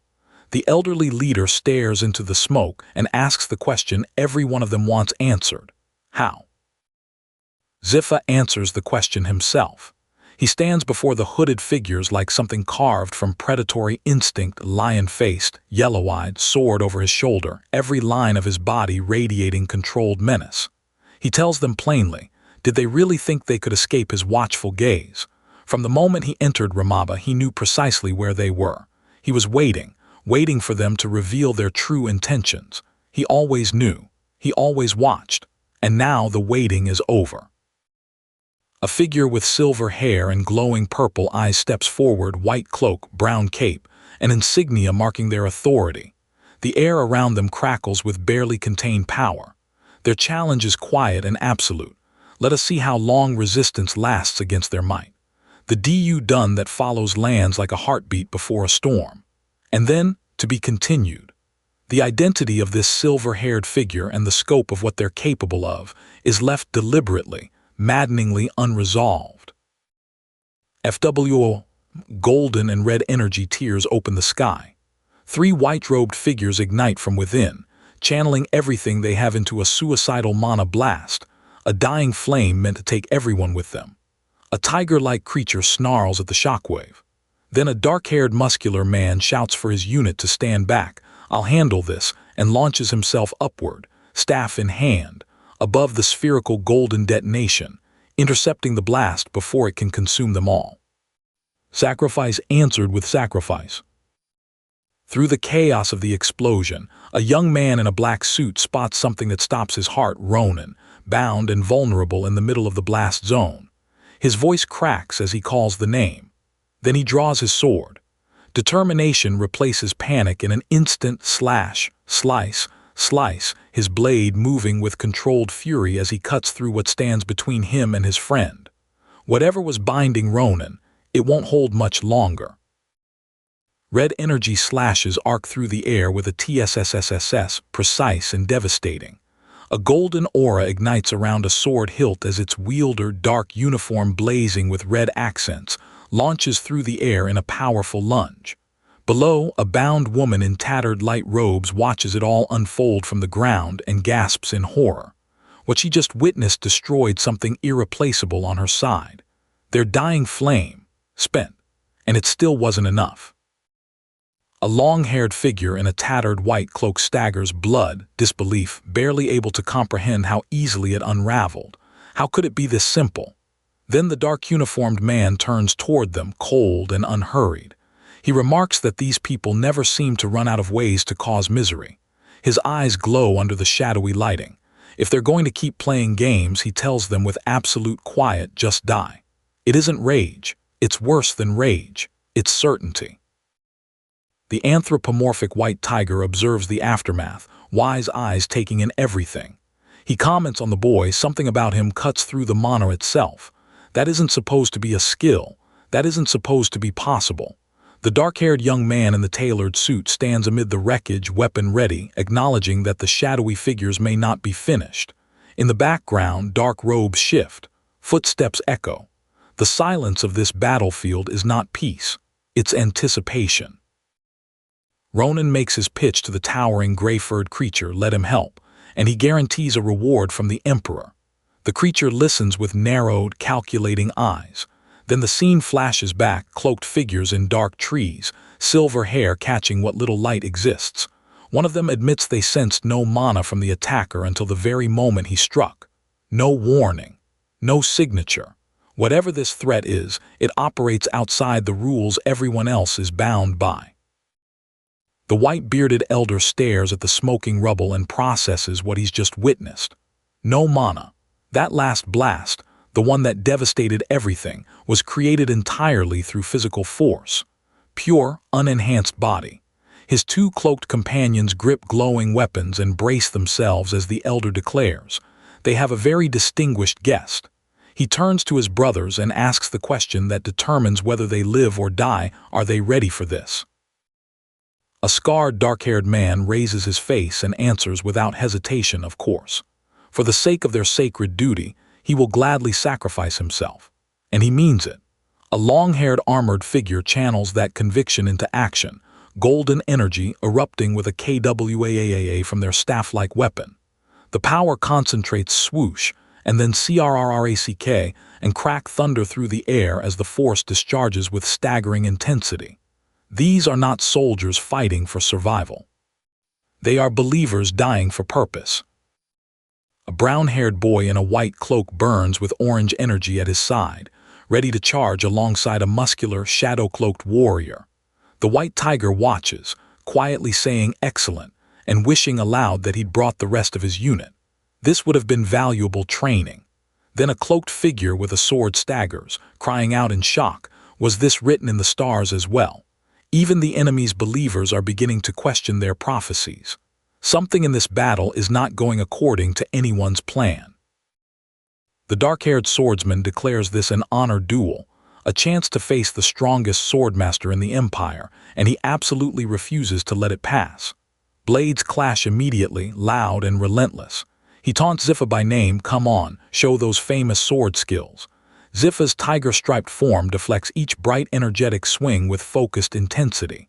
Then the swordsman reveals his objective, if he can break Xipha's sword. His eyes ignite with immense, glowing power. This isn't reckless aggression. This is a calculated gambit. A cloaked warrior with a streaking mane declares their intent to join some legendary ranks, and then it all goes wrong. A rugged middle-aged man with disheveled hair takes a devastating blow, URGH torn from his lips, his face folding with pain and dread.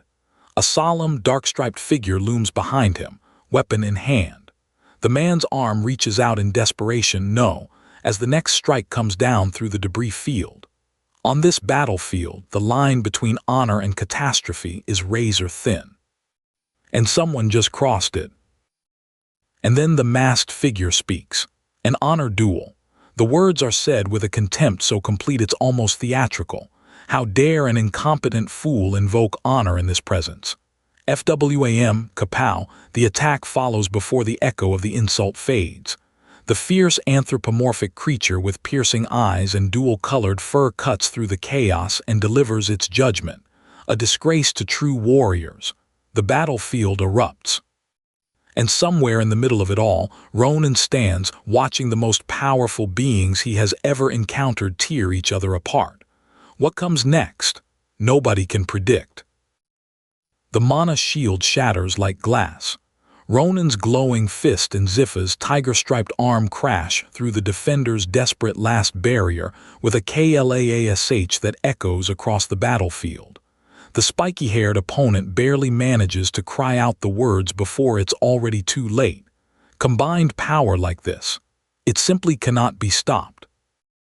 The white-hooded warrior swings upward with a brilliant light blue arc, but the beastly opponent deflects it and fires back. A massive yellow energy blast erupts from its hand, connecting with a thunderous slam. Then the BOOM follows, swallowing the reddish-brown-haired warrior whole in a spherical storm of radiant yellow destruction across the hexagonal battlefield. And then, recognition. The bearded muscular man narrows his eyes at the white-haired cloaked figure and he knows. Baron, the scourge of Arden. A dozen years hiding among fanatics, and now he stands here wrapped in swirling purple energy, smiling like the name is a badge of honor. What an honor, he says, that the mighty swordmaster knows his name. Baron calls himself merely a humble servant of the stars. The old warrior with the long white beard doesn't flinch. Whatever Baron has become, it changes nothing. Crimes demand judgment. His arm rises with a stomp as FWOOSH and FSHHH tear through the air, the supernatural atmosphere crackling with the weight of decades of unresolved sin about to be answered. The elderly man grins, and it is not a warm grin. Blessing of the stars. The incantation detonates across the battlefield like a shockwave, star-like sparks consuming the air around him. Even Xipha, the Empire's greatest swordmaster, the tiger-striped titan, stumbles backward, overwhelmed. The old man watches calmly, already beginning to understand just how powerful these shimmerwasts truly are. Baron spreads his arms wide, purple celestial energy cascading off him like a second skin, and delivers his verdict. Even their power has limits. Then Xipha grabs his chest, a throb rippling through his massive frame. Pain. Real pain. The man who mocked mortality moments ago now clutches himself in silence. How does it feel, Baron asks with theatrical calm, to finally taste the power of the heavens? The bearded muscular man grins back, a malicious mirror of Baron's arrogance. He calls him pathetic, trapped in ludicrous, mistaken beliefs right up until the very end. Baron, surrounded by his ethereal purple glow, doesn't raise his voice. He doesn't need to. You're about to die, he says. Simple. Final. The air between them thickens into something almost visible.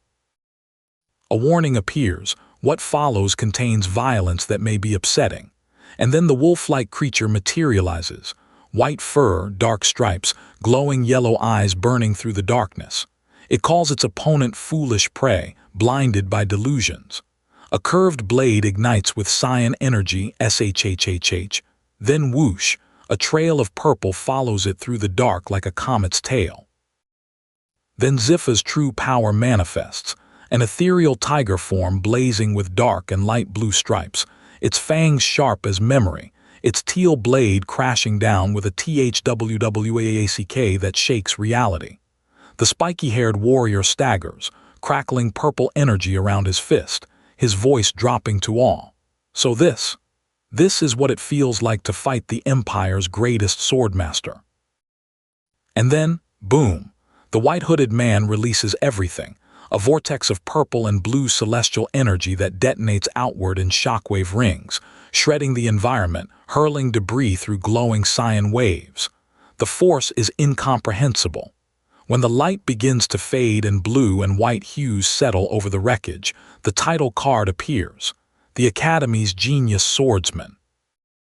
The muscular man swings his turquoise axe with a FSSSHHHH, purple energy turning him monstrous, and the impact lands done. But Baron simply raises a hexagonal purple force field from the rocky ground and stands inside it like a king in a castle. The axe wielder stares, sweat on his brow. Even for a swordmaster, this power is truly astonishing. Purple energy screams from the white-haired warrior's blade with a WOOM, and an unseen observer wonders aloud if that's from sword aura alone. The old man gulps, his face twisting with distress. These abilities might rival even the most powerful beings. But the wolf-like figure smirks. Against the blessing of the stars, even the great swordmaster is powerless. A golden orb blooms with a WWOOM, and the stakes climb higher still. The tiger entity taunts Xipha with the clock ticking.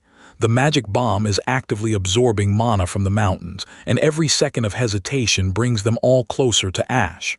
Run now, it suggests. Save yourself. Xipha's single fierce eye glows in the darkness, resolute and furious. The mountain itself is the target. Everything standing on it will burn with it. The white-hooded man screams AHHHHH, both hands clutching his head as purple energy spirals out of control around him. The dark figure watches, calculating that power.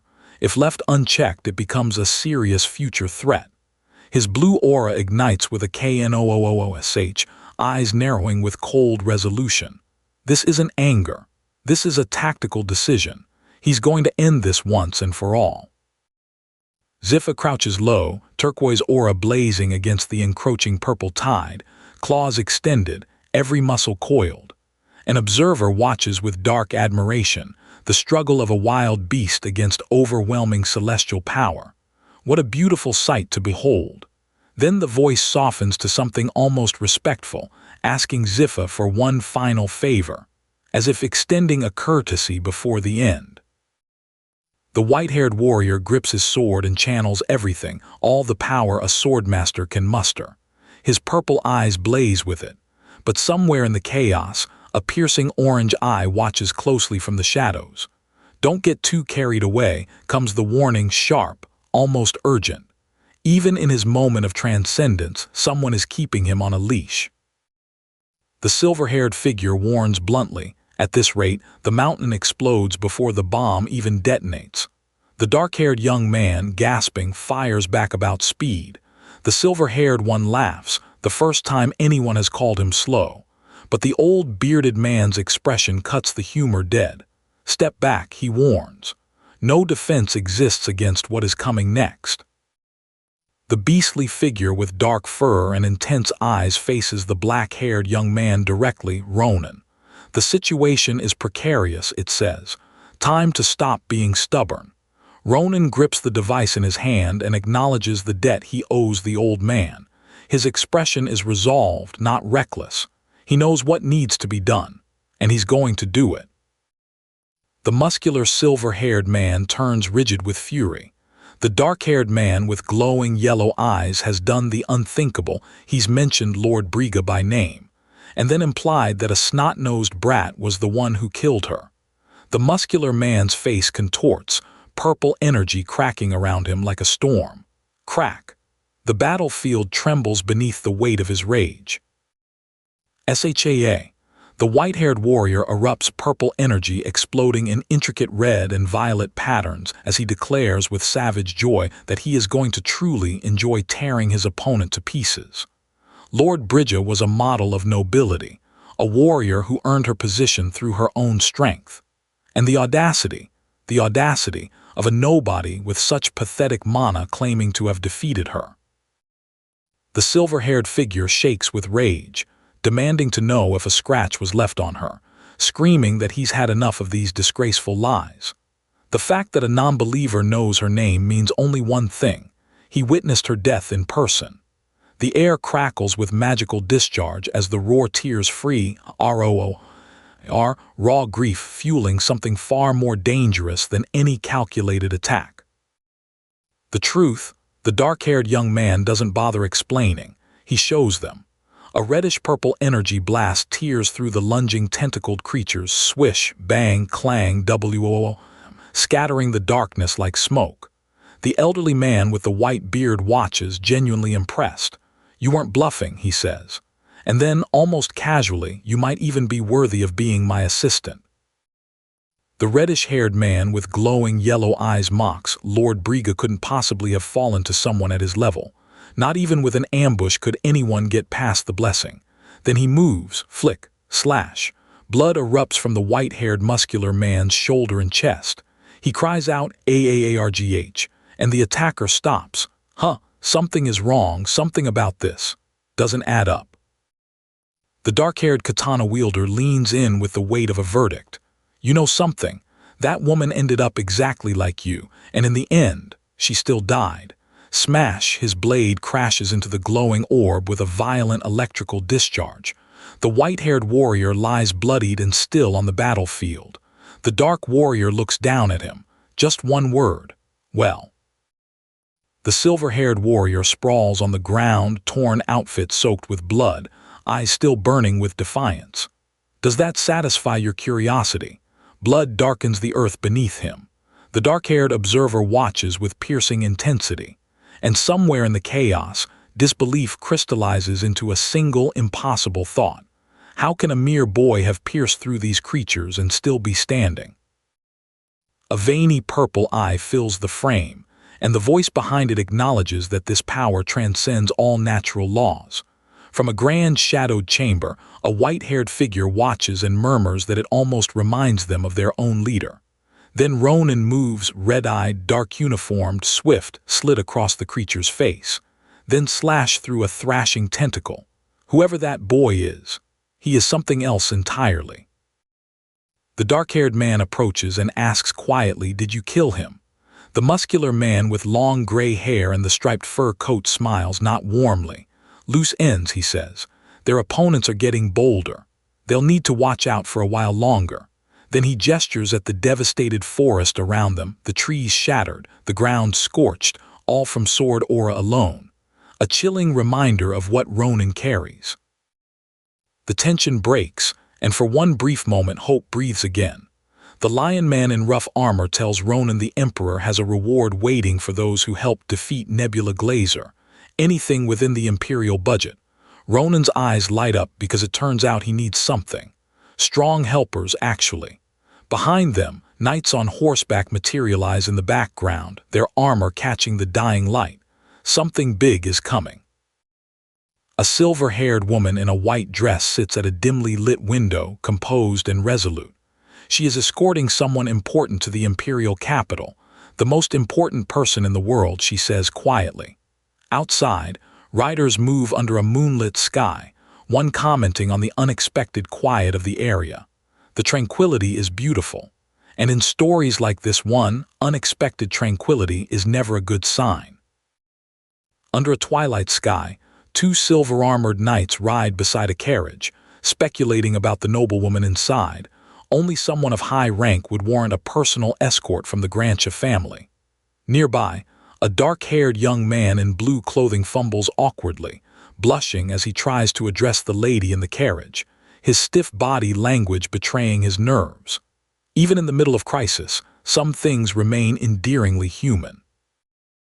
Inside the carriage, the blonde woman in light clothing waves off any concern. She is perfectly comfortable, more concerned about the man in the blue uniform than herself.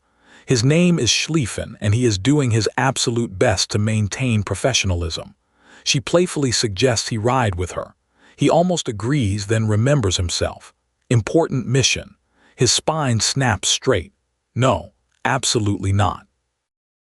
Rain hammers down without warning. Ronan's expression shifts from ease to alarm as a sound rolls toward them like a wall of pressure, a massive wave of energy rushing in from the distance. His eyes go wide. Something is coming, something bringing a tidal force of power ahead of it, and it is aimed directly at them. Lady Ariel's safety is the priority. That's the command from the blue-haired warrior in full battle armor as weapons are drawn and warriors take position.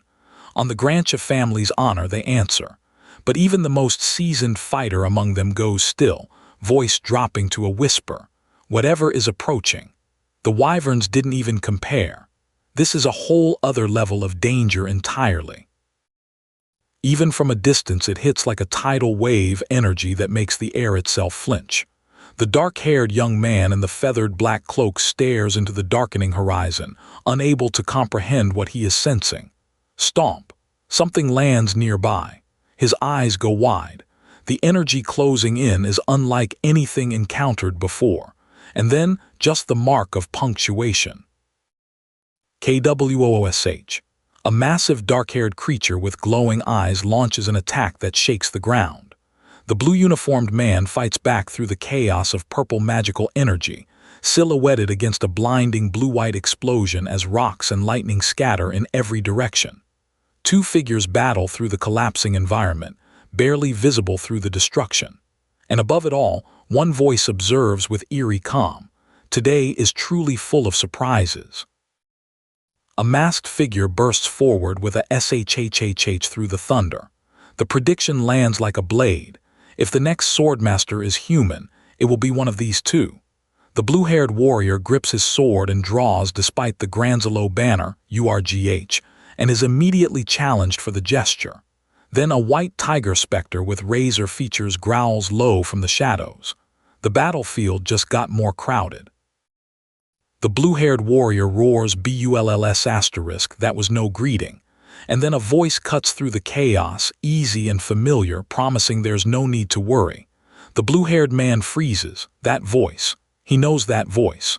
A foot taps the ground, tap, and the black-haired young man in the slick outfit grins wide. It's Ronan.